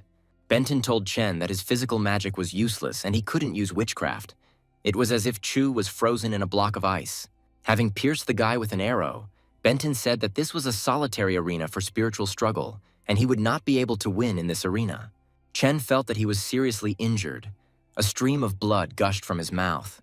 For some reason he could not resist, feeling helpless. Benton laughed loudly. The man was in pain. In her world, the feeling of pain was amplified hundreds of times. This was his punishment for disrespect and insolence. The goddess said that the best thing is that Chen won't lose consciousness here, despite his serious wound. And what's more, he will begin to think even more clearly. She inflicted more and more bleeding wounds on Chen, conjuring that every nerve would transmit this terrible agony. And then the guy seemed to wake up. He realized that since this was a mental world, these imaginary wounds were unreal. It was just hypnosis. "So all these wounds can't be fatal," Benton laughed. "But these wounds are enough to make him beg for death." She was sure that her Kotodama would bring him to his knees and make him beg for death, because he felt that suicide was the only way out. In response, Chen smiled. Actually, he didn't feel anything like that. He somehow immediately felt better as soon as he realized what was what. His bleeding wounds began to disappear. He said that if he didn't even feel pain, then this Kotodama was just an annoying noise. Benton was taken aback. This guy was out of her control, but it was impossible, absolutely impossible. She was invincible. The goddess dealt Chen another very painful blow, and he again felt severe bleeding and terrible pain. Looking closely at the guy, Benton smiled. wondering if he really didn't feel any pain. He replied that if this feeling of pain were taken as 100 points, then the pain from the boiling of blood during a bloody explosion could be equated to 1,000,000. Benton was horrified. This boy had outwitted her. He had endured the pain of mortal wounds and had freed himself from her mental influence. Now it was Chen's turn to influence Benton's mind. He said that her imagination was definitely interesting and strong. But from this moment on, Benton's soul will constantly remember one thing. She lost to a mortal man. She is no longer omnipotent. Kotodama Benton shattered into tiny pieces, and from the blow she received, she began to slowly sink to the bottom as if in a dream. The goddess kept repeating that she had lost, and the other gods of the Takamagahara pantheon looked at Benton in surprise. She fell next to Izanami, blood flowing from Benton's mouth, nose, and eyes. The Great One silently looked in surprise at the invincible goddess. Suddenly, Chen commanded Benton to stand up. He decided to show the deities that his mental power was not weaker than theirs. Obeying the boy's order, the wounded Benton rose heavily from the bottom and headed towards him. Izanami was shocked by what she saw. She asked Chen if he had made Benton his puppet. It seemed like her Kotodama had affected her.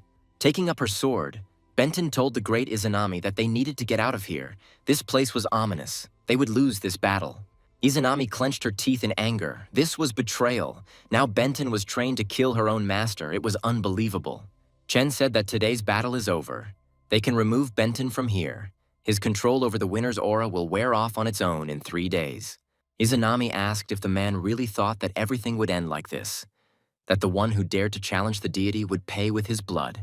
The Great One turned to Benton and said that she could now die. The goddess obediently swung her sword and cut off her own head. Chen cursed. It was the first time he had seen someone so cruel that he would force a living, intelligent being to kill itself. Inari asked the great ruler why she did this, since Benton was one of them, from the Takamagahara pantheon. Izanami replied that the useless have no right to become gods. The shell of a loser is not worthy of the gift sent by the gods.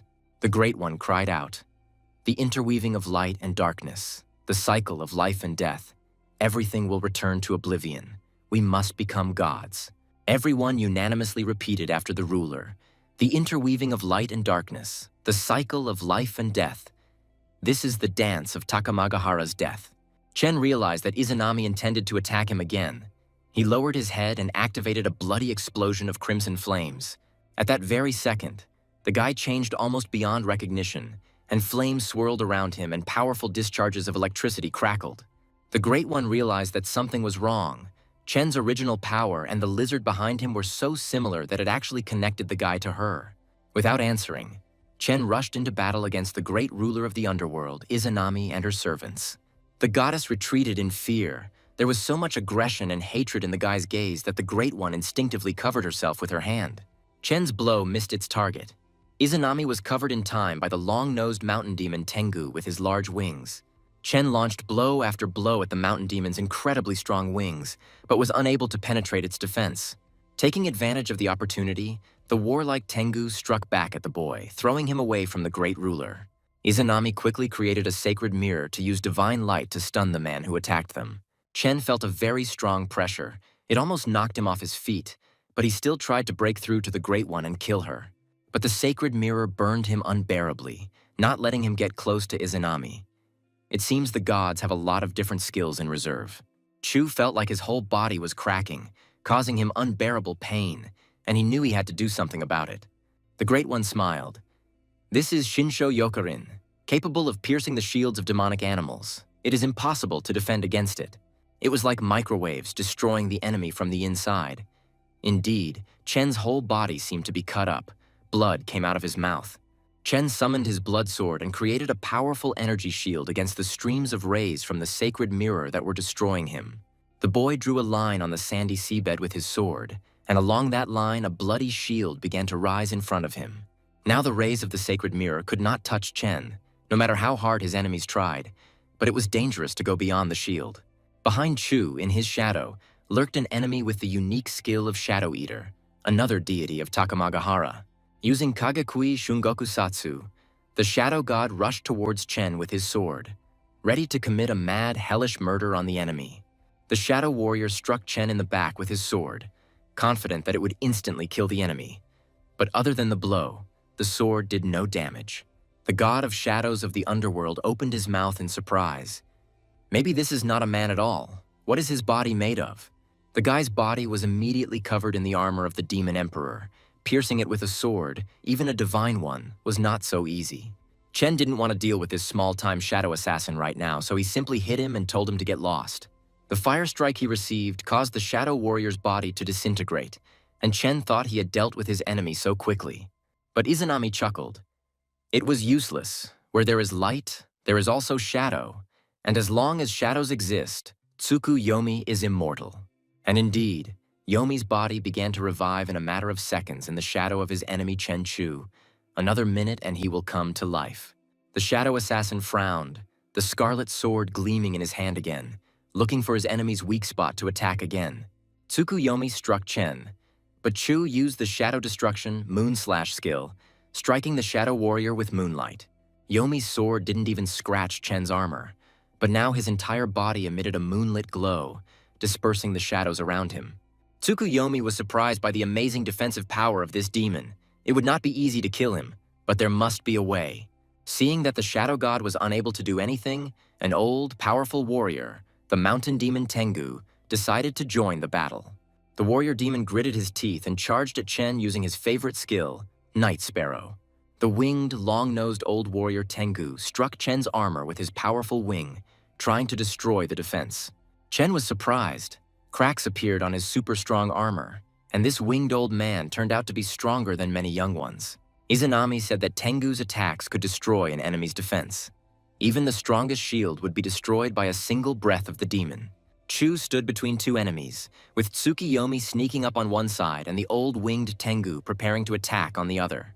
Turning to the great ruler of Izanami, the boy said with a smile, "It was a good try, but it also failed." Chen suddenly threw his bloody sword at Tengu and chopped off his long nose, while a shadow assassin rushed towards Chu from behind. At this time, Tsukuyomi rushed at Chen, using the snake fang technique, but Chu dodged the shadow lover's attack. Chen immediately dealt the enemy several devastating blows using the cicada shell chaotic bloom technique. But Tsukuyomi did not retreat, using ever new techniques and striving to disarm and kill his powerful enemy.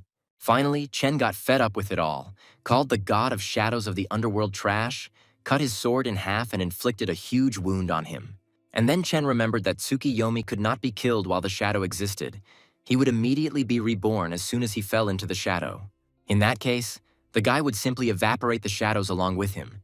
Chen caused a bright flash that illuminated everything around. Tsukuyomi fell to the seabed. The bright light hid all the shadows. The deity had nowhere to hide, and he lay powerless in the light. Chen, with a bloody sword in his hands, rushed towards the annoying shadow god Tsukuyomi. He knew that if he was killed now, he would not be revived. The boy plunged his bloody sword into the chest of the shadow killer, weakened by the battle and the bright light. He could no longer resist. A trickle of blood flowed from the mouth of the slain deity of the Takamagahara pantheon. Tsukuyomi was finally defeated. Chen looked angrily at the other gods of Takamagahara. He asked who was next. Who else would dare to speak out against him? Tsukuyomi Amaterasu's sister called out to her brother with tears in her eyes, but the wise Tengu kept her from leaving the circle of the sacred mirror. The mountain demon looked sympathetically at the crying goddess. He also felt sorry for the young and energetic Tsukuyomi. Enraged, Izanami exclaimed that they were all standing like idols, and that they all needed to attack the man together since they were gods. But the deities of the Takamagahara pantheon remained silent, and did not dare to attack the one who had already managed to finish off some of them. Amaterasu clenched her fists. How dare they all order her around like she was a slave? They were probably looking for death. Falling to her knees, the girl burst into tears and asked the Great One why sacrifice so much. Perhaps it would be better to actually retreat. Izanami responded that she allowed all of her younger brothers to be killed in order to obtain the origin essence and become stronger. The great ruler reminded her companions that they were future gods, but to achieve this, they needed to kill this demon.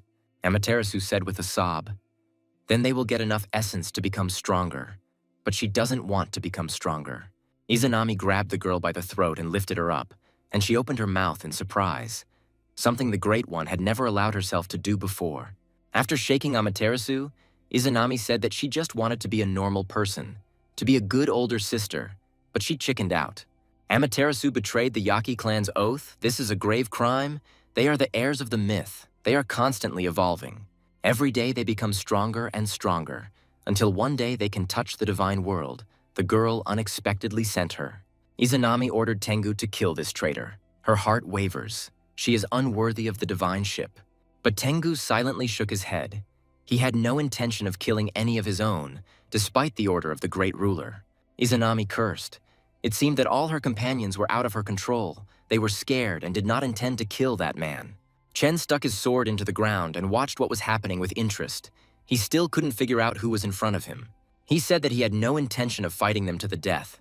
If they were ready to give up hostility, then they could get out of here. Izanami's face darkened. Her eyes flashed angrily. She asked with a smirk, "Did the man really want her to give up? It was impossible."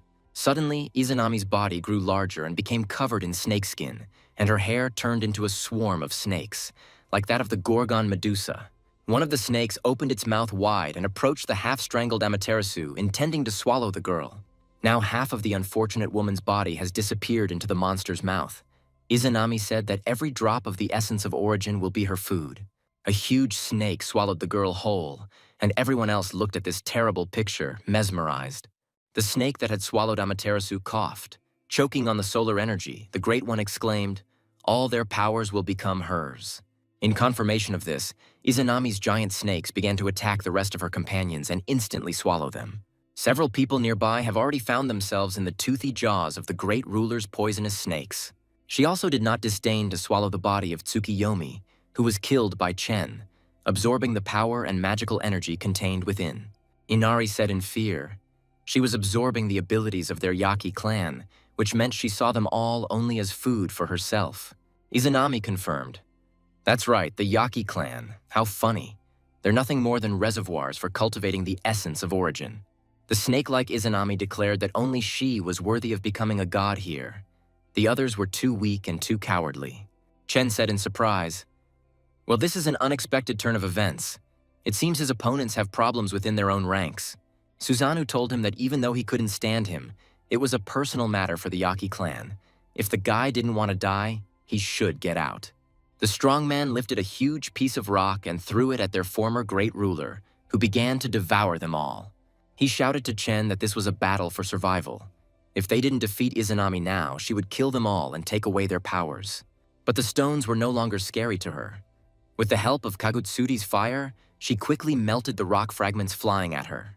Looking at Susana, Izanami told him that he was just another dog trying to kill his own master and provider.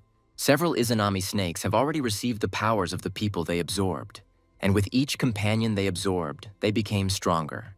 Daikokuten said they were all orphans, experimental children who had experienced many disasters without resources or prospects.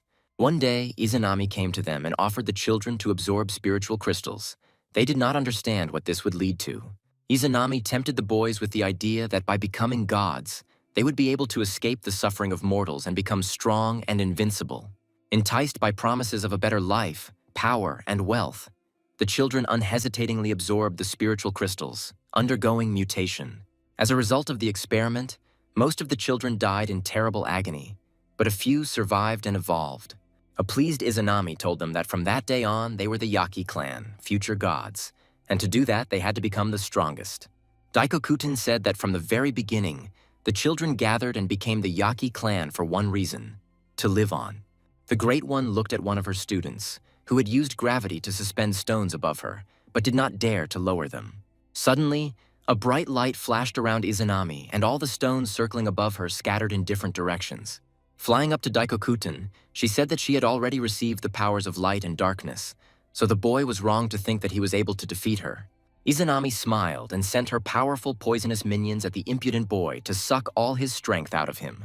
Daikokuten's body was entwined with numerous snakes, and he clenched his teeth, trying to resist the cruel ruler's skill. Even as he was dying, the boy screamed that he would never submit to the insidious deceiver Izanami, who had killed so many children for her own gain. But Izanami waved her hand, and the snakes crushed the stubborn Daikokuten, squeezing out the precious essence of origin from him. One of the snakes, having absorbed the boy's essence, became dark. She received the talent to control the force of gravity. The Great One grinned. At the command of the mistress, the dark snake bared its teeth and hissed, and at the same moment, all the stones of different sizes rose up and froze in the water. Izanami laughed loudly. Chen looked at the enemy. Having killed all of his companions, she will really become incredibly strong. She shouted to her remaining former comrades, ordering them to rise. She needed all their strength to become invincible. Using gravity manipulation, Izanami raised Susanna, who was wounded and stripped of her armor after the battle with her, from the ground. The great ruler also raised the frightened Inari and the slightly confused god of fire of the underworld, Kagutsuchi, higher. Izanami ordered all survivors to give up their powers and transfer them to her, sacrificing themselves for her divine power.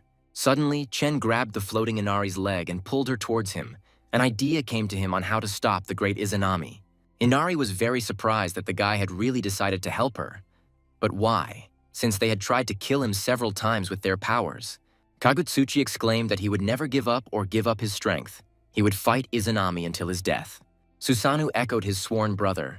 He assured the Great One that even if they both had to die, he would not let Izanami win. In response to these loud statements, Izanami only laughed. These fools seriously decided to fight her and even win. Two huge snakes with gaping mouths immediately rushed towards the rebels who dared to contradict their mistress. The snake Izanami bit off the lower part of Susan's body. A huge stream of blood gushed out. The strong man was still alive, but was experiencing terrible pain.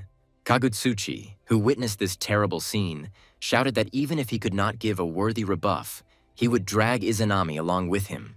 He used the Yomi burn technique, a flash of rage in the sun, turning into a stream of furious fire. He flew into the gaping mouth of the snake.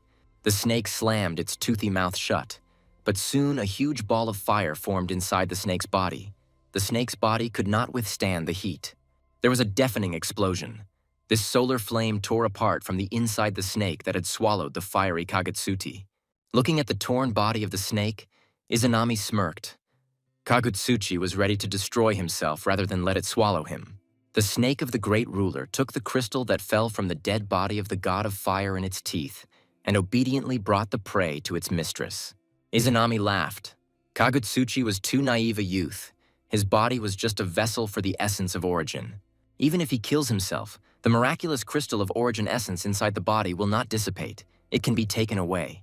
She ordered the snake to absorb the Kagutsuchi origin essence crystal, which contained the power of the murdered youth. Soon, the head of the snake that had absorbed Kagutsuchi's essence burst into flames. Izanami had absorbed the crystal's energy and now had the gift of fire.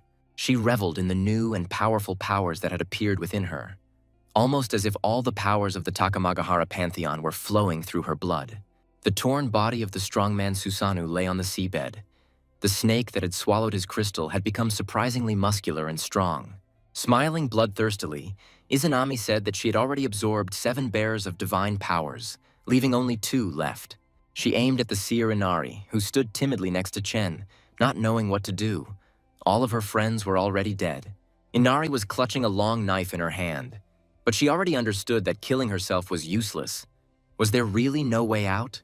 Old Tengu quietly crawled away from the battlefield. He already understood that he would not be able to cope with Izanami, who had been imbued with power. The ruler said that from the entire pantheon, only the 2 of them remained, the clairvoyant Inari and the warlike mountain demon Tengu. While Izanami spoke with authority, Tengu, covering himself with his wide wings, quickly called upon one of his talents for help. A second later, he was no longer in the ocean. Only his black feathers floated in the water before the great ruler. Looking up, Izanami asked with a smile if that old rogue had really run away. Well, that was to be expected from him. The old wise demon Tengu made a smart, cowardly, but realistic choice that will prolong his life for a while. Inari turned to Chen with a plea that with his power he would definitely be able to destroy the crystal with the essence inside her. She really asked to kill her, then destroy the crystal? Inari did not want to become part of Izanami's power. Only Chen can do this. But Chen remained silent. Izanami asked Inari if she really wanted to use the demon's power to destroy the origin essence. An angry Izanami shouted that Inari had betrayed the will of the Takamagahara gods, that she was also a traitor and must die immediately. The frightened seer screamed for Chen to kill her quickly and destroy the crystal with the essence inside her as quickly as possible. She was sure that if he didn't do it now, it would be too late. Izanami was already too strong. She couldn't be dealt with. The snake woman laughed. So Inari can't wait to die at the hands of this demon just to spite her, Izanami. There's no need to try so hard. She'll squeeze the origin essence out of that demon and his huge lizard at the same time. Izanami smiled blissfully. Once she absorbed this essence, she would be so powerful that she would ascend to the level of the gods. Chen took the blade from Inari's hands, but not at all to kill the trembling clairvoyant. The guy had other plans. He told the shaking Inari that she did not need to die, but rather let the one who had swallowed all her divine friends die. Izanami screamed that the two had sacrificed themselves together to the new god, and the snakeheads rushed to attack Chen. The boy charged Inari's blade with electricity and prepared to throw it at his enemy to get rid of all the snakes at once. He took aim and threw. The knife pierced Izanami's head. The snakes immediately stopped attacking, hanging powerlessly near their owner. Chen initially decided not to get involved in their dispute, but Izanami tried to drag his lizard sword into it, so he changed his mind. Soon, Izanami woke up and pulled the blade of Inari from her forehead, blood streaming down the face of the great ruler. Turning to Chen, she said with a smile that this power was not enough to kill her. The snakes came to life again and hissed angrily. Chen flew up to the recovered Izanami, ready to attack the bloodthirsty and insidious woman who imagined herself a goddess. Having dealt her a crushing blow, Chu promised that today would be her end. Izanami hit the rocky ocean floor with a crash. The shockwave from the transformed Izanami's fall knocked Inari off her feet, and the girl tried to hide from the stones flying at her. Poor Inari's whole body shook. Tears ran from her eyes. Not only her life, but something more depended on this battle. Looking down at the body of the evil snake woman sprawled on the rocks, Chen asked how she felt about the blow. Izanami silently began to rise from the seabed, her snakes hanging limply on her head. It was clear she had taken damage. Around the crash site, there was a swirling cloud of mud mixed with rocks, raised by the powerful impact on the ocean floor. Izanami rose to her feet despite the powerful blow, and she haughtily replied to Chen that it didn't even tickle her. Chu realized that to defeat this monster, he needed to become stronger. So he called upon lightning to temper his body and fire to forge his bones. Another bloody explosion of scarlet flame made Chen look even more like his giant sea lizard clone. Izanami looked in horror at the changes in her enemy. She had never seen such power before. Would she be able to defeat him? Chen's powerful electrical discharges easily broke up the stream of stones that the frightened Izanami sent at him. Having gained new strength, Chen rushed towards the snake-like woman with lightning speed. It was time to end the battle. Despite his speed, Chen missed. Izanami dodged using gravity control. She was scared. The guy grinned. The invincible ruler of Takamagahara dodged the fight. How could this be? Where is her terrifying power? Chen only had Izanami's clothes in his hands. He told her that if she still had any tricks left, let her show them. He was ready. The Great One summoned Tsukiyomi's darkness ability, Shadow Absorption, Yamada's dungeon, hoping to sneakily attack the enemy. In the shadows of the underwater rocks, shadow killer snakes crawled along the seabed, stealthily approaching the terrifying Chen. But the guy remembered that shadows are afraid of bright light. He snapped his fingers, and a bright light born of fire lit up around him. The electrical discharges quickly destroyed the shadow snakes, and in the bright light they were unable to revive and attack him again. Izanami gritted her teeth. Could it be that Tsukiyomi's strongest skill, Yamada Dungeon, didn't work? How could that be? Chen slowly walked towards the confused Izanami, leaving sparkling trails of lava as he walked along the bottom. The boy looked so terrifying that the great and invincible ruler of the Takamagahara pantheon became scared. Looking at Chen, she thought, this mighty monster, even when he was just walking, his pressure was much more terrible than that of the gods themselves. Having gathered herself, Izanami decided to attack her enemy again. She cried out, "Let copper corrode his flesh, and let silver seal his soul." Directing a triple attack towards the guy, Izanami added that the gold would destroy his existence. These were Ibis's talents. Behind Chen, a giant copper snake emerged from the rocks, its toothy metal mouth gaping, and rushed at the boy. Chu cursed, "This creature is quite strong. Well, he will still have to deal with this evil snake-like woman. She will not give up." Raising his hand, Chen struck the copper snake with a powerful charge of electricity, causing the green snake to disintegrate into pieces. Immediately, the guy was attacked by an even stronger toothy giant, a silver snake, capable of paralyzing the warrior's will. Chen concentrated the enormous power of fire and electricity in his hand to melt the magical creature at once. Using his ability to create illusions, the boy squeezed the snake with his red-hot hand, pierced with electric discharges. 2 of Izanami's 3 curses were broken, and then Chen noticed the rocky ground beneath his feet shifting. Where the boy was, a third golden snake appeared from the ground and swallowed Chen along with the pile of stones on which he stood. Once inside the golden monster, Chen remained silent for a while and watched what would happen next, because the snake did not kill him. The snake slammed its golden mouth shut. Izanami watched her clone with bated breath. She didn't know if Chen was alive. Finally, Izanami calmed down. The hated man fell silent. She defeated him, which meant she could absorb his essence of origin. But then the golden snake trembled and began to melt. Something incredible was happening inside the strongest giant. Suddenly, Izanami heard Chen's mocking voice.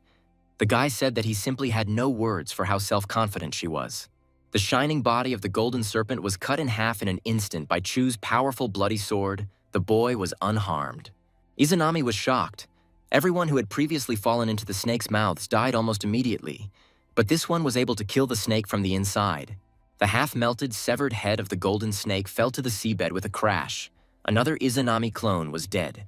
Chen told her that even after absorbing her loyal comrades, she was still weak, her anger and self-conceit consuming her strength. Passing by Izanami, Chen swung his bloody sword and cut her throat. The great ruler was no longer dangerous. As she died, Izanami screamed, "No, this is impossible. She is a goddess, which means she shouldn't die. She should live forever." Bleeding, the ruler of Takamagahara screamed that she must rise above all, must ascend to the divine palace. Izanami's legs gave way. Everything around was covered in her blood, and she continued to scream that she should look down on all living things from the heights of a deity. Chen looked at the failed goddess and concluded that she had had enough of crimes. People did not need such evil deities. Izanami was already choking on her own blood. Her eyes, which had been burning with a scarlet fire, were fading, but she still thought that she could not die. Whispering one last time that it was impossible, she fell to the seabed and became silent, a pool of blood spreading around her. Hiding behind a piece of rock, the unfortunate Inari shook, the girl repeating that she could not become part of Izanami's power. Suddenly, Inari saw Chen approaching her. She looked at the guy in surprise. Could he really defeat Izanami? Extending his hand to the girl, Chen told her to calm down. Izanami was gone, so Inari was not in any danger.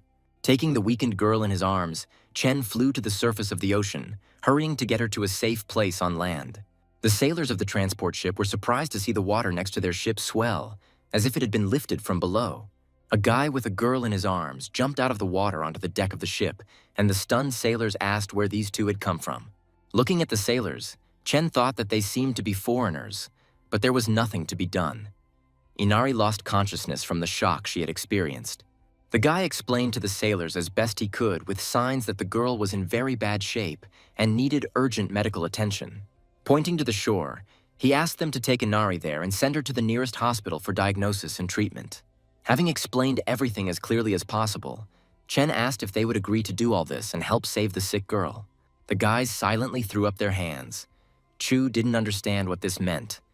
All that remained was to hope that they would help the lifeless Inari. The guy didn't know whether they understood anything of what he had been explaining to them for so long, or not. After all, it's difficult with foreigners. Chen was convinced that humanity is extremely prone to internal strife and selfishness, as evidenced by the entire history of people. The number of people killed by their own kind is tens of thousands of times greater than the number of victims of disasters and all kinds of monsters. Most people, having gained power, do not remember to protect the weak or restore justice, but turn the sword against those even weaker. Of course, there is no denying that there will always be good people in this world who are willing to step up or lend a shoulder. After saying goodbye to the sailors who had taken in the weakened Inari, Chen pushed off from the deck and flew towards his home.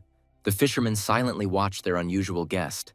It became clear to them that an evolved human had come to visit them.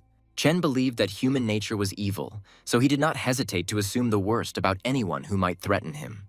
He was not absolutely good. He did not exhaust his soul with tears, but he was not evil either, for he did not feed on bitter hatred towards other people. He was not chaos, because he did not stir up the dust of all living things. Nor was he order. He did not connect the roots of the universe. It is not light, because it does not illuminate the path of the lost, but it is not darkness, because it does not hide the fire that is peeping everywhere. It is not truth, because it does not forge an eternal ideal form, but it is not an illusion either. It does not leave behind a disappearing trace. Chen saw himself as a blade hanging between good and evil, and he alone could cut through the twilight of chaos. Guande gathered a group of Li Zongwen's students in the control room and asked them to watch a section of Chen Chu's video. The captain informed the boys that according to the latest data, it was confirmed that Chen Chu's strength had exceeded the 5-star level. The students were shocked when Guan showed how Chen had broken a 100-centimeter diameter heavy concrete pillar with one blow. According to preliminary estimates by experts from their bureau, the force of Chen's impact today exceeds 1,500 tons. Pan Hao almost choked when he heard such a huge number. It seemed unreal. How could this guy be so strong? Having come to his senses a little, Hao cursed. If this wasn't a mistake, then doubts were creeping in that this Chen Chu was even human. Frustrated, Lunzi clenched his fist and exclaimed that his limit was 1.5 tons, which meant Chen's strength was 1,000 times greater than his. Li asked, according to the world ranking, the striking power benchmark for 5 stars is 100 tons, and Chu's is 1,500. What level is that? Zongwen thought, such strength even exceeds the 7-star level. But who is this mysterious guy then? Di said that once an evolutionist surpasses the 5-star level, physical strength ceases to be the criterion of strength. Because at this level, physical power is replaced by supernatural strength inherent in such advanced beings. A pleased Pan Hao asked what this supernatural power was, how it manifested itself, and that he, Hao, would have one. Guandi replied that each country had its own system of evolution, and everyone had the ultimate goal of awakening supernatural abilities. For example, gravity control, fire raging throughout the body, telepathy, and so on. People are ready to do anything to reach this level as quickly as possible. As far as is known, the neighboring state is developing technologies for the accelerated evolution of their evolved ones. The captain sighed. His guys were weaklings. Even with crystals, they hadn't reached 4 stars yet, and they were already dreaming about God knows what. The students, in an effort to amuse their captain a little, put on their chicken caps and answered in unison. Yes, sir, Mr. Guan. Chen held a crystal in his hand. They say it is supposedly a source, but in fact, it is just a more advanced crystal of spiritual energy. Chu was finally at home on his favorite sofa. Izanami couldn't even imagine that this thing would end up going to Chen. The boy crushed the crystal obtained from the body of Izanami, whom he defeated, and the system reported that Chu's body characteristics had been increased. Chen noticed that his constitution points had reached their limit. It seemed like it was time to begin the 4th stage of evolution. Little Cece looked at her older brother in surprise with her big, naive, childish eyes. Sitting on the back of the sofa, the girl asked if everything was okay with Chu. He was acting a little strange, constantly muttering something under his breath. Sitting up on the sofa, Chen answered the child that he was fine, and why was she worried since he was at home now? The girl said that she wanted to eat. Chen replied that he just happened to have some energy crystals if she wanted some. The little girl smiled and replied that she wanted to try the crystals that give people a lot of power. Chen took the Izanami crystal shard he had just crushed and placed it into his little sister's small mouth. He told her to eat more when she became stronger. She would be able to restore the door and they would go fight the monsters together. Cece blushed with satisfaction and replied to Chu that everything would be just like that. She would be happy to help him in everything. Global pollution levels have suddenly increased sharply, and all bases have been ordered to activate Level 1 defense protocol. The contaminated energy has exceeded the critical limit by 20 times, and energy fluctuations continue to intensify. Those who have evolved below the 4th rank are forbidden from leaving the cleansing field. Contact with the contaminated zone will result in irreversible mutation. Dressed in protective suits and gas masks, the heroes went forward to repel the attack of new poisoned monsters. According to preliminary data, the first wave of contamination should reach the defense line in 72 hours. Meanwhile, Chen slept peacefully in his brand new villa near the mountains, unaware of what was happening nearby. Suddenly he was awakened by some strange feeling, as if he had to find out about something. He felt some kind of vague uneasiness.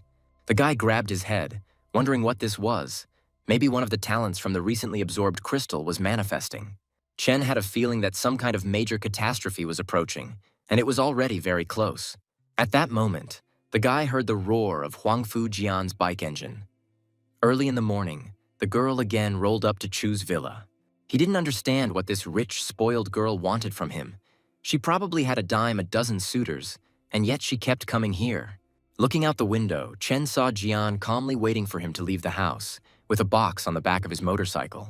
Coming out onto the porch, the guy asked her not to wake people up early in the morning. Chen tried to remember the name of the extravagant delivery girl. Huang Fujian reminded the forgetful customer of her first and last name, telling Chen that his food had actually arrived. The guy smiled. He hadn't ordered anything for the last 2 days, so where could food delivery have come from? The girl replied that he really hadn't ordered food for 2 days in a row, and she was worried that he might die of hunger in his room. Here on the left is his favorite stewed chicken and sauce, and on the right is the malaro that Chen likes to order at night, spicy and with extra flavor. Chu was taken aback. He asked Huang Fujian if she was sick. Was she really seriously pursuing him? The girl smiled a little sadly. She just liked him, and she had already told him that she was going to court him. She gave him bags of his favorite food and added that this is why she watches every moment of his life. Chen silently took the bags of food. He didn't know what to answer the rich neighbor who decided to court him in such an unusual way. After handing the guy the bags, Jian headed to her bike, turning around as she went and telling Chu to eat while it was still warm. Winking cheerfully at the stunned guy, the delivery girl said that she had left and would meet again at the next food delivery. The girl had already driven quite far away, but Chen was still standing near the porch and silently looked after her in confusion. He couldn't understand what business it was of Huang Fujian's, whether he ordered food or not, whether she was really worried about him. And what was this all about? Suddenly, Chen felt one of the bags in his hand moving. It was strange. Food shouldn't be alive. Lifting the bag of chicken, he saw strange entities nearby. Chu decided that everything was clearly set up by this woman. Then Cici, awakened by the noise of the motorcycle, looked out of the house, carefully walked out onto the porch and called out to her older brother. Chen asked the girl what happened, why she got up so early and even changed her clothes, since most people were still asleep. Cici replied that a new teleportation door had appeared. She felt it. They were ready to go monster hunting. The guy was delighted. This was great. It meant that as soon as they had breakfast, they would immediately head to the new door. A teleportation door appeared in the building of an abandoned, unfinished skyscraper. When Chu descended, he saw a hole in the wall. Pointing to the gap, the girl told Chen that they were there, and that now there was a passage to other worlds inhabited by monsters. Cici warned Chu that she was opening the door. He should be extremely careful. It could be very dangerous there. The guy's body is almost completely covered in armor. All that's left is to get the sword from the storage and he can set off on a journey. The system prompted that the Demon Emperor's armor would enhance resistance to contaminated energy. Chu said it was time to begin. At the command of her elder brother, Shishi opened the passage to other worlds. Now Chen could go there, and she would guard the door. Stepping towards the door, the guy felt an extremely strong pressure. It seemed that this time the world in front of him was very aggressive. Chen noticed that the infection level was too high. It couldn't be contained even with the enhanced protection of his armor. And yet he entered the portal. He was immediately surrounded by impenetrable darkness. He turned his head. Nothing was visible. It seemed there was no light here. The boy mentally commanded that the color of perception bloom. Now his eyes could see even in this impenetrable darkness. It was very opportune. Just at that moment, a huge stone was flying at Chen. Another second, and Chu would have been crushed. But he managed to cut a piece of rock flying at him with his sword. It felt like they were waiting for him here. Or maybe he was just that lucky. A second boulder immediately flew after the first one, but it was also instantly cut into pieces by Chen's powerful sword. Jumping onto the rock, Chu said, "This enemy seems to attack immediately after meeting. Well, that's just what we need." In the clouds of dust, Chen saw a four-armed giant approaching him. It seemed to be the one who was throwing stones at Chu. The system told the guy that in front of him was a four-armed demon primate possessing enormous physical strength. Pushing off from the ground, the demon primate rushed at Chen. In addition to strength, this opponent possessed enviable speed and agility. Clenching all four fists, the primate began to strike, Chu defending himself with his broadsword from the demon's barrage of blows. And then the system informed the guy that the level of infection was increasing. Chen wondered what to do. He might not be able to withstand it. Chen wondered if he could push his strength to its limits and destroy this powerful primate demon with one blow. The demon continued his primitive boxing, raising a whole whirlwind of stones around the guy. This primate was incredibly strong. Chen released an explosion of power, and he immediately felt fiery energy spreading through his body like raging lava. The demon stared in surprise at his changed opponent. Despite his small stature, he suddenly felt an indomitable strength within him. The giant primate felt as if a volcano had erupted behind the boy, and scarlet lava had spilled everywhere. But he did not retreat. The activation of the power ended. Now it was possible to fight back against the enemy. Chen swung his sword and dealt a powerful blow to the demon primate. Admiring the result of his attack, the guy thought that a quick victory was what he really needed most right now. Chen rushed after his stunned opponent and pierced his huge body with a fist as hot as lava. The giant roared in pain and horror, and soon his mighty body split into two parts from a blow of unprecedented force. He was defeated. The demon's body, torn in two halves, collapsed to the ground. Chu landed nearby. He had to make sure the enemy was dead. The force of the blow dealt to the four-armed demon is close to 500 tons. Even the strongest body cannot withstand such a blow. Suddenly, Chen saw a scarlet crystal fall out of the demon's body, and the guy realized that the concentration of energy in it was extremely high. The guy took the mineral. It is very similar to the crystal of essence of Izanami origin, but this one is much smaller. Chu crushed the scarlet crystal of the four-armed demon he had killed, and the system informed him that he had received 1,000 evolution points. It turns out that this is a pure energy crystal. You only need to absorb one, and you will immediately receive evolutionary energy. The next evolution requires another 10,000 points, but it seems Chen has unexpectedly found a way to evolve quickly. Having dealt with the primate demon, Chen went to explore the world he found himself in, which was very similar to an endless wild forest. Standing on the top of the cliff, the boy looked around at the amazing green world, all permeated with streams of primordial energy. Chen wondered how many more of these crystals were hidden in this wild, untouched jungle. The boy sighed hastily. He was already impatient to go down from the cliff and explore this amazingly beautiful wild world. Numerous flocks of birds circled above the lush crowns of ancient trees. Chu carefully descended into the green forest. Judging by the four-armed primate demon, the monsters in this world are quite strong. You need to be extremely careful. To make sure he didn't miss anything, Chen used his powers of observation to the fullest, so that even the slightest rustle couldn't escape his notice. And then he noticed, not far from him, huge ants bustling around their larvae and carrying small crystals. The system told the guy that right in front of him was a magical ant, a third-rank natural monster. Chu noticed that the energy of the ant's magic crystal was much more turbid than that of the primate. Could it be that they were feeding on these primeval crystals? Suddenly, right above the forest, Chen saw a swarm of giant mosquitoes, he thought. God forbid an ordinary person encounter such insects. The system told him that he saw a magical mosquito, a fourth-rank natural monster, monsters that hunt in swarms. Hiding in the thicket, Chen watched the swarm. He noticed that the magical mosquito had spotted a target, and it wasn't Chu at all. The guy carefully peered out from the bushes, and it turned out that the mosquito demon was attacking a weaker monster, a magical ant. Chen couldn't believe his eyes. These creatures were eating each other instead of working together to protect their green, blooming world. The boy watched the mosquito with bated breath, and after finishing off the ant, the demon immediately began to absorb its magical energy. As the predator absorbed the energy, it visibly grew larger and much stronger than before. Chu was stunned. The monster evolved right there on the spot. It only needed to absorb one crystal of primordial energy. This fourth-rank specimen, having absorbed the magical ant, immediately turned into a fifth-rank elite monster. How interesting. And then Chen noticed that something was jumping very quickly through the forest thicket. This monster was clearly stronger than mosquitoes and ants. A strong body covered in gray fur flashed in front of the guy. It was clearly some kind of primate, moving very quickly. The huge, powerful monkey noticed the evolved demon mosquito and rushed towards it with amazing speed. Chen took cover from the rocks and pieces of trees flying in all directions. The two monsters fought to the death. The fearsome primate was victorious, tearing apart his opponent's body and sinking his teeth into his fleshy, evolved flesh. The system explained to Chen that the powerful forest hunter was a magical monkey, a sixth-rank natural monster.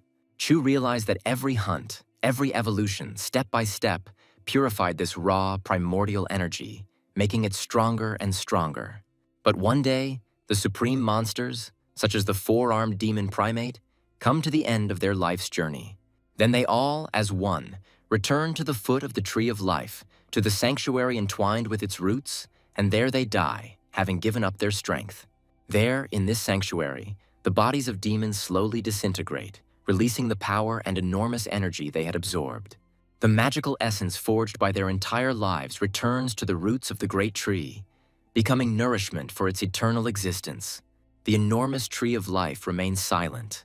its roots only gently touching the remains of these magical creatures loyal to it. Chen was blocked from reaching the great tree by another primate demon, defending his world, which had long been arranged this way and not otherwise. New magical ant eggs are already maturing in the anthill. Soon, a new generation of crystal carriers will hatch to continue this endless cycle of energy. But Chu decided that this perfect cycle of energy would come to an end today. It would destroy the tree of life of this world. Everything that monsters have forged over generations, killing and devouring each other, will soon belong to a man named Chen Chu. Chen rushed towards the great tree of life, but all the monsters of this forest stood in his way, protecting the source of their life. The guy rushed like a deadly hurricane among the forest monsters and demons, inflicting fatal blows on them with his bloody sword. The monsters, despite their huge numbers, did not have time to attack Chu all at once. His slashing attacks were too fast. Here he landed on the ground again. The treasured tree of life was getting closer, despite the attempts of the monsters to block the way. Chen looked around. The remains of the many monsters that had attacked him were slowly falling to the ground, profusely spraying blood onto it. The body of a huge magical monkey fell to the ground with a crash. It was a 6th-level natural forest monster. As soon as the dead monkey touched the ground, its body began to disintegrate and blood-red magic crystals appeared. System messages poured in that Chen had killed demonic beasts and obtained medium scarlet magic crystals. The delighted guy clenched his fist in victory. He finally had enough pure energy crystals for evolution. The system explained the rules of fusion. 8 low-level scarlet crystals produce 1 medium crystal. And from 8 medium crystals, one can obtain 1 supreme one. Chen commanded the system to begin merging his scarlet crystals. The supreme scarlet magic crystal not only provides a huge amount of evolutionary energy, but can also trigger super evolution. Chen was surprised at what kind of random super evolution was this. Was it even possible? But the probability of this was only 1%. Too small.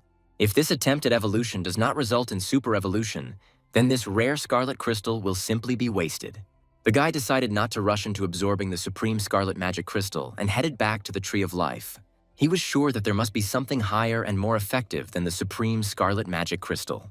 Another, even larger group of natural forest monsters and demons of this world came out to meet Chen. Chu smiled. Another battle was coming.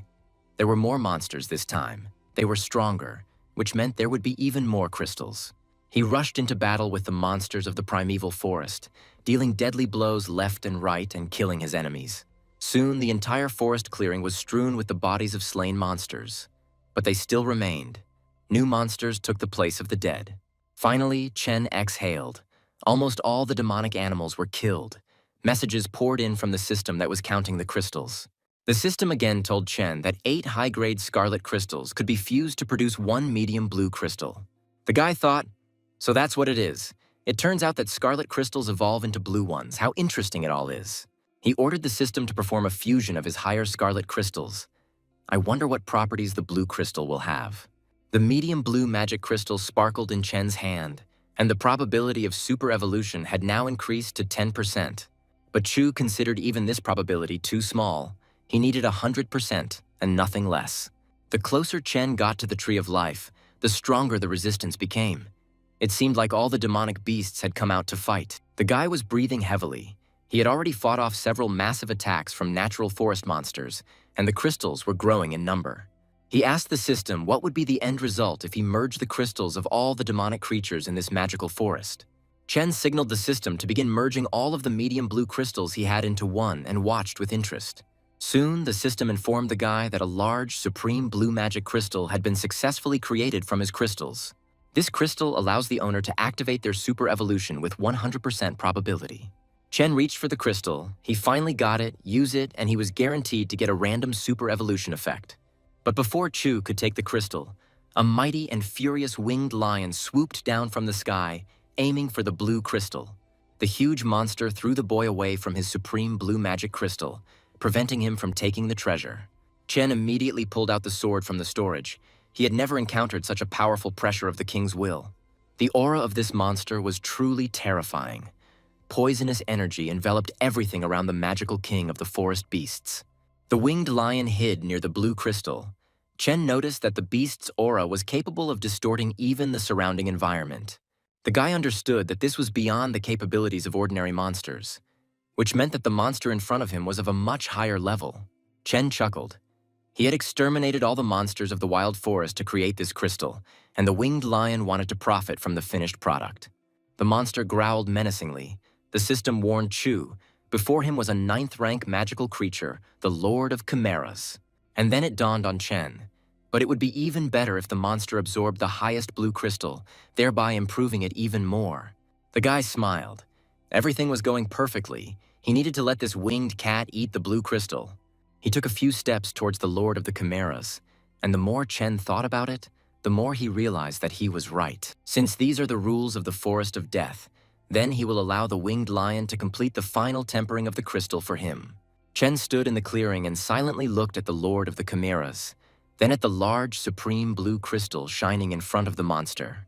The lion took a step forward and grabbed the blue magical treasure with his fanged mouth. The monster swallowed it instantly. The guy smiled. Now he would be able to ensure that the probability of super evolution exceeded 100%. Chen allowed evolution. Now the Chimera Lord has evolved to the supreme form, a 10th-rank monster. Chu smiled. First, the monster would swallow the magic crystal and evolve, and then it would give him 100 times more. As soon as the regal winged lion evolved, its tail turned green and immediately prepared to attack Chen. The tail of the Chimera Lord, which had turned into a thick snake, fired a huge green poisonous arrow at the guy. The updated monster attacked Chen first. Well, that was to be expected. He needed to defeat it and get his crystal back. The boy cut the poisonous arrow with his sword, safely avoiding a fatal wound from the green, vile abomination. The arrow pieces fell onto the clearing with a hiss. Chen grinned. Acid ray. It was not for nothing that the lion evolved a snake tail. Even if this crap touches even a little, the level of infection is fatal. We need to take this into account during a future attack. This monster with a huge body has lost its flexibility, but its strength is colossal. Its strength limit is many times greater than a human's. Sitting at the top of the food chain, the winged lion has been hunting weaker monsters in this forest of death for what seems like decades. This Lord of Chimeras probably has so much magical energy accumulated in his body that it has long been beyond counting. No, decades is too little. This creature must have been ruling here for over a century, a real monster of the king level. As Chen charged at the winged lion, he thought, well, let's see what's sharper, the bloody sword or the monster's scales. The Lord of the Chimeras growled menacingly at the approaching enemy. But this didn't faze the boy at all. He was eager to fight. Having deftly jumped onto the monster's back, Chen inflicted several wounds on the Chimera Lord with his bloody sword, chopping off different parts of the body.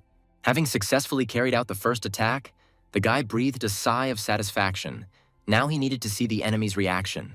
Feeling the pain of his wounds, the Lord of the Chimeras stood up on his hind legs and growled angrily at the impudent little human warrior.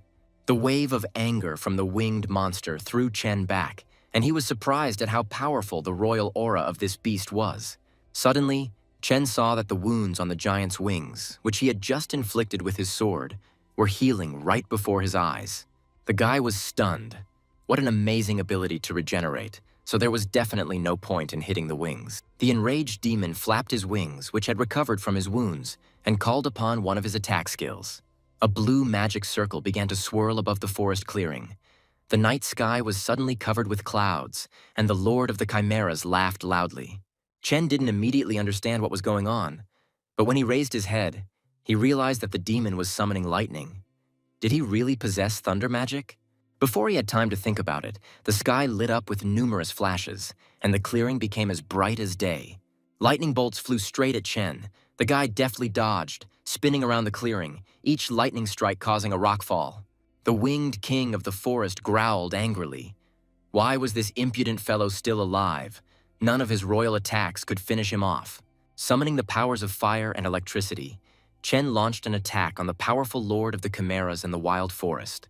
With a cry of victory, Chu flew up to the winged giant and struck him across the fanged muzzle with a red-hot, bloody sword. The lion clearly did not expect a frontal attack and did not protect his regal head from the blow, so Chen managed to inflict a wound on him. But to the boy's surprise, he was unable to kill the monster. The lion threw him away from himself like an annoying fly. The demonic winged lion roared incredibly loudly, and Chen, along with the pile of stones, flew back into the forest clearing. Upon landing, the boy felt his body shaking, and the entire clearing was filled with clouds of dust from the falling of numerous stones. Chen suddenly realized that after attacking the lion, his hand had cramped.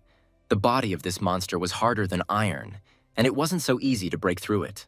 Raising his head, Chu looked closely at the enemy. It turned out that his attack was not so unsuccessful. The beast was vulnerable. Streams of blood were flowing from the monster's vicious fanged face, which meant Chen had managed to wound it, which is why it went berserk. The guy smiled and sighed with relief. If he managed to draw blood, then the lion demon's death was already near. The monster flapped its wings again and growled, beginning a new magical attack on the little brat who dared to wound it. Chen raised his head to the sky and cursed. This time the winged lion greatly increased its attack with thunder magic. Now several blue circles were circling above the guy. This time the lion didn't even leave him space to dodge the blows. Frequent lightning bolts rained down on the clearing. Chen realized he would have to take the hit, the system warned. The durability of his armor was zeroed out. The guy gritted his teeth. Enough. Monsters like the Chimera have a fairly high level of intelligence. In close combat, he will refuse thunder magic. After all, using a mass damage spell near yourself is the same as hitting yourself. Chen once again summoned the powers of fire and electricity and rushed towards his stunned opponent as fast as he could, the lion taking a step back. Remembering the wounds inflicted on him by the man, the demon this time prudently defended himself with the help of his wings. Chu smiled. Everything was fine. He knew that the Lord of the Chimeras would do just that. But the guy had prepared a surprise for the monster. He took advantage of the opportune moment and very quickly ran around the monster, approaching its poisonous tail. Chen said with a smile. The lion covered himself with his wings, but he would not strike the head, but another equally vulnerable place. The boy struck with his sword and cut off the royal demon's poisonous tail, which turned out to be not as tough as the rest of his body. Chu took the dead snake in his hand and said that the lion was still protected from the front, but not from the back. It was necessary to cover both the head and the tail at once. The main predator of the ancient forest roared in pain and humiliation. He believed that the little villain with a sword would attack him head-on again. Chen showed the lion a dead snake and asked if he was surprised. It was his tail that spat out a terrible green poison. This was one of the strengths of the Chimera Lord, and it is also his main weakness. Now the winged lion no longer has an acid beam. But now Chen had this beam. He opened the dead mouth of the snake and directed a stream of acid straight at the winged demonic lion. Chen knew that this acid, if it came into contact with any living creature, was mortally dangerous. Even if it didn't kill the lion, it would seriously injure it. The Lord of the Chimeras looked in horror at the approaching stream. He realized that the man had managed to outsmart him and take away his own weapon. The lion covered himself with his wing, trying to save himself from the stream of poisonous acid that was flying at him from his severed tail. But the wing couldn't protect the high-level forest demon. The poisonous acid beam broke through the defense and rushed towards him. Having received a strong dose of poisoning, the giant winged lion fell to the ground with a crash, spreading its huge wings to the sides. Throwing away the now useless acid snake, Chen said, "Now it's time to finally finish off this demon." Swinging his bloody sword, the guy jumped on the seriously wounded winged lion. It was still roaring, but could do nothing. Chen plunged his sword into one of the Chimera Lord's forehead eyes, crushing his head. Blood gushed from the fatal wound, and the king of beasts fell silent. The system congratulated Chu. He killed the 10-level Chimera King in his final form and obtained a top-tier dark gold crystal. Taking the treasured crystal in his hands, Chen smiled contentedly. Excellent. This is exactly what he was counting on when he fed the blue crystal to the lion. The boy crushed the crystal in his hand to absorb its magical energy, and dark gold energy flowed through his body. The explosion of energy was so powerful that all the trees in the forest swayed, rustling their thick green foliage in surprise. Chen felt the streams of magical energy reaching his heart, turning it golden. It was an unusual feeling, and then his whole body began to glow as if he was cast from gold. The system reported that he, Chen, was undergoing super evolution. Chu suddenly felt that the entire space was responding to his will. It was interesting. Could he really control space? He pushed off the ground and, as if by magic, in the blink of an eye, he found himself in another place without any effort. Chen realized that this was not an ordinary movement. Space simply transferred him here by mental command. Simply awesome. The guy decided to check whether objects obeyed him. He ordered a piece of rock to stand up, and immediately the rock cracked. A second later, at Chen's command, a huge stone flew out of the ground and hung in the air, obeying the movement of the boy's hand. Chen commanded the stone hanging in the air to explode, not quite believing that such a thing was even possible in nature. But as soon as Chu clenched his fist, a huge boulder broke off from the rock and shattered into small stones, showering the area with debris. Looking at his glittering golden body, Chen thought that the density of his body was such that even he himself felt terrified. And the force will probably be appropriate. He pushed a small ball with his index finger, all that was left of the stone. With a slight push, the ball destroyed the entire clearing, creating a long and wide ditch in the ground. The force of the impact was truly terrifying. Finally, the ball sent by Chen reached a high cliff. A deafening explosion was heard, and the cliff shattered into pieces. The guy walked through the air, heading back to the teleportation door. There was nothing more for him to do here. Summoning the power of lightning, Chen said with disappointment that this world had already become boring, and it seemed like there were no more demons here. He decided it was time to leave. Jumping from one green island to another, Chen set fire to the forest so that the monsters would not be reborn. Chu suddenly became curious about whether he could create a spatial portal to return home himself, and waved his sword. The last place he landed in this world was the Tree of Life. Cutting through space with his sword, Chen saw space in front of him. Emerging from another world into his own, Chu found himself back in his pajamas and soon entered the doors of his own villa near the mountains. Numerous battles had tired him out, and the absorbed energy needed to be fully absorbed, so Chu was feeling sleepy. He fell exhausted onto his bed, ready to fall asleep in any position. The human body demanded immediate rest. Shixi asked Chu with concern what the condition of his body was. Whether everything was okay with him. He had changed a lot during this time. Chen replied to the girl that his body had already entered the evolutionary stage, so it seemed he would have to sleep for about 2 days. She asked her little sister not to go anywhere these 2 days. If she wants to eat, she can use something. Or just let him wait until Huang Fujian brings the food, since she always brings it on schedule early in the morning. Chen mentally gave the system permission to begin the evolution of his body. He was at home, in a safe environment, and could calmly go through the entire process. In his mind's eye, the boy saw his body turning golden, strengthening and compacting, rotating in zero gravity. Chu was fast asleep, and although his phone was nearby, Situ Qian's call couldn't wake him up while he was undergoing super evolution. The girl continued to call persistently, but Chen did not wake up. This was the first time he was unable to answer her call. The machine answered Qian that the called subscriber was temporarily unavailable and politely asked the girl to call back later. Situ was surprised why Chen wasn't picking up the phone. She really wanted to share with him what it was like to be evolved. While biting into a meaty chicken leg, Longzi asked his friends if they had heard the news about the university beauty Situ Jian. Everyone turned to Lunzi, who conspiratorially said that Jian had become Chen Chu's girlfriend, and that they had been seen in an expensive hotel. Li Zongwen grimaced and stuffed a snack into Longzi's mouth, telling him to chew it properly and stop talking nonsense. Pan Hao sighed and placed another chicken leg on the plate of the dumbfounded Longzi so that she could shut his mouth. A sad Lin Rao said that Chen Chu doesn't have a girlfriend yet. She's sure that an ordinary woman can't be a match for him. After a brief silence, she added that she thought he would be more likely to like a girl with real superhero powers. A deathly silence reigned in the dining room. The guys looked at Lin Ru with embarrassment. Everyone knew perfectly well that she liked Chen Chu. Longzi said thoughtfully, Chen was wearing a dress worth 80,000, and the bag Chen Chu bought her cost more than 100,000. Ever since he visited Situ Qian at the hotel, she has been calling herself his girlfriend, and the whole university is talking about it. Lin Rao's face flushed.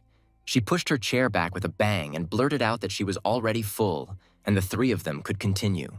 Pan Hao grabbed Longzi by the chest and cursed, asking why he suddenly started talking about this. He almost died of fright. Naive Lunzi was indignant. Everyone in Ning knows about this matter. It's not a secret, so why can't we talk about it here? Hao explained. Yes, everyone really knows, but he just added fuel to the fire. Now during the practical training, Lin Ru's anger will spill out on Longzi. Timei, entering the dining room, reported that an evolved person with a very strong gift had come to register. Had the guys seen him?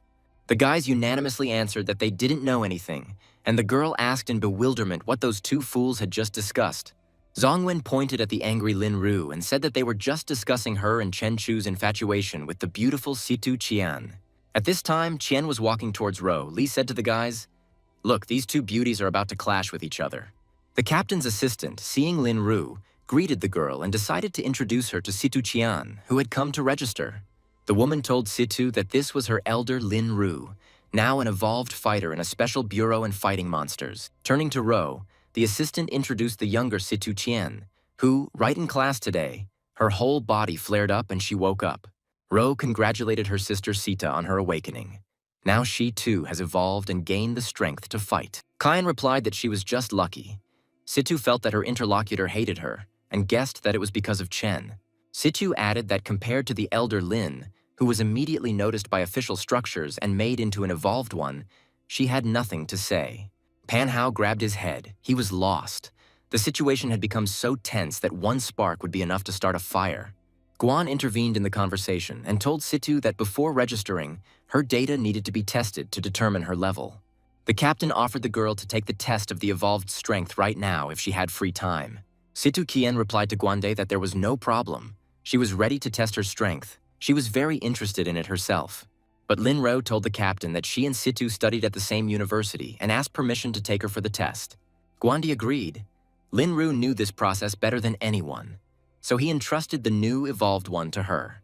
Panhao noticed that Lin Rao now had a reason to vent his pent-up anger. Situ Qian was clearly not to be envied now.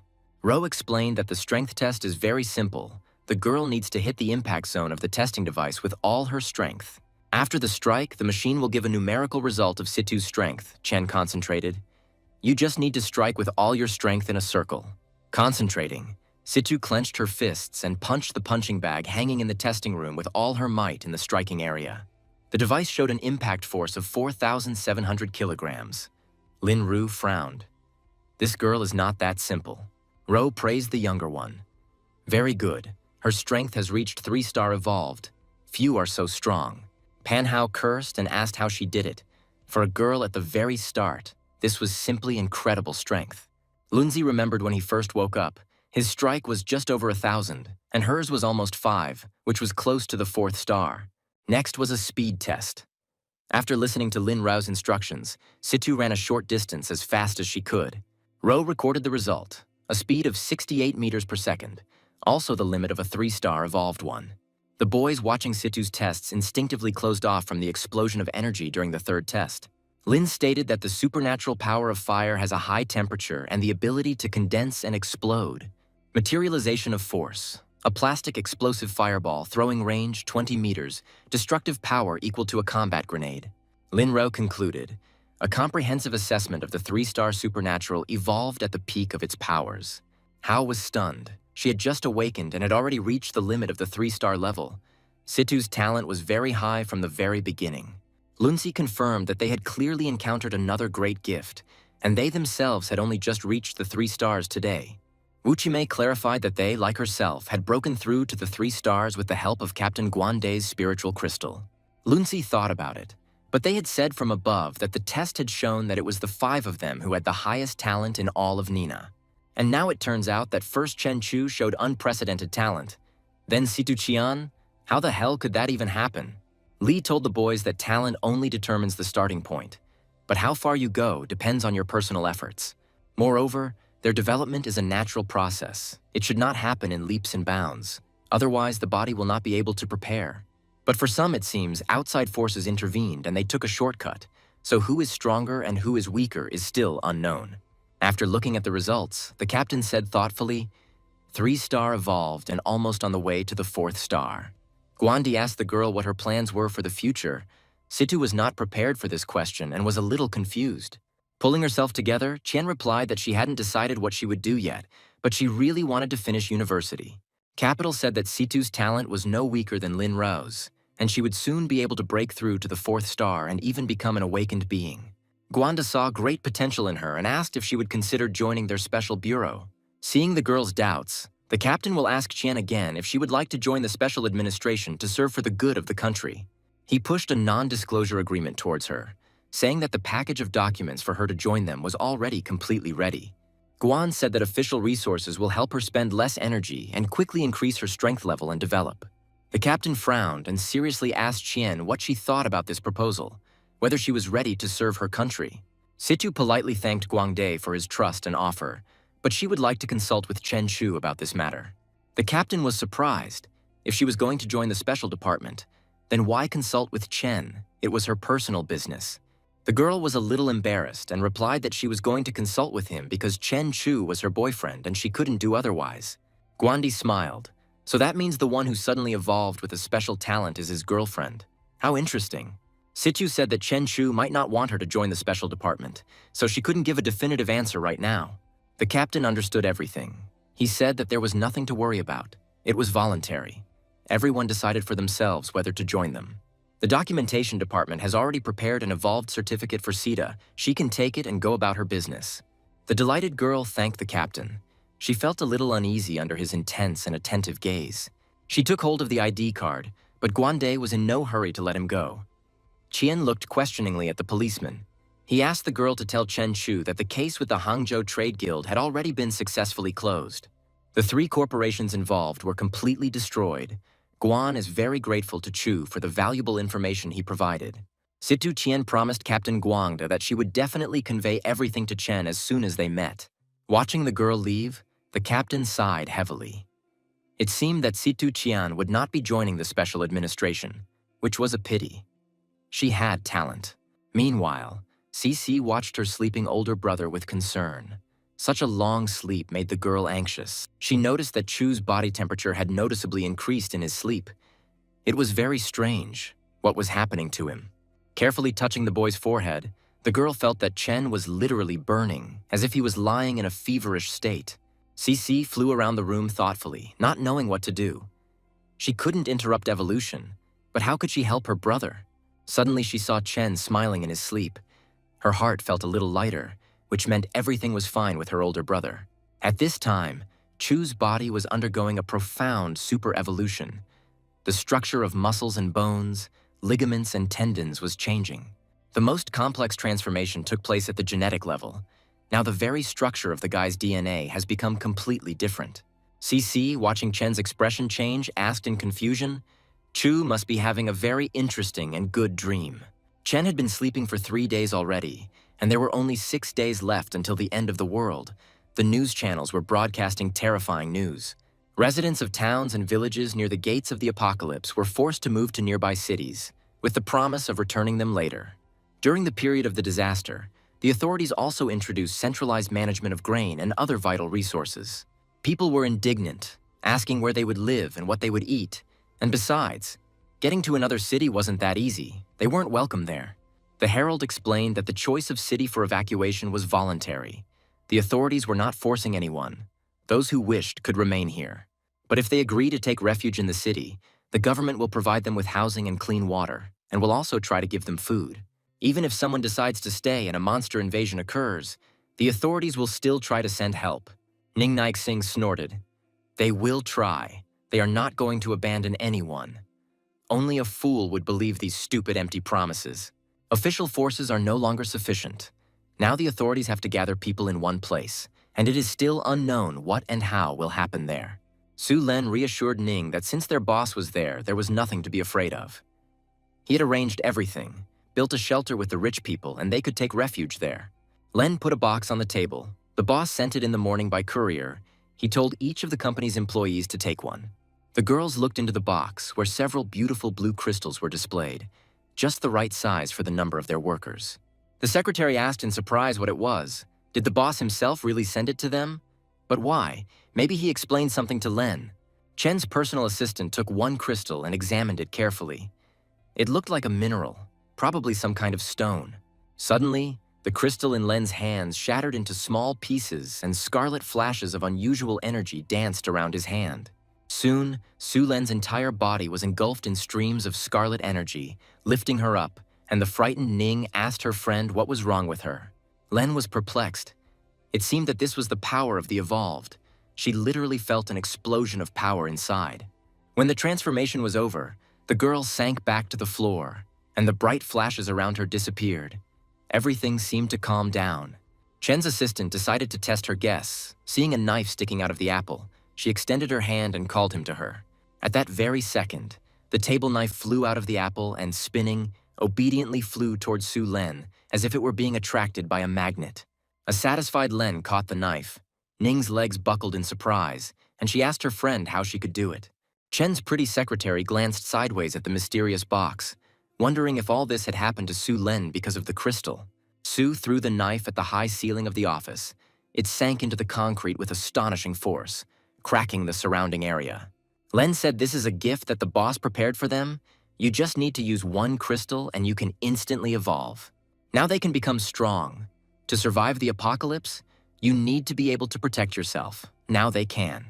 The guys were telling each other that a sensational expose of evolved internet stars had appeared on Miao Ying. The blonde swordsman announced that the eyes of the entire world were now on him, and he was about to announce sensational news. People of all ages were glued to their phone screens, the swordsman said. Everyone knows that so-called hero Chen Chu. The guy promised that today he would expose this ridiculous lie and bring this so-called people's hero to justice. What kind of supernatural hero is this guy? All his fame is based on special effects, nothing more. The Swordmaster's fan club chat was bursting with thousands of comments. Everyone was eager to see the battle between their idol and Chen Chu. Someone forwarded the fan club chat to Guande's computer, the captain cursed. That's all we need. We need to find Chen immediately. He dialed a familiar number, but the machine answered, saying that the subscriber he was calling was currently unavailable and that he should call back later. The captain cursed. This Alexander from Country Y had already issued a challenge right under their noses, and Chen was not in touch. Where had he gone? Guan rushed to Chen Chu's company office, but he wasn't there either. The secretary said that the boss had been absent from the office for the past few days. Ning smiled. The boss said that he was preparing for the apocalypse and had gone into seclusion for meditation. He could not be disturbed. The captain was stunned. What kind of seclusion for meditation? What kind of nonsense is this pretty girl talking? She takes him for a fool. An angry Guande slammed the table, asking if they were crazy. Chen at least understood what time it was, and it was no time for meditation. Nin apologized. Their boss is like that. If he decides on something, he does it right away and doesn't warn them in advance. They can't contact him either. Dee asked to tell Chu that Alexander from Y is broadcasting live, claiming to be exposing self-proclaimed heroes, and he has already killed at least 100 people. Now Chen Chu is the face of our country.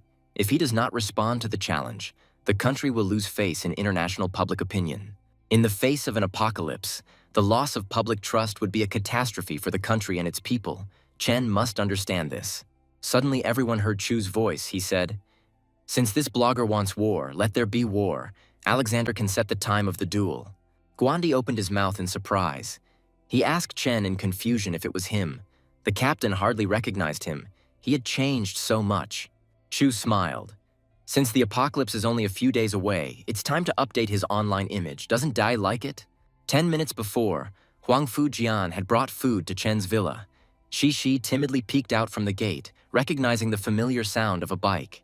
While handing over the lunch bag, the girl asked Chen's younger sister if he had finished his seclusion. Shi replied, "Not yet, but almost." She thanked Jian for the delivery and hurried back into the house to look after Chu. Jian thought it was strange. The evolved ones acted just like heroes from novels about Tao and immortals. Oh well. Suddenly, Huang Fujian heard someone call her name. Turning around, she saw Li Tianrui behind her. She asked Mr. Li if he had probably also come to visit Chen Chu. Tian asked if she had seen Chen herself today. The girl replied, "Chen Chu is still in seclusion. There is no need to disturb him. His younger sister is constantly looking after him." Suddenly there was an explosion. Stones from the broken roof of Chen's villa flew in all directions.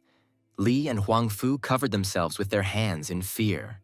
Cursing, Li raised his head and was stunned. He whispered, "Wow, this is happening. Is he really dreaming?" The child, pointing to the sky, told his astonished mother to look. There was a real deity flying under the clouds. Chen Chu floated above the houses in a bright column of multicolored iridescent energy. In 2 days, his hair had grown long. Li, his mouth open in surprise, looked at his friend and tried to understand what the hell had happened to him. Had he really become a saint? The guy cursed and exclaimed, "This is Chen. Did he ascend? And what should they all do now? Who will protect them from the monsters?" Jean smiled. "What ascension? This is evolution. Chu has now become much stronger. He will definitely be able to protect everyone." Chen, like a rocket, rushed upward, rising higher and higher above the ground. He enjoyed the free, effortless flight. Finally, he took a deep breath. This feeling of rebirth was simply amazing, as if he had finally become himself. The system notified Chen that he had evolved into an ancient black annihilating dragon. Chu had received the Imperial Gene. This gene allows one to capture gene fragments from monsters it has killed and master their abilities, turning them into one's own. Now both Chen and his sea lizard clone have become incredibly powerful creatures, whose equals are hard to find in the world. Chu exclaimed, "This is great.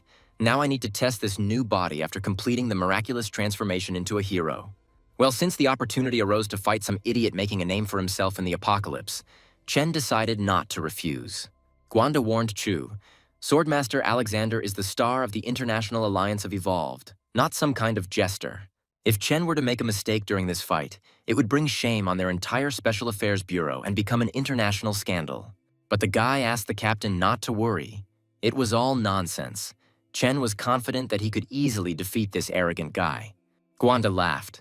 This guy had changed a lot in some ways, but in others he remained the same desperate daredevil boy. Since Chu is so confident in himself, then there is no problem. Guan, on behalf of the Special Affairs Bureau, will send an official letter of summons to Country Y. Di reminded Chen that in the apocalypse, international relations are as fragile as glass, and he must not break them. The guy must win this battle beautifully, not ugly. Does Chen understand what the captain means? A lot depends on him. Chen cursed. There were also international relations to consider. It was much more difficult than just defeating that swordsman. Seeing the capital's anxiety, Chu smiled, saying that he understood everything, and at the very least he would give in to this Alexander a little. The stands in the arena of the evolutionists roared. The spectators unanimously welcomed the swordsman Alexander, shouting, "The sword of the saint is invincible." The satisfied hero chuckled joyfully, looking at the crowd raging with delight. In his own country, he held absolute power over the hearts. The television correspondent and cameraman recorded the hero's every movement, catching his every phrase as if it were a treasure. Holding out his sword to the camera, the swordmaster addressed the special effects hero of Country Z with pathos, promising to show the whole world his true face. Comments immediately started flying in the chats, fans eagerly awaiting the moment when the saint would destroy the falsely evolved hero. Turning towards the arena where his opponent was supposed to appear, Alexander saw that he was not yet there at the appointed time. He exclaimed that cowardice was preventing Chen from going out to fight. He didn't expect that the strongest hero of Country Z would be so helpless. Half an hour before, Chen received a message that the battlefield would be in the territory of Country Y tomorrow morning, Day said. Chen only had 6 hours. Guan assumed that Alexander was going to test Chen's speed and endurance to the limit by scheduling the fight so soon. Chen chuckled. "This swordmaster is cunning. If you don't get to the capital of their distant country in time, consider yourself lost." The captain said that the special services would arrange jet transport for Chen, and even with refueling, they would deliver him in 5 hours. Guande begged the boy to finally believe in their capabilities. The country was ready to help him win this battle. But Chen refused. 5 hours was still too long. On his own, he would get there much earlier, and at the same time, he would have a chance to look around. The captain shouted to Chen that this was a branch of the Secret Service. Nothing could be damaged here. The guy had to be extremely careful in the office. But it was too late. The window and its frame flew out, showering De with a hail of glass shards, and the documents scattered throughout the office. Guan snorted in irritation. The more powerful the force, the more difficult it was to control. But that was no reason to smash his office to pieces. Meanwhile, Chet was already far away and did not hear the captain's grumbling. He was flying to the place of the battle with the arrogant swordmaster. While flying over one of the cities, Chu noticed strange activity below. It seemed like several evolved ones had gathered there. Chen clearly felt very strong energy fluctuations. He began to carefully descend towards the energy source. It turned out that the vibrations were coming from the city's central bank. Police cars were parked near the building, fending off gunfire. Chen decided to just watch first, and then decide whether to intervene in this matter or fly on to the fight. After scanning the room, the guy realized it was a bank robbery. There were hostages inside, and the bandits there had evolved. Chen cursed. He was wasting time and might be late for the meeting with this arrogant swordmaster. Then he would be in a lot of trouble. One of the robbers noticed Chen flying up and watched him attentively and silently through the bank window, trying to figure out who he was. Another bandit told him not to worry. The evolved ones are now going to guard the gates of Doomsday. There is no one to stop them. Masked robbers brazenly carried their loot out of the bank. Police bullets had no effect on them and were unable to stop them. The law enforcement officer turned to his superior, saying that their guns were useless against them and that he needed to request a larger caliber weapon from command.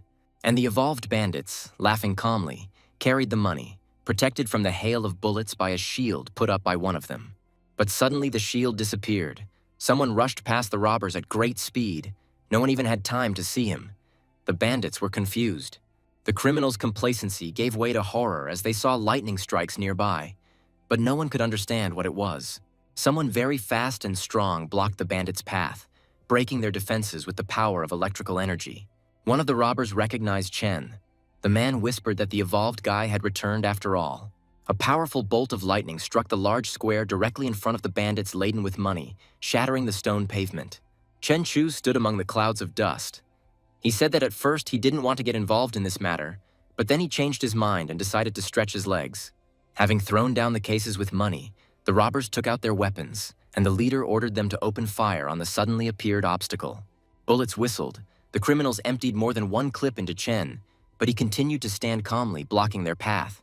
Not a single bullet even scratched the guy, all of them, having hit his body, bounced off him like peas off a wall. When the shooting stopped, Chu asked the silent bandits if this was all somehow too simple for the evolved ones. The guy smiled slightly and directed a heavy, striking gaze at the gang, concentrating his destructive energy. The robbers froze as if struck by electricity. Their weapons fell from their hands, their faces turned pale, and they began to fall to the ground one after another. Many were vomiting. Most were already stretched out on the pavement and did not move. There was no longer any talk of any robbery. Their leader got out of the car and headed towards Chen. He was surprised. The guy knocked everyone out with one look, and they were also evolved. The leader exclaimed that he had the ability to control metal. He could turn any metal into sharp spears. The bandit split a large piece of metal into pieces, turning them into weapons, and directed a hail of blades straight at Chen, who had gotten in their way. The blades struck all at once, causing a powerful explosion that severely damaged the pavement and filled the surrounding area with clouds of dust. And then the stunned leader heard Chen behind him, who told the guy to direct his abilities to a good cause. In response to the metal attack, Chu gave the evolved criminal a good kick, smashing his face into the asphalt. Out of nowhere, television crews appeared near the robbed bank and managed to break up part of the fight between Chen and the bandits. The gang leader lay on the pavement, his entire body pressed into the asphalt, and did not move. While Chen hurried away, he was already late. As soon as the story about the mysterious hero came out, comments immediately poured in, and some viewers recognized Chen Chu. The countdown began in the arena of the evolved. Only 30 seconds remained until the fight. The swordmaster awaited his opponent. He addressed the audience, saying that Chen Chu was a coward who did not even dare to accept the challenge, and the fight would not take place. Suddenly, a powerful bolt of lightning flashed across the sky. Alexander raised his head. There were 17 seconds left before the start of the battle. A powerful discharge struck the arena, scattering stones around and frightening everyone. Chen Chu still managed to fly to the duel. Alexander, spitting, asked, "What the hell, couldn't this ill-mannered guy really enter through the main entrance?" Chen jokingly apologized for entering directly, but since he was able to go on a business trip, he had to try out the local tricks. And then it dawned on the swordmaster that in front of him was the very opponent he wanted to fight, Chen Chu. The guy, chewing on French fries, confirmed with a smile that it was indeed he who had arrived for the fight at Alexander's challenge. The swordmaster was amazed. Chen came to the duel in his pajamas. Somehow he doesn't look like a powerful arbiter of fate at all. Chu asked in surprise. What happened that Alexander didn't like? Doesn't he look like a martial arts master now? The captain cursed and urgently dialed Chen. He had completely forgotten to warn him that there was a live broadcast going on. Broadcast to the whole world. Guande was incredibly angry. Now this shame would be heard throughout the world. Couldn't the guy really dress decently for an international fight? Beside himself with anger, Capital slammed the table. We need to remind this asshole about the country's international image. He's disgracing everyone. Chen's phone rang, and glancing at the screen, he realized it was the captain calling. He thought he might hang up in case it was something urgent. Chu casually told Alexander not to rush. He needed to take a call, 5 minutes, and they could start the duel. The swordsman gritted his teeth. This fop was talking smugly on the phone right before the world broadcast. He didn't respect Alexander at all. Finishing his telephone conversation with the captain, Chen said ironically that Alexander need not worry. He would spare him. The swordmaster was seething inside. This impudent fellow was simply mocking him and even promising to spare him. What rudeness. Continuing to leisurely consume fast food, Chen asked the swordsman how long he had waited for him at the arena before he got there. Alexander growled, "It doesn't matter. Chen will still suffer a crushing defeat. In a minute, he will be covered in dirt. Today, he, Swordmaster Alexander, will tear off Chen Chu's false mask of a super-powered evolved hero." The stands erupted in applause. Fans waved banners and chanted the name of the local crowd's favorite swordmaster. To thunderous applause, Alexander shouted for Chen to take his blow and rushed towards his surprisingly calm opponent. Chen waved his hand and told the swordsman to stop. Alexander, under the influence of Chu, hung in the air in surprise. The swordmaster frowned and asked menacingly what Chen was doing, whether he was even going to fight him or just chew potatoes here.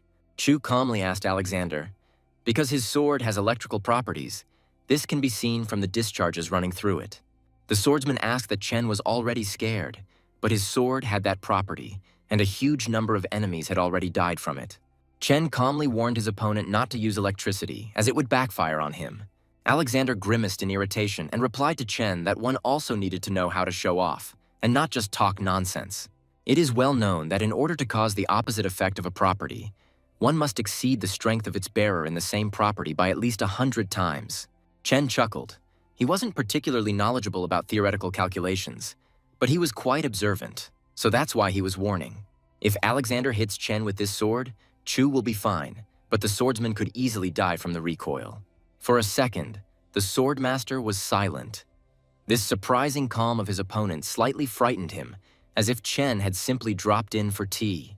But Alexander pulled himself together and laughed loudly. He said that Chen Chu now looked very funny. It seemed like he was just a coward.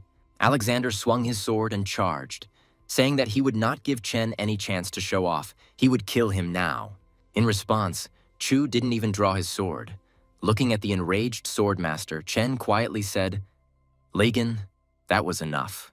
A very strong lightning bolt struck right at the site of the battle, causing a deafening explosion and pieces of rock flying into the stands.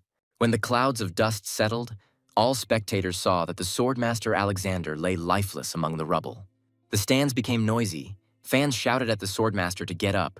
Someone asked if he was alive. Maybe he needed help. Doctors arrived at the arena, and an ambulance was on its way to check the fighter's condition and possibly stop the fight. But as soon as the medics with the stretcher approached Alexander, he raised his hand, showing that he was okay and would continue the fight. Having sent the ambulance home, the swordsman rose to his feet. He admitted that he had just made a mistake, but it was not scary. Alexander signaled to his assistants and ordered that another identical sword be urgently delivered to him in the arena. Soon, a drone carrying the swordmaster's weapon hovered over the battlefield, this fighter stubbornly wanting to defeat the annoyingly mocking Chen. The swordsman admitted again that he had just made a mistake and wasted a good sword, but as a swordmaster, he had plenty of similar weapons. The guy laughed maliciously and offered Chu to try his fiery two-handed sword of enormous power. He would not be able to resist it. Chen held out his hand warningly, urging Alexander to stop. The swordsman could seriously injure himself. But he cursed and shouted that he would tear Chen apart with one blow. His tricks would definitely not work here, he was sure of it. No one understood what happened in the arena, but Alexander's fiery sword shattered into pieces, and the swordsman himself fell to the ground with a crash. The renowned blogger and internet star lay helplessly in the arena, breathing heavily. His latest attack had ended in failure. Many of Alexander's fans were disappointed. They said, "It can't be, the swordmaster is that little clown." Looking at the lying swordsman, Chen added that he just wanted to tell him that the fire element wouldn't work either. He needed to change it.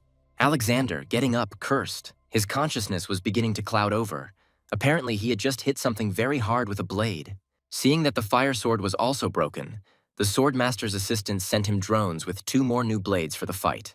The swordsman was furious that Chen dared to disgrace him on a territory that wasn't his own, no matter if Chu had some strange elemental advantage. This time, Alexander had 2 elemental swords in his hands, and he intended to cut the obstinate hero into small pieces with them. But Chen asked the swordmaster to take a break. His phone rang again. The guy was calling the worried captain Guan Day. The swordsman swore and slowed down his attack, irritably asking Chen when he would finish chatting endlessly on the phone. After listening to the agitated D, Chen replied that it was clearly not he who attacked first, so there was no need to blame everything on him. He was defending himself. Chu understood perfectly well what the captain meant by international image, but Alexander was asking for trouble himself. The swordmaster frowned. What was Chen talking about? Who was asking for trouble? What kind of strange conversations were he having during the battle? Without letting Chen finish the conversation, the swordsman yelled that he didn't care about his international image. Chen should die right now. Alexander's swords flashed behind Chen as he rushed to attack the guy standing with his back to him and talking on the phone. Dodging the blows, Chen told the captain that he could see that the swordsman hadn't thought about his image first, attacking a man who wasn't even going to defend himself. Chen asked Guande if he could finally respond with a blow. He had already retreated enough from the attacks of this aggressive young man. Alexander, listening to this conversation, was seething with rage, especially since no matter how hard he tried, he could not land a single blow on Chen. Finishing his conversation with Captain Guan, Chen assured him that he understood him, and that of course he knew his limits, and that he would not kill the swordmaster. Alexander, grinding his teeth in anger, asked what Chen was saying on the phone. He was deliberately belittling him, the swordmaster. But Chu suddenly became serious and quietly replied that he was simply waiting for the right moment to give a worthy response to the presumptuous swordsman. And then viewers saw a news report that Chen Chu had resolved a crisis in City M with terrorists who were robbing a bank. A news screen lit up just above the arena, and Chen was reportedly on his way to confront the whistleblower, Alexander. People were surprised that this was the same Chen Chu that the swordmaster had exposed as a fake, evolved one. Shouts began to come from the stands, asking how a person like Chen Chu could possibly be fake. Alexander gritted his teeth. Chen said that real heroes are currently fighting monsters all over the world, while fake ones are jumping around on stage like clowns. Under the guise of exposure, they create conflicts and gain views.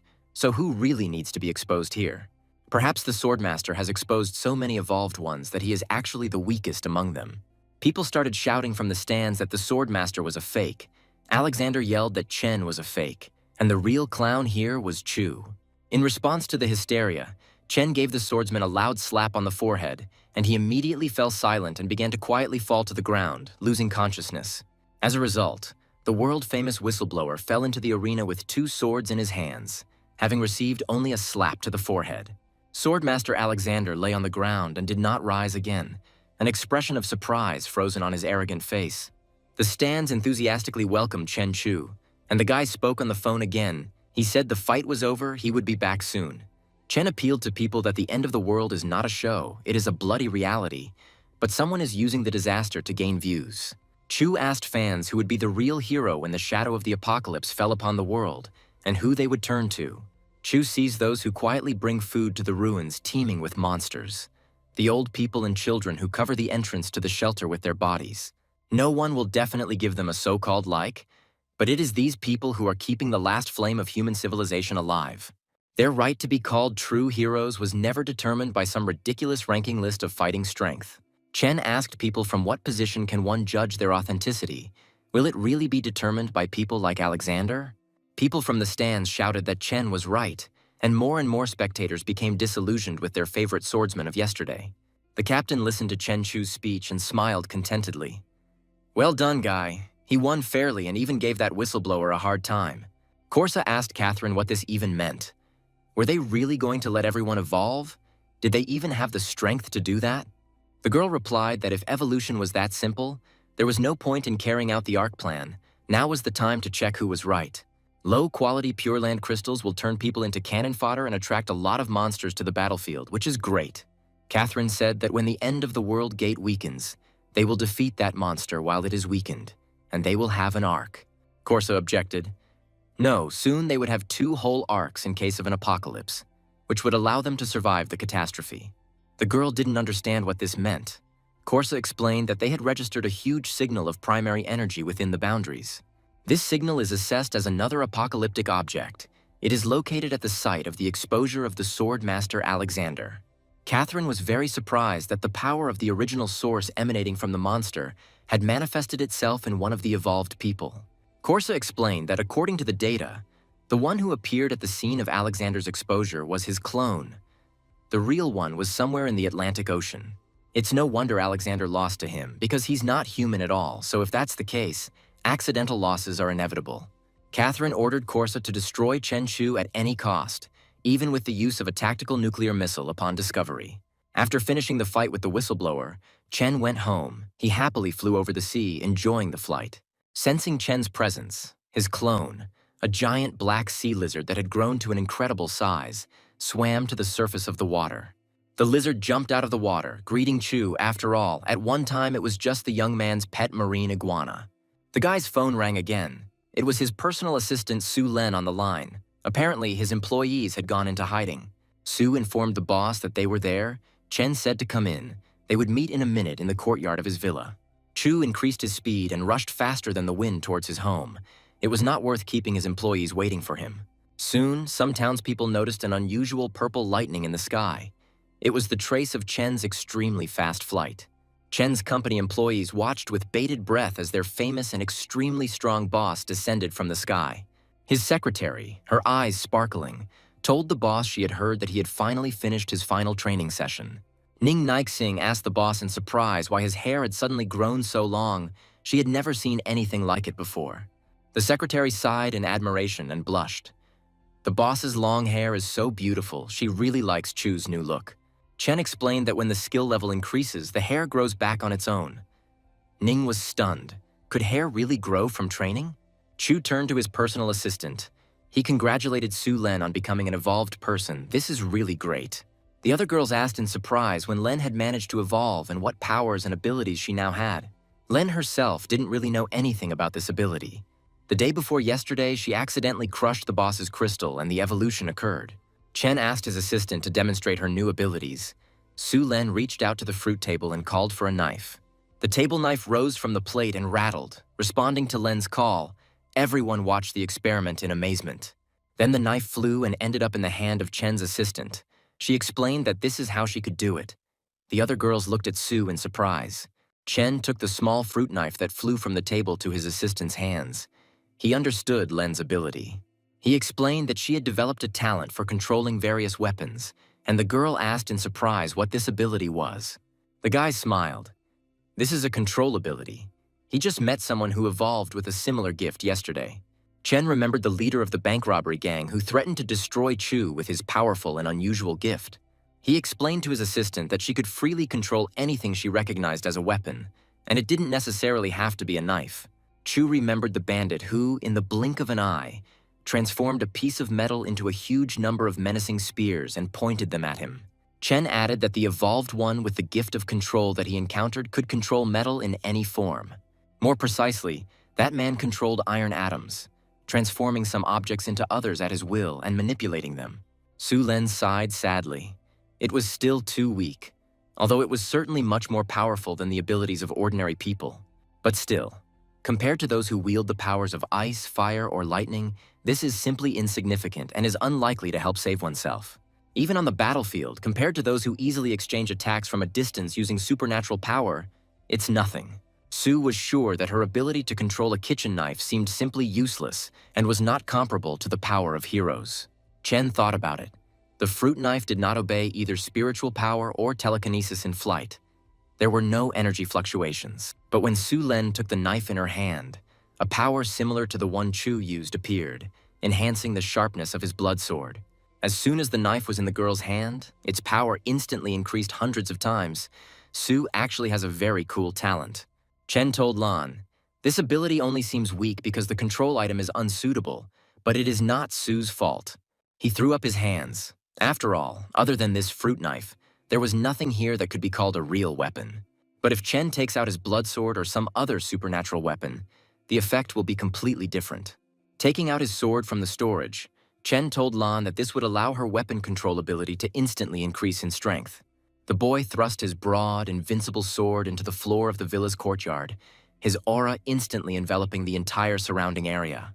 The sword caused cracks to run across the entire courtyard, and the company employees covered themselves with their hands in horror, overwhelmed by the energy of the weapon. The lively female manager said quietly with fear, "It was incredible. Could this really be the weapon of their boss, always so sweet and kind?" Su Len was at a loss. What a powerful pressure. Did the boss really want her to use force on such a powerful weapon? Chen told his assistant that if her weapon control power could control this blade, then her power would increase exponentially. Her ability is directly related to the weapon's level. The higher the class of the weapon she controls, the stronger she becomes. Chu stepped away from his bloody sword a little and told Su Len to focus on the weapon. She should try to cope with it. Ning Naixing, shaking with fear, told the chief with a trembling voice that his huge sword was so terrifying that she couldn't stop trembling. Chen chuckled. Of course, a huge number of different monsters and demons in different worlds fell from this sword. When standing here, the sword exudes such a strong and ominous aura, as if it itself possesses a striking royal power. Len said quietly, even in its resting state, the sword inspired such majesty, truly a weapon worthy of their mighty boss. With trembling legs, Su Len approached Chen's formidable sword. Overcoming the intense pressure, she was very scared. But the desire to become stronger overcame fear, and Chu's personal assistant resolutely reached out her hand to the boss's bloody sword. But as soon as Su Len grabbed the hilt of Chen's bloody sword, her veins bulged and an unbearable pain pierced her entire body. With a piercing scream, the girl released the sword and stepped back. Her arm had numerous wounds from which blood was oozing. Boss Leng, how can he hold this huge heavy sword so easily and even wield it in battle? She can't even move it. Chu told his assistant not to back down and to continue working with his blade. Gaining superpowers is always difficult. The girl took up the sword again. She felt her body changing, but it was so painful that tears flowed from her eyes. Finally, she managed to lift her boss's bloody sword a little, pulling it out of the floor with incredible effort. Chen watched his assistant closely while everything was going well, while the other girls huddled closer to their boss in fear. Su Len calmed down a little. She took this huge sword in her hands and it did not destroy her. Now she needs to try to swing it. The girl was surprised because she simply took out the sword and suddenly felt as if her strength had immediately risen a notch. Chen asked his assistant if she wanted to try hitting him once. Len was confused, wondering if she could hit him with such a weapon. Chu laughed. Of course you can, but you shouldn't aim at people. None of them will be able to survive the blow of such a powerful weapon. Len gathered her strength and began to slowly raise her sword, and with each passing second she felt her power increase. The girl's body hardened, and her gaze became hard. Now it was difficult to imagine that she was just an assistant. Finally, Len raised the sword high enough so as not to hurt any of the people. She tensed up and swung it lightly. The frightened employees hid behind Chen's back, looking with fear at their friend who had changed so much. Len had no more strength. She put the sword on the floor and fell to her knees exhausted. She could not hold it in her hands any longer. Su apologized to the boss and said that she would not be able to strike with the sword. This weapon was too powerful for her, she could not cope.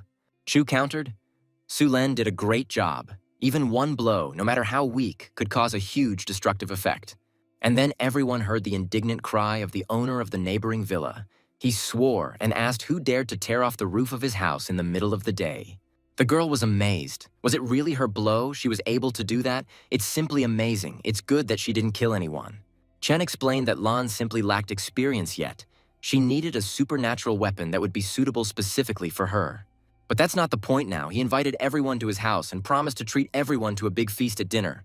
The girls shouted, "Hooray!" Chu warned Su Lan that after dinner she would go with him alone. The girl asked in surprise where they would go with the boss. The guy explained that they would go to the Bureau of Special Affairs, and Chen would ask Captain Guangde for a supernatural weapon for Su Lan. The monitoring center has detected a reaction from the energy source. The rupture of the second apocalypse gate has reached a critical stage. The limit was broken through by the target's front paw. The remaining time until the full transition is predicted to be only 120 seconds.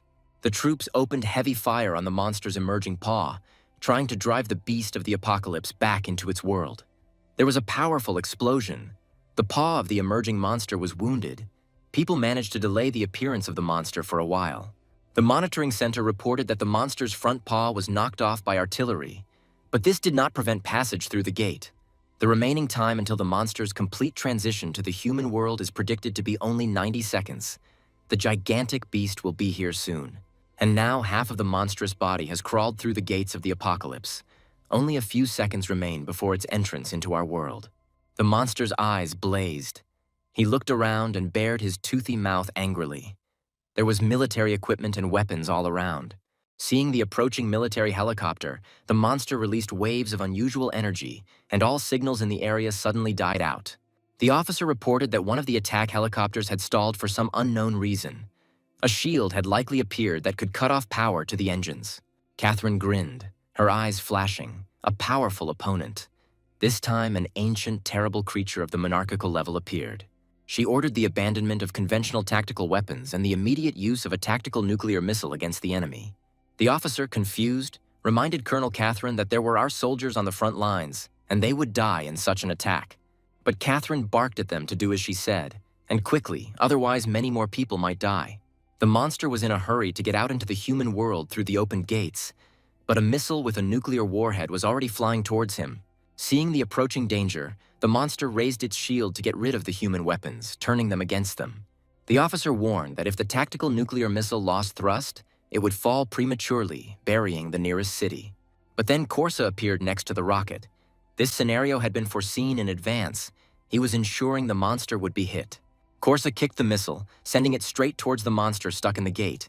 The blow had to be dealt no matter what.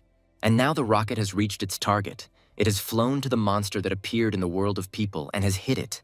Now there will be an explosion. Corsa managed to fly far enough away to avoid being hit by the explosion. The missile detonated, and a nuclear mushroom cloud rose above the gate. Super weapons have been used on both sides of the Doomsday Gate on numerous occasions, keeping the hordes of monsters behind them at bay. Nuclear bombs and three-phase ammunition were used in clashes with invasions of royal and monarchical monsters. For now, humanity's most powerful weapon remains the best way to delay Judgment Day and clear out the monsters. But it is unknown for how long this will be able to prolong the life of humanity and drive away the flow of terrible monsters from the gates. The monster was killed, but when will the next one appear? Now or in 3 months, or maybe in 3 years, or even in 30 years? Catherine chuckled. How stupid, she shouted. Now we need to do everything in our power to extract the core from the monster's body. Even at the cost of radiation, they will create a new future for humanity. Their death will be a glorious sacrifice for the entire human world. They will board a large ship, and together they will pass through this gate of doomsday to open a new home for humanity. This is the Great Ark. Chen and Len drove up to the Special Affairs Bureau. Chu said that he knew the chief well and that they could find a suitable weapon for Su there. Suddenly, an expensive car pulled up to the bureau building and stopped right next to Chen Chu and his personal assistant. The car door opened and Situ Qian came out. The girl greeted Chen kindly and looked at Su very suspiciously. Qian carefully asked the guy who was with him and what they were doing here. Chu decided to visit his old friend Captain Guande. Chen introduced Sita to his personal assistant from the company, saying that she had also recently evolved. The beautiful and intelligent girls measured each other with the appraising and far from friendly glances of fierce competitors. Su Len greeted the worried Situ Qian politely, showing that she was a well-mannered girl and did not want to start a quarrel. Situ smiled tensely and also said hello. She noted that Chen's assistant had a worse figure than hers, but that was okay. Chen warned that they might still have to fight together, so it was better not to spoil the relationship from the start. Guande was very pleased. The fight between Chen and the swordsman caused a real sensation. Their international reputations soared. Chu suggested that the captain keep the praise for himself. He came on other business. Guande became wary and asked what had happened. Chen knocked remotely on the office door, signaling the girl to come in and join him and the captain. The door opened and 2 beauties appeared on the threshold. They greeted the local head of the bureau in a friendly manner. Situ Qian Guangdi immediately recognized Su Len's face, and he also thought she looked familiar, as if he had seen her at Chen's shipping company. Len introduced herself and said that she was their boss's personal assistant.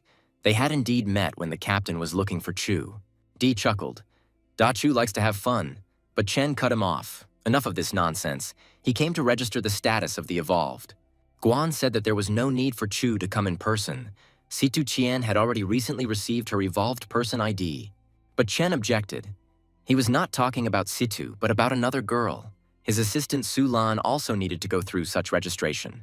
The captain was stunned by what Chen was saying. Could it be that his assistant had also evolved? This was all suspicious, to put it mildly. Guande and Lan went to the testing room. The test showed that she had a lower level of 3 stars and the ability to enhance weapons. In other words, Su's power increases by a star due to the weapon, theoretically reaching the level of evolving into 4 stars. Situ Qian watched the testing of Chu's assistant closely and was incredibly offended by the captain praising Su's superpower.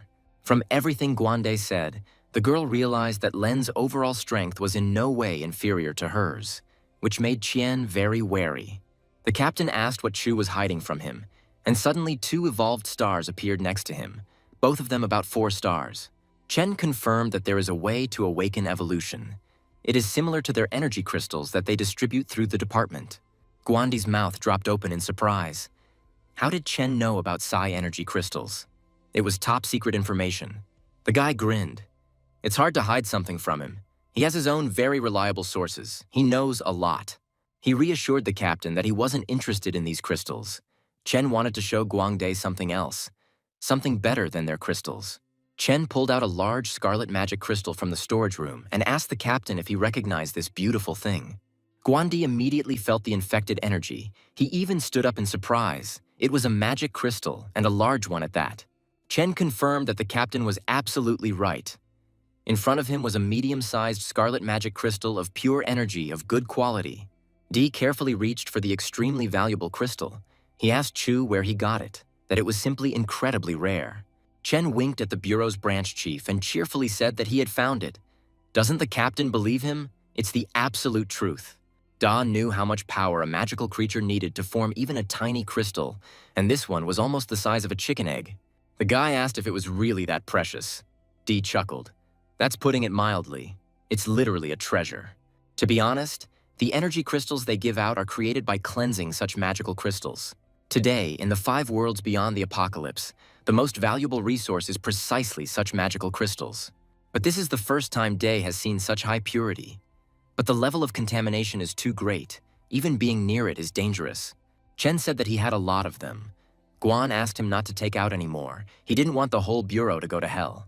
These minerals not only accelerate the development of superpowers, but are also used to make weapons to fight the most powerful monsters. The captain demanded that Chen answer seriously where he got so many magic crystals of excellent quality. Chu said he found them behind one of the small apocalypse portals. Whether to believe him or not is the captain's personal business. Da thought no wonder this guy is growing like he's on a rocket. It turns out he uses magic crystals. Chen threw up his hands. That small world of the apocalypse was already destroyed, and the portal was closed forever, so it would no longer be possible to get there. Fortunately, Chu managed to take a lot of red magic crystals of excellent quality from there, and now they are in his possession. The captain suggested that Chen say how much he wanted for them. He was sure that the central department would certainly give an excellent price. Chen smiled. De himself knows that in this world, immersed in the shadow of the apocalypse, money is worth absolutely nothing. Guan asked what Chen wanted. The guy replied that he needed the most powerful weapon from the arsenal of their Bureau of Special Affairs. They have a squad of heroes, where each one is given the perfect weapon. Chen needs the same thing. He creates his own team. And for his team, Chu needs the Bureau's arsenal. In exchange, he offers them magic crystals. This is a very fair deal. Day showed off the Wandering Dragon Sword, forged from meteorite iron mined in one of the dead post-apocalyptic worlds. Leng smiled. Compared to Chu's blood sword, this Wandering Dragon size was perfect for a girl. The captain asked Lan how it felt. The sword had just been delivered from the post-apocalyptic base of the General Administration of Special Affairs. Sue glanced at her reflection in the blade of the sword. It was very light. The girl really liked this sword. She did not want to let it out of her hands. Chen took the dagger and asked the captain, "What is this? It looks like the same wandering dragon that Su Len is holding." Di replied, "This is a sword of hidden scales.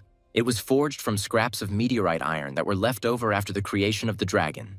The captain believed that due to a lack of material, the blade turned out to be short and unsuitable for real serious combat.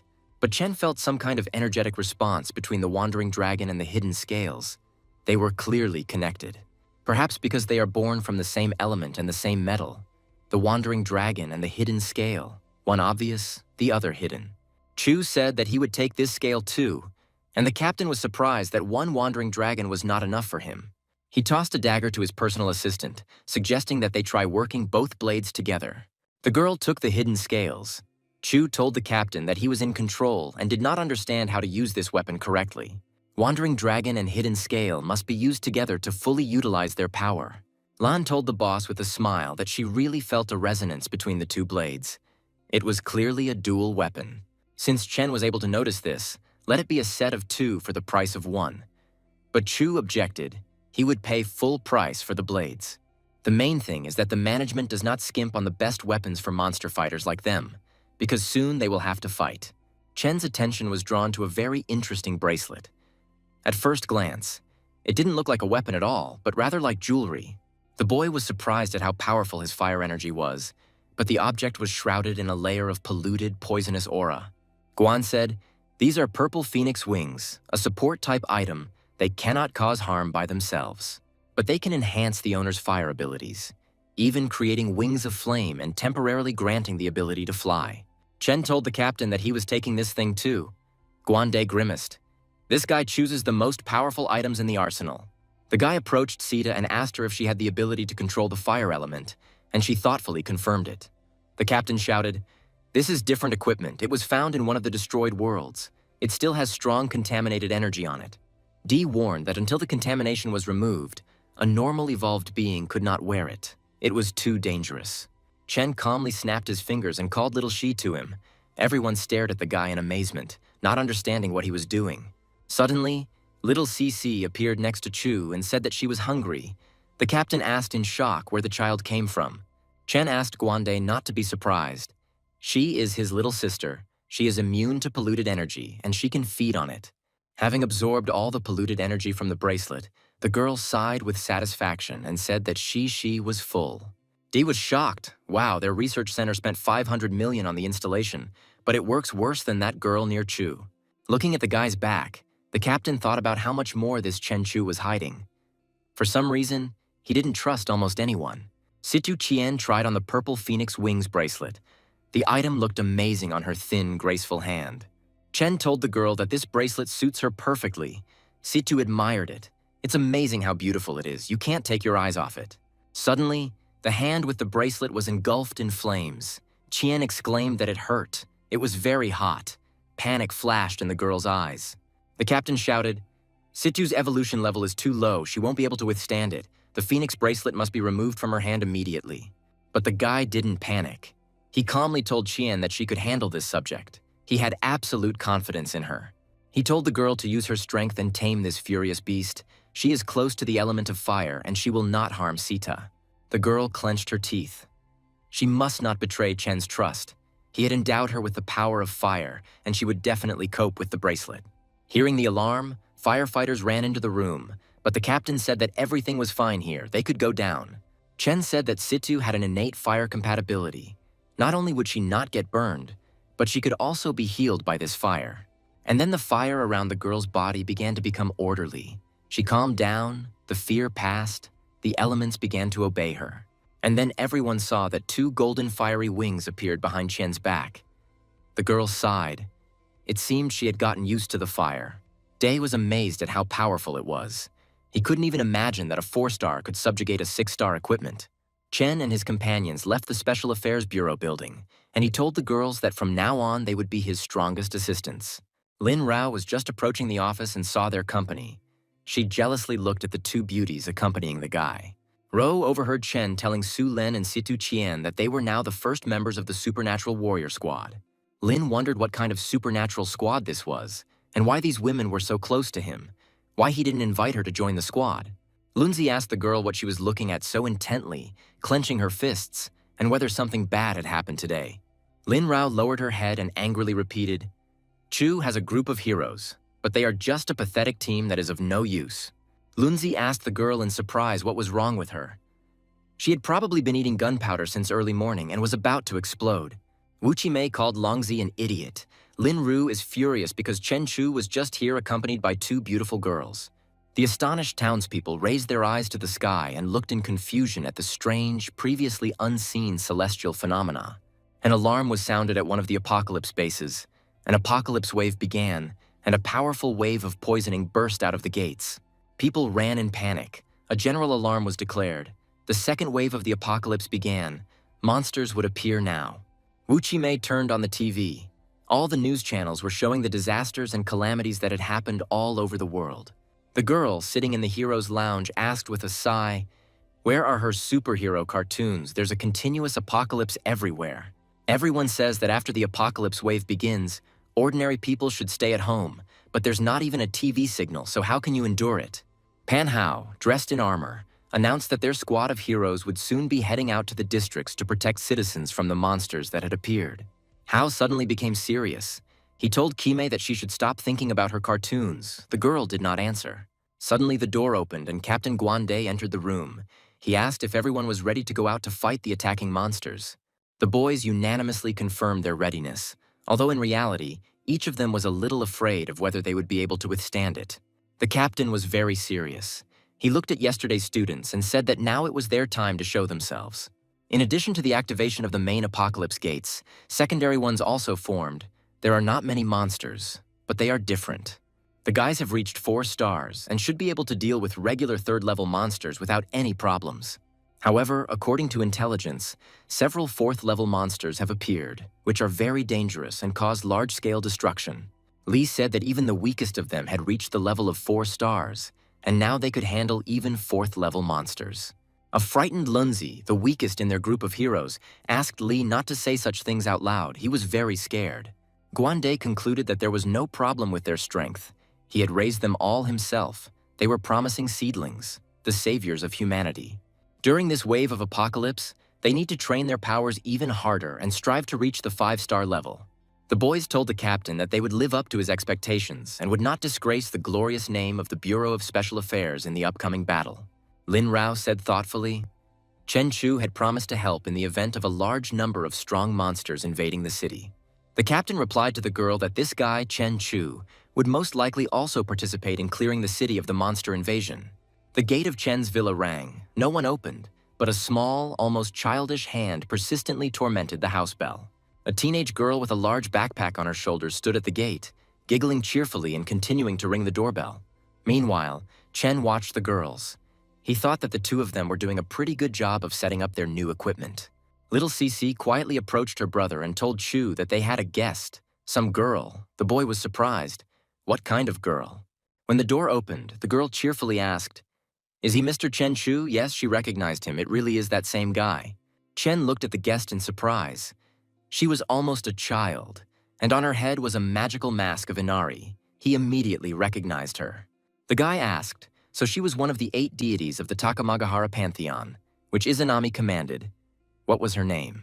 The girl answered, Her name is Inaba Yuko. In that organization, her nickname was Inari. Yes, Chen remembered everything correctly. Chu said that means she is the same fox goddess with the ability to analyze information and penetrate many secrets. Yuko blushed slightly. She owed her life to Chu, so she tried to find out more about him, but she didn't think he was such a famous person. And so Inaba very quickly found his address using a search and arrived here. The girl blinked embarrassedly and lowered her eyes. The guy cursed. Now there was no way to hide. He asked Yuko why she had come from so far away. Had something really happened? The girl winked cheerfully at Chen and said that she came to join his team. She was sure that she would be useful to them. Chu introduced the guest to the others. Inaba Yuko, the same girl he saved when he was dealing with the problems on Okumachi Island. Chen explained Yuko's arrival by saying that she had nothing to eat in her homeland. So she came to him. The girls looked at the child in surprise. Chen's team members remained silent and looked at the cunning little fox with suspicion. It seemed they didn't believe her. Inaba decided to demonstrate her abilities by pulling a magic mask over her face. She activated the all-seeing eye talent. The fox's gaze immediately revealed the elements for which the girls had talent, their skills, their level of evolution, and much more. Looking at Situ Qian, Inaba Yuko said that she controlled the fire element. She was an average 4-star level, but she would grow. Nodding at Su Len, the girl said that she was proficient in 3-star weapons, but with powerful weapons, the strength reached the highest 4-star level. Chen was delighted. Impressive. Their team is just missing a scout. Yuko smiled. Compared to Chu, her all-seeing eye was child's play. Situ wondered if this girl, who seemed to be completely undeveloped, could only give compliments. Finally, Qian breathed a sigh of relief. This Inaba is still a child. She can't be a serious competitor for a real woman. Chen said that now they have a chance to carry out a mission as a threesome for the first time, and with Yuko as a scout, they will definitely survive this wave of the apocalypse.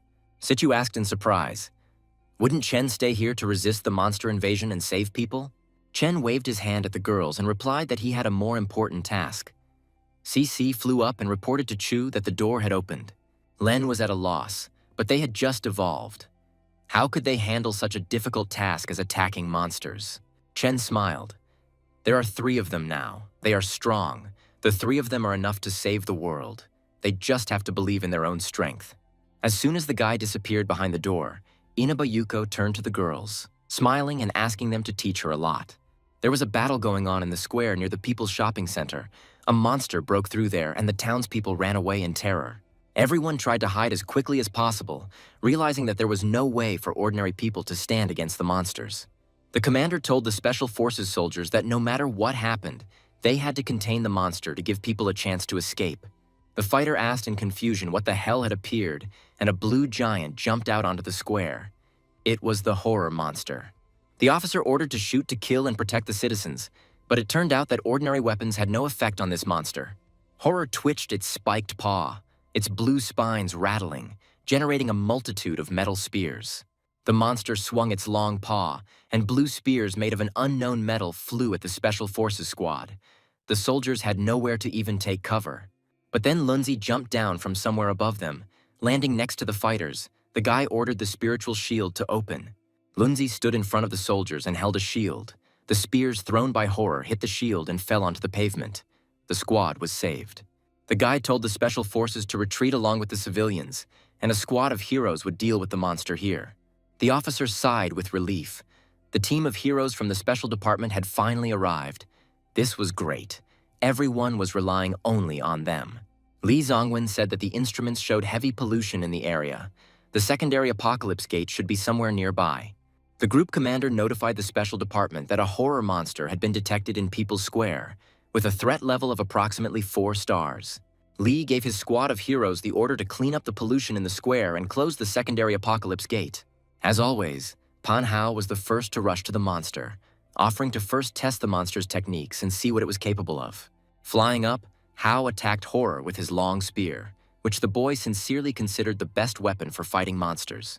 Horror parried Hao's attack with his powerful metal paw, the weapon only slightly scratching his tough hide.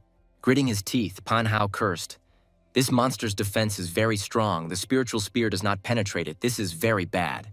Enraged by the man's insolence, Horror threw the boy away with a wave of his steel paw, and Hao flew helplessly backwards. Lee rushed to the rescue, instantly weaving a web of spiritual energy to soften his comrade's fall after the monster struck. Pan Hao landed safely in the group leader's spiritual web without encountering the pavement square. The satisfied boy thanked the leader for his help, intending to once again attack the stubborn and vicious monster. But then Hao heard the commander shout, and he commanded the fool to keep his head down if he valued his life. Now their excellent sniper and fan of heroic cartoons, Wu Chi-mei, entered the battle, holding a powerful rifle in her hands. Hao pressed himself into the spiritual net. He was almost in the line of fire, but he didn't want to interfere with the hot-tempered Ki-mei. He knew she wouldn't miss.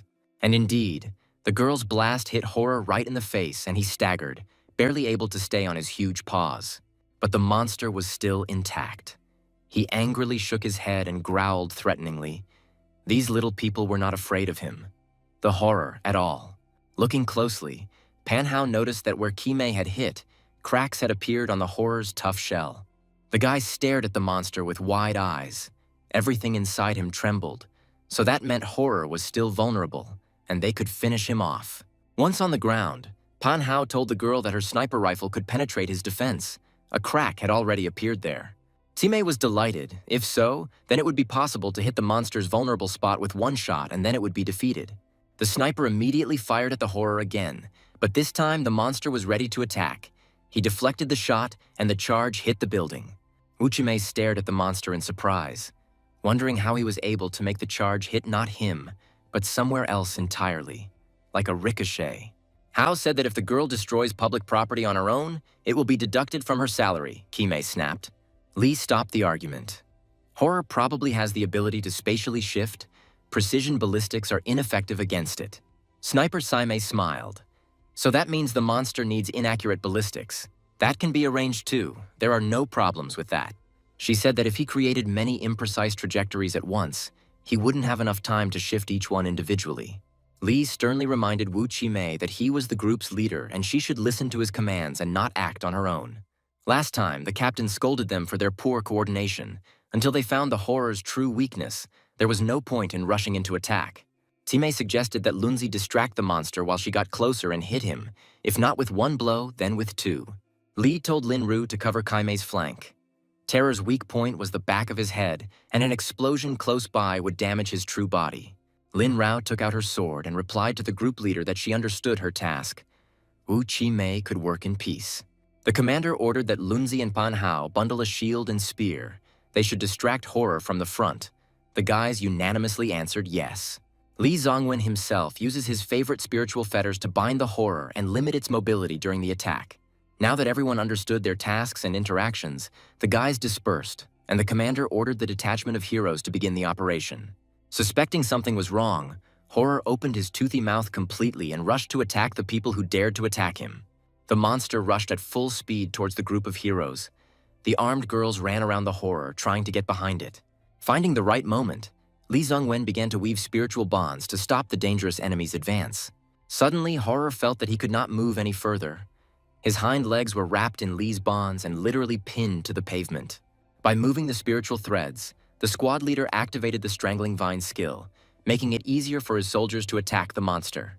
Horror watched in surprise as the heroes dispersed across the square, going around him from different sides. He realized that the people would soon attack him. Lai was pleased when he said that his spiritual threads could turn into anything. But now Horror's movements were tied by a strangling vine. Horror could not run, but still attack the people. He swung his front paws and threw his wide steel spears at the squad of heroes. Lin Rao instantly cut down the incoming spears with her sword, protecting herself and Wu Qimei, but the sniper also deftly dodged the attack. Lunzi instantly put up a spiritual shield, covering the commander with his spiritual threads and his partner Pan Hao. As soon as the stream of horror spears ended, Hao rushed at it with a spear to attack, distracting the monster's attention from the girls. Having thrown his favorite weapon, the boy shouted to the monster to catch the spear with the spiritual energy of a true protector of people. Pan Hao's weapon almost reached its target, but Horror managed to put up a defense with his open, toothy, poisonous mouth. The spear stopped just a few centimeters from the core of the monster's poisonous head, which was considered its weak spot. Having landed, Pan Hao was surprised at how fast this bastard reacted. He immediately grabbed the spear, but did not have time to put it away yet. Li's spiritual strangling vine still slowed down the monster's reaction, and after catching the spear, he still held it near his head. Suddenly, it dawned on Hao that Lunzi could finish off the monster with his power, and he shouted to his partner to finish off his spear attack. Lunzi picked up speed and rushed towards the enemy at great speed. He had long dreamed of trying to use this trick of his in battle. Flying up to the horror, the boy struck the spear with all his might, knocking it out of the monster's clutches, and Pan Hao's spiritual weapon pierced the monster's head. Streams of green, poisonous monster blood gushed from the wound inflicted by the spear, and Horror was seriously wounded by the spiritual weapon. Lunzi, having landed not far from the enemy, looked at the green fountain in surprise. He was happy and couldn't believe that he had really succeeded. Suddenly, Li Zongwen saw that Horror covered his face and grabbed his spear, which meant he was only wounded but was still alive. Drenched in streams of green blood, the monster pulled Pan Hao's spear out of the wound, meaning he could continue the fight. Li Zongwen was perplexed, but all the instructions said that this was his weak point. The monster should have died from this wound. At this time, Wu Qimei ran up to Horror from behind with a rifle and shouted at the enemy to catch the shot of spiritual energy. Li tried to stop the girl, shouting at her not to shoot the monster in the head. It must have another weak spot. But Wu Qimei had already fired, cutting off Horror's head and shattering Pan Hao's spiritual weapon into tiny pieces. The guy watched in confusion as the fragments of his spear flew in different directions and scattered. He felt weak. Pan Hao whispered that his spiritual power had weakened with the loss of his charged weapon. So how could this be? What would he fight with now? Qimei turned her back on the wounded monster and smugly declared that it was all over, and that at the decisive moment everything depended on her. Li Qimei shouted at the girl at the top of his lungs to run away from there. She needed to escape quickly. The monster was still alive. The sniper asked in confusion what the commander was talking about.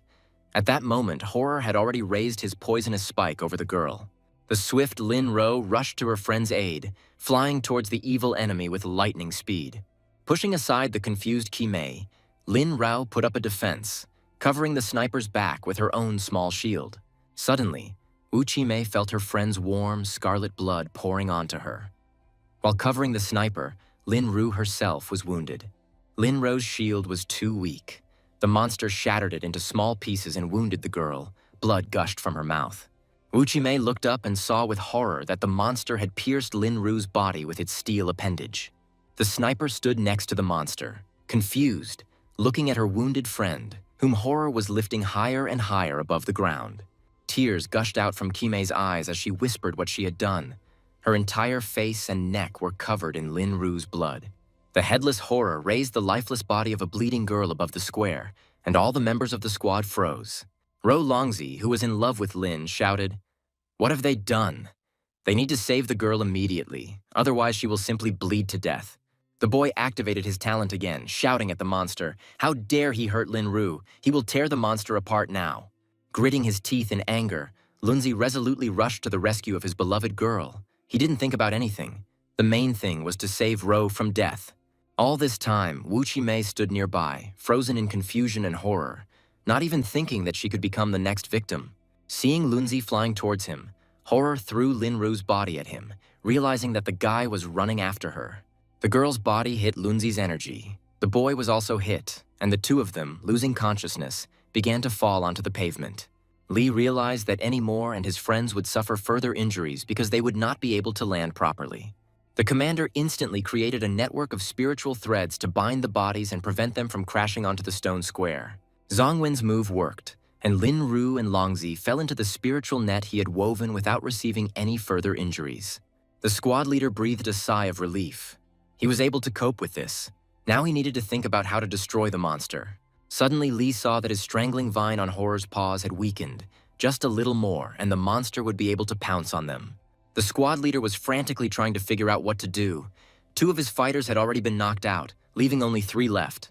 Qimei was hysterical, standing next to the monster and sobbing, repeating that she had hurt Lin Ru. She had hurt her. The giant monster's paws were already reaching out to the sobbing girl. At any second, he could sink his claws into her. Li Zongwen shouted at her to quickly get out of there. What was she waiting for? She decided to die the most terrible death in the clutches of a monster. The squad leader asked Pan Hao to take Qimei away from the monster, while he himself would try to deal with this monster.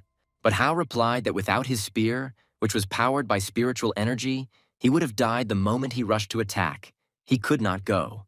Li cursed. The group of heroes, faced with a single monster that was stronger than them, completely lost heart and became ineffective. Zhongwen prepared to attack the enemy. He knew very well that even if the difference was only in strength, it could be overcome through cooperation. But to lose the will to fight means to become truly powerless. The commander clenched his teeth, wondering what he should do now. Li recalled the captain telling him that he was not only the team's brain, coordinator, and scout, but also its strong protector. Guandi then told him that if he remained a bystander, he would only force the boys to sacrifice themselves in vain. Last time, Li was at the rear of the line and gave commands only from a safe distance, afraid to enter the fray himself. Zhongwen remembered watching helplessly as his teammates risked their lives to fight, but that would never happen again. The guy remembered well that his failure to fulfill his duties as a squad leader could destroy all the guys who trusted him. Wu Qimei fell to her knees on the pavement and sobbed bitterly. Horror had already raised its clawed paw over her, intending to kill the girl. Well then, the monster's paw was wrapped in Li Zongwen's spiritual fetters, and the squad leader bravely rushed into battle with the horror. Pulling on the bonds, he told the monster that he was not the only one who was capable of controlling others. There were such people among people too. The monster staggered, and Li shouted to his opponent that, as the commander of a squad of heroes, he was challenging the monster. Having strengthened all parts of his body, Zhongwen prepared to strike. He needed to find a weak spot and destroy the monster. To begin with, the guy hit the monster in the chest in the solar plexus area, hoping that the energy center was located there. Horror did not expect such a blow from the boy. Li lifted the monster off the ground, its paws hanging limply. The squad leader quickly dropped to the ground and launched an ingenious device that was supposed to kill the monster. Zhongwen soared upward, rising above the horror hanging in the air, bound by the boy's spiritual threads. Now he needed to strike. Li summoned a battle axe wrapped in silk, a powerful weapon created with spiritual threads that could kill anyone. The boy struck the monster with a giant axe, and the horror fell with a crash onto the pavement, breaking through its stone surface. The commander of the hero squad landed softly near the fallen monster to make sure the horror was dead. The monster's body, covered in green blood, lay motionless on a pile of stones. It was unclear whether it was still alive or already dead. Li leaned forward, wanting to know if he had broken the horror's armor with his battle axe. if he could finish him off already. The astonished Zhongwen suddenly saw his tenacious enemy rising from the rocks, without a single new scratch on him. Now Horror had once again stood up on his long paws and was heading towards the incredibly impudent people fighting him. Li was stunned. Not only did the projectile fail to penetrate the armor, but the one who should have been blown to pieces began to heal. Slightly curved steel blades grew from the Horror's clawed paws, and the monster was once again preparing to attack the squad of heroes. Pushing off the ground, the headless monster rushed at the squad leader with 2 blades. He was already tired of this fight. Zhongwen decided that he needed to resort to a more brutal method and simply attack the monster until he was victorious. Li again immobilized the enemy with his chokeholds and pulled him back, stopping the rapid attack on the people. Flying up to the monster, who was bound hand and foot, the guy delivered a strong kick to his chest, and Horror staggered. Gritting his teeth, Li dealt the monster blow after blow for his wounded friends, for the killed and maimed people, for all the troubles it had brought. The monster's strength began to wane, and the boy, completely by accident, found the poisonous giant's weak spot. Breaking free from his bonds, Horror flew back, dodging Zhongwen's painful blows that weakened his steel body. The squad leader realized he was on the right track and rushed after the monster, shouting for him not to even think about leaving. Horror leaned down, steel spikes growing from his entire body as he prepared to attack the annoying man with a hail of weapons. The monster waved its paws, and a stream of steel blades flew at the guy. Horror wanted to stop Zhongwen at all costs. The guy suddenly realized that Horror's weakness had been found. It was the heart. After one of the blows, it began to bulge out of the monster's wounded body. Li wove a shield, but he had no intention of retreating. If they retreated now, they would forever miss the chance to defeat him. He would recover and return. Zhongwen insisted that they must not give up. There was no turning back. If they retreated now, they would fall into the abyss and would never rise again. Now everything depends on one blow from the commander of their squad of heroes, whether they will succeed or fail in the fight. La dealt a powerful blow to the area of the Horror's heart. The monster helplessly sprawled across the square, a green puddle spreading beneath it. Zhongwen whispered that he had done it. He had actually managed to kill the monster, but Li himself was also wounded, with streams of blood oozing from his mouth. He suddenly felt his whole body shaking. The flying spikes of Horror had caused him bleeding wounds in several places. Mei called out to the commander. The girl was terribly frightened by something. Li was surprised why she was shaking because everything was already over. The sniper, looking towards the People's Trade Center, whispered in confusion that a whole squad of monsters had appeared there. Li asked in bewilderment what she was saying. In response, Mei pointed her hand towards the approaching danger and said, "It's there." The commander looked in the direction of the girl's hand and was stunned. A group of higher-ranking horrors stood in the square. Zhongwen stuttered and asked, "Is this some kind of joke? Are they making fun of them?" He barely took down one, and here there's a whole crowd. Lai was breathing heavily. He was wounded, and he had spent a lot of energy fighting the previous monster. Mei and Hao were shaking with fear.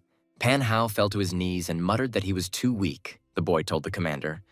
"They are all exhausted. They cannot take the fight." The guy said that even when facing a 4-star monster, they had to pay such a terrible price. Their friends were injured. What will happen to them if they fight this squad, which has so many 5-star monsters? They will not win. Suddenly, Li Zhongwen interrupted Pan Hao's lamentations and told the boys to run away quickly and save their lives. He only asked to take his wounded comrades Lin Ru and Lunzi with him. Otherwise, they would become food for the monsters. The guys needed to be saved. Li was confident that the Bureau of Special Affairs had enough resources to ensure their safety and help them survive this wave of the apocalypse. As he was leaving, the commander told the boys that they still had a chance to become stronger, and he would try to hold off the monsters and let them escape. Mei told Li that they couldn't leave him here to die, even though he was wounded. Maybe he would retreat too. Zhongwen barked at his subordinates to get out of here. They couldn't save him. They shouldn't make it so that there would be even more victims. The girl looked at the approaching monsters with eyes wide with horror. They were larger and more terrifying than the first one.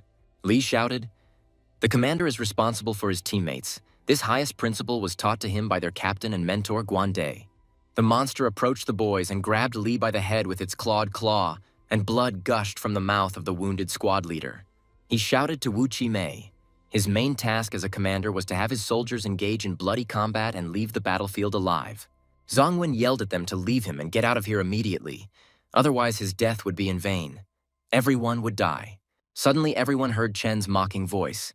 He asked why they should leave. There were so many uninvited guests here. Chu glared at the horror that had grabbed Li, and he immediately let go of the guy, throwing him aside. The guy asked if it was a bit early for Zongwen to tell him this. It seemed like this squad of heroes clearly needed urgent help. Pan Hao stared wide-eyed at Chen Chu, who had appeared out of nowhere. They really needed his help now. Chen calmly walked straight towards a large group of monsters, energy swirling around him. The monsters did not dare approach him. Wu Qimei instinctively covered herself with her hand as she looked at Chu. She muttered, "He's so strong. It's scary to even look at him." Li cursed. It really was Chen, and why did he always run into the one he hated the most? At least they were saved. Stopping in front of a squad of monsters, Chu calmly told them that he was their target, not those guys, and he was ready to fight them. The leader of the monster squad stepped forward and fired an arrow of poison towards Chen. The boy calmly looked at the monster. Chu said mockingly, he thought it was a very strong monster, but it was only a 5-star. The blade of the heavenly ruler was not needed at all. The guy calmly rolled up his sleeves and said that he would personally send this freak back to hell so that he would never come here again. Pan Hao was stunned. Did Chen Chu really intend to fight such strong enemies with his bare hands without any weapons? The enraged monster looked questioningly at this skinny, impudent fellow, who extended his fingers towards the great horror to snap. Chen stepped towards the monster. A loud click sounded, and the entire upper part of the monster's body flew into pieces, spinning in a terrible whirlwind. Shielding himself from the stream of green blood, Chen said, "This enemy is too weak. Such monsters are not even worthy of a glance." The guy waved his hands and told the other monsters to come quickly, that they were hanging around to the side. He was waiting.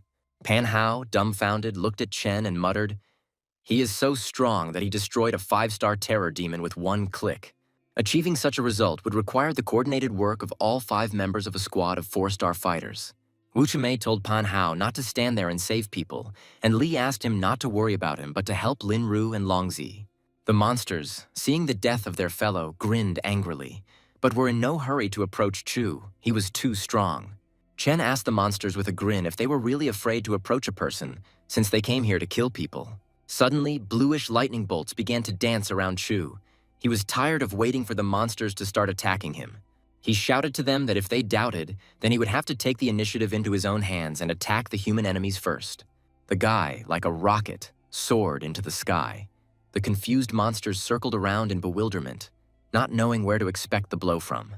Suddenly, a hail of deadly blows rained down on the demons of horror. In a matter of seconds, they turned into a mess, and the battle was over.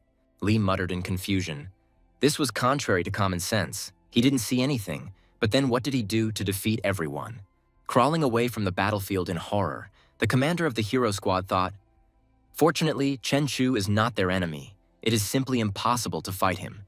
Pan Hao, who was watching the fight attentively, said thoughtfully, "This Chen is more terrible than any monster." Qimei remained thoughtfully silent. With a crackling sound of electricity, Chen Chu appeared in front of Li Zongwen and looked closely at the squad leader. Suddenly, Chen smiled and threw a large red magic crystal to Li, telling Zongwen to take it. Only this would save Lin Ru. Li looked at the crystal that had fallen in front of him in confusion. He couldn't even immediately think of what to say in response to Chu's generous gesture. The guy's mouth dropped open in surprise. It was a magic crystal and of very good quality. This mineral is incredibly expensive. Zongwen was shaking. How could they abandon this priceless treasure like that? Could this guy really insult them? Frowning, Li yelled, "What did Chen care whether their squad survived or died? Why did he even come here?" But Chen no longer heard the enraged commander of the hero squad. Having given Li the crystal, Chu hurried on. He had a lot to do. Chen saw very well that all sorts of monsters were breaking into the city from all sides, and people were having a very hard time. The guy rushed from district to district, destroying the monsters of the second wave of the apocalypse that swarmed the city streets. He really hoped that his girls and the guys from the Bureau of Special Affairs would be able to withstand this wave. He couldn't do everything on his own. Chu knew that he needed a little more time to gain full strength. Then he and his clone would be able to protect everyone. Huangfu Jian rode her bike down the street, despite the onset of the apocalypse, and left her villa. Seeing the girl on the street, a giant wolf with bloody eyes howled and rushed after her. Jian cursed. "What the hell is this?" Seeing the monster chasing her, The girl said that she held no grudge against the wolf. She just wanted to deliver food to her colleague. The monster did not lag behind, glancing sideways at her pursuer. Huang Fu thought, "This is bad. This creature can easily devour her." The wolf hovered right above Jian's bike. The girl shouted menacingly for the monster to stay away from her. But it was all useless. The wolf jumped, turning over Huang Fu's motorcycle, and the girl flew out onto the road from the impact, along with pieces of asphalt broken by the monster. After flipping over several times, Jian came to rest on the side of the road, her helmet missing and her body covered in bruises and scrapes.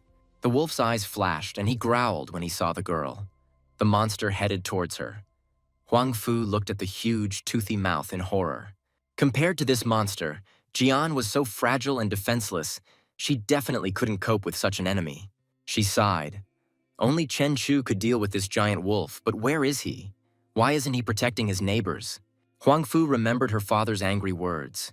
He asked her if she knew why they spent so much money to move to this godforsaken place. They did this so that when the end of the world came, they would be protected by a truly capable person, this very Chen Chu. Jean lowered her head and remained silent. She knew that her father was right in his own way. Everyone in this area was hoping for help from this strong guy. Huang Futai was furious about what was happening around him as soon as the doomsday bells rang. Evil monsters poured into the streets, and where Chen Chu was. The girl quietly replied that she didn't believe that he would abandon them, he had promised. Chen Chu never breaks his word. Futai snorted. She thought too highly of him. In a situation of real danger, he would first and foremost protect his own interests. Jean exclaimed that she would find him. She would go look for him right now. Her father tried to stop her, but the girl left. And now she was left alone on the street with a terrifying toothy monster that was about to eat her for dinner. The girl looked up and saw right in front of her an evil wolf's face of terrifying proportions, with green saliva flowing from the monster's coat. Jean tried to shield herself from the enemy with her hand. She began to whine, saying that she didn't want to die and begged for someone to save her. Suddenly, a stream of fire hit the monstrous beast right in the face. The wolf howled, and the frightened Jian covered her face with her hands and feet. The girl carefully removed her hands from her face and looked around questioningly. She didn't understand what was happening. Huang Fu saw someone who wielded the power of fire jump on the wolf that had attacked her. Everything around was on fire, and there was a smell of burnt wool. Jean covered her face to prevent the tongues of the raging flames from burning her. It seemed someone heard her cry for help and saved her. When the clouds of smoke became less dense, Jian saw that the monster was lying on the ground, and a man was standing on top of the monster. The girl cautiously asked if it was Chen Chu who came to her aid. Huang Fu was not sure about this, but still hoped to see him. Hearing Huang Fu Jian's voice, Situ asked with a smile, "Was the elder really here?" The flames around the bracelet had almost disappeared. Huang Fu looked up in surprise. She recognized this girl. This is Qian from Ning University. But what is she doing here? Jean asked Sita when she had become evolved. She seemed to be an ordinary, beautiful girl. Jumping off the dead wolf, Situ replied that it was a very long story, and now was not the right time to talk about it. They all gathered here to destroy the monsters. According to Chen Chu's instructions, the area around the mountain villa fortress must be cleared first. Huang Fu looked from one girl to the other in confusion, and finally she asked what her relationship with Chen Chu was. Su Len, armed with 2 dragon blades, modestly said that she was his personal secretary at the shipping company. Inaba Yuko explained that Chen Chu was her savior, and she had come a long way to repay him for his kindness. Situ Qian blushed a little and said that Chen Chu was her lover and that they were studying in the same department at the university. Shi, flying up to the confused Jian, whispered, "Chu is her older brother. He saved her from the terrible ruined city." Huang Fu grabbed her head. She didn't understand anything. All these girls were so incredibly different. What could unite them? Finally, she asked, "So it turns out that they are all Chen Chu's people, and they stayed here to kill all the monsters in the area." Situ smiled, and Jian seemed to be expecting to see Chen instead of her. But these monsters are weak for him. They can handle them too. After looking closely at Huang Fu, Situ asked Elder Jian what kind of relationship she had with Chen Chu, she should say. Jian asked again, confused, what kind of relationship they really had, and to be honest, she herself didn't really know. She remembered their first meeting. He sternly asked why Jian came here. She jokingly answered, of course, to keep an eye on him. The girl then introduced herself and said that she lived nearby. Then she brought him food, And that was the extent of their relationship with Chen Chu. Situ watched intently as the rich, spoiled heiress she had just saved from certain death. Kyan understood perfectly well that Huang Fu was a girl with character and connections. She lived nearby, and she probably liked Chen Chu. Suddenly, Jian smiled and turned her back to everyone with the sign food delivery and declared that she was Chen Chu's personal assistant. Pan Hao approached the wounded and asked how they were. Longzi replied that he was fine, but Lin Ru apparently had received a very serious injury. The girl was very pale and barely breathing. Thin streams of blood were flowing from her mouth. Their brilliant swordswoman was unconscious. Lunzi asked anxiously what they should do. Should they report to the Special Affairs Bureau and call a rescue team? Wu Qimei said sadly that she had already tried to contact them, but they weren't responding, so it seemed like they would have to figure it out themselves. Li sighed. It was no use. After the doomsday bells rang, crowds of monsters poured out from everywhere throughout the city. Zhongwen was sure that even the rescue teams were exhausted and simply didn't have time to respond to new requests. In other words, their team of heroes will now have to rely solely on themselves to survive this wave. Longzi was in despair. What should he do with Lin Ru? She was bleeding. If this continued, she would not survive. As if in response to the young man's words, Ro coughed and a fountain of blood burst from her mouth. The girl was dying. Everyone understood this. Li said that according to Chen's plan, if Lin Ru could obtain 5 stars, the short-term burst of energy would help heal most of the injuries. However, this plan can only be based on this. The squad leader showed the guys the magic crystal given by Chen. Wu Qimei looked at the commander in surprise and finally asked where he got such a large scarlet magic crystal. Pan Hao also asked Li if this was really an infected magic crystal, but it was dangerous to even touch it. You could get infected. Zhongwen silently looked at the stone. Hao reminded the commander that this crystal still contained the terrifying power of monsters. A crystal that has not been processed by the Bureau of Special Affairs Purification Department is definitely a prohibited and extremely dangerous item. Li looked up at Pan Hao and asked how to save Lin Ru, but the guy couldn't answer this question and fell silent in confusion. The squad leader shouted, "They probably forgot what time it was and what was more important, following the rules or saving a friend's life." Everyone was silent and looked at Li in bewilderment. After this terrible battle and Chen's appearance, their commander had changed a lot. Zhongwen lowered his tone a little and asked Pan Hao if he remembered what the main purpose of creating their hero squad was. The guy, like a model student, responded to follow the rules, protect civilians and his teammates. Li countered that if they followed all the rules, they wouldn't be able to protect either the city's residents or their teammates. Zhongwen asked what Pan Hao would do in his place. The guy lowered his head and fell silent. He did not know what to answer the commander. Without waiting for Hao's answer, the squad leader raised his voice and again asked his teammate what he would do in his place. Hao said quietly, "This crystal was given to Chen Chu by Li. But doesn't the commander have a grudge against this person whose power is illegal?" Zhongwen replied, "That's right, they shouldn't use powers obtained dishonestly. The consequences after using them are unpredictable." Li assured his friends that he sincerely hated this guy Chen Chu. He always did everything his own way and never took into account other people's opinions. But whether Chu had stolen power, or perhaps it was obtained through some unscientific method, he saved them. At the most difficult moment, when a horde of horror demons attacked, Chen appeared and with the help of his power saved their entire squad, killing the monsters. Without this timely help, they would all have long since been either dead or on the verge of a terrible death from the teeth and claws of monsters. The guys were silent. They understood perfectly well that the commander was right. If Chu hadn't appeared and killed the monsters, they would have had a hard time. Wu Qimei lowered her head and said quietly, "It's true. They were completely at odds and were no longer able to resist the demons." Lunzi asked, "What if this crystal caused Lin Ru to mutate? The Bureau would not allow a mutated person into the hero squad." Li Zhongwen reassured the boy that Lin Ru would not mutate, and the leader of the Bureau's hero squad had already made a decision that was unusual for him. Squeezing the stone, Li said, "This red magic crystal will not be used on her." The guys looked questioningly at the commander. Clenching his fist with the crystal, Li declared that he would take this sin upon himself. At the same moment, Zhongwen's body was engulfed in scarlet lightning, and he began to change. The system informed Li that his level of development had reached 5 stars, and the boy looked at his hands in surprise, wondering if he had really succeeded. But then a message came in that the guy's DNA couldn't withstand the effects of pollution and was being destroyed.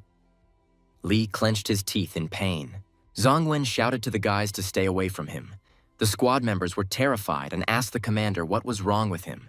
The system notified Li that his development level was abnormal and that he was being rebooted as a 5-star mutant.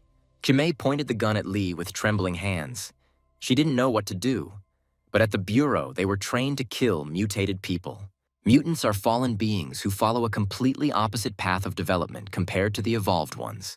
Due to his greed for the corrupting power of the Gates of Doom, the mutant eventually loses his mind. A trembling Chimay called out to her commander. But Li didn't listen to her. He used his spiritual threads again and began weaving. It seemed like he already had a ready plan of action. After breaking through to the 5 stars, Li felt that the spiritual thread weaving technique had become stronger, and he could now save Lin Ru.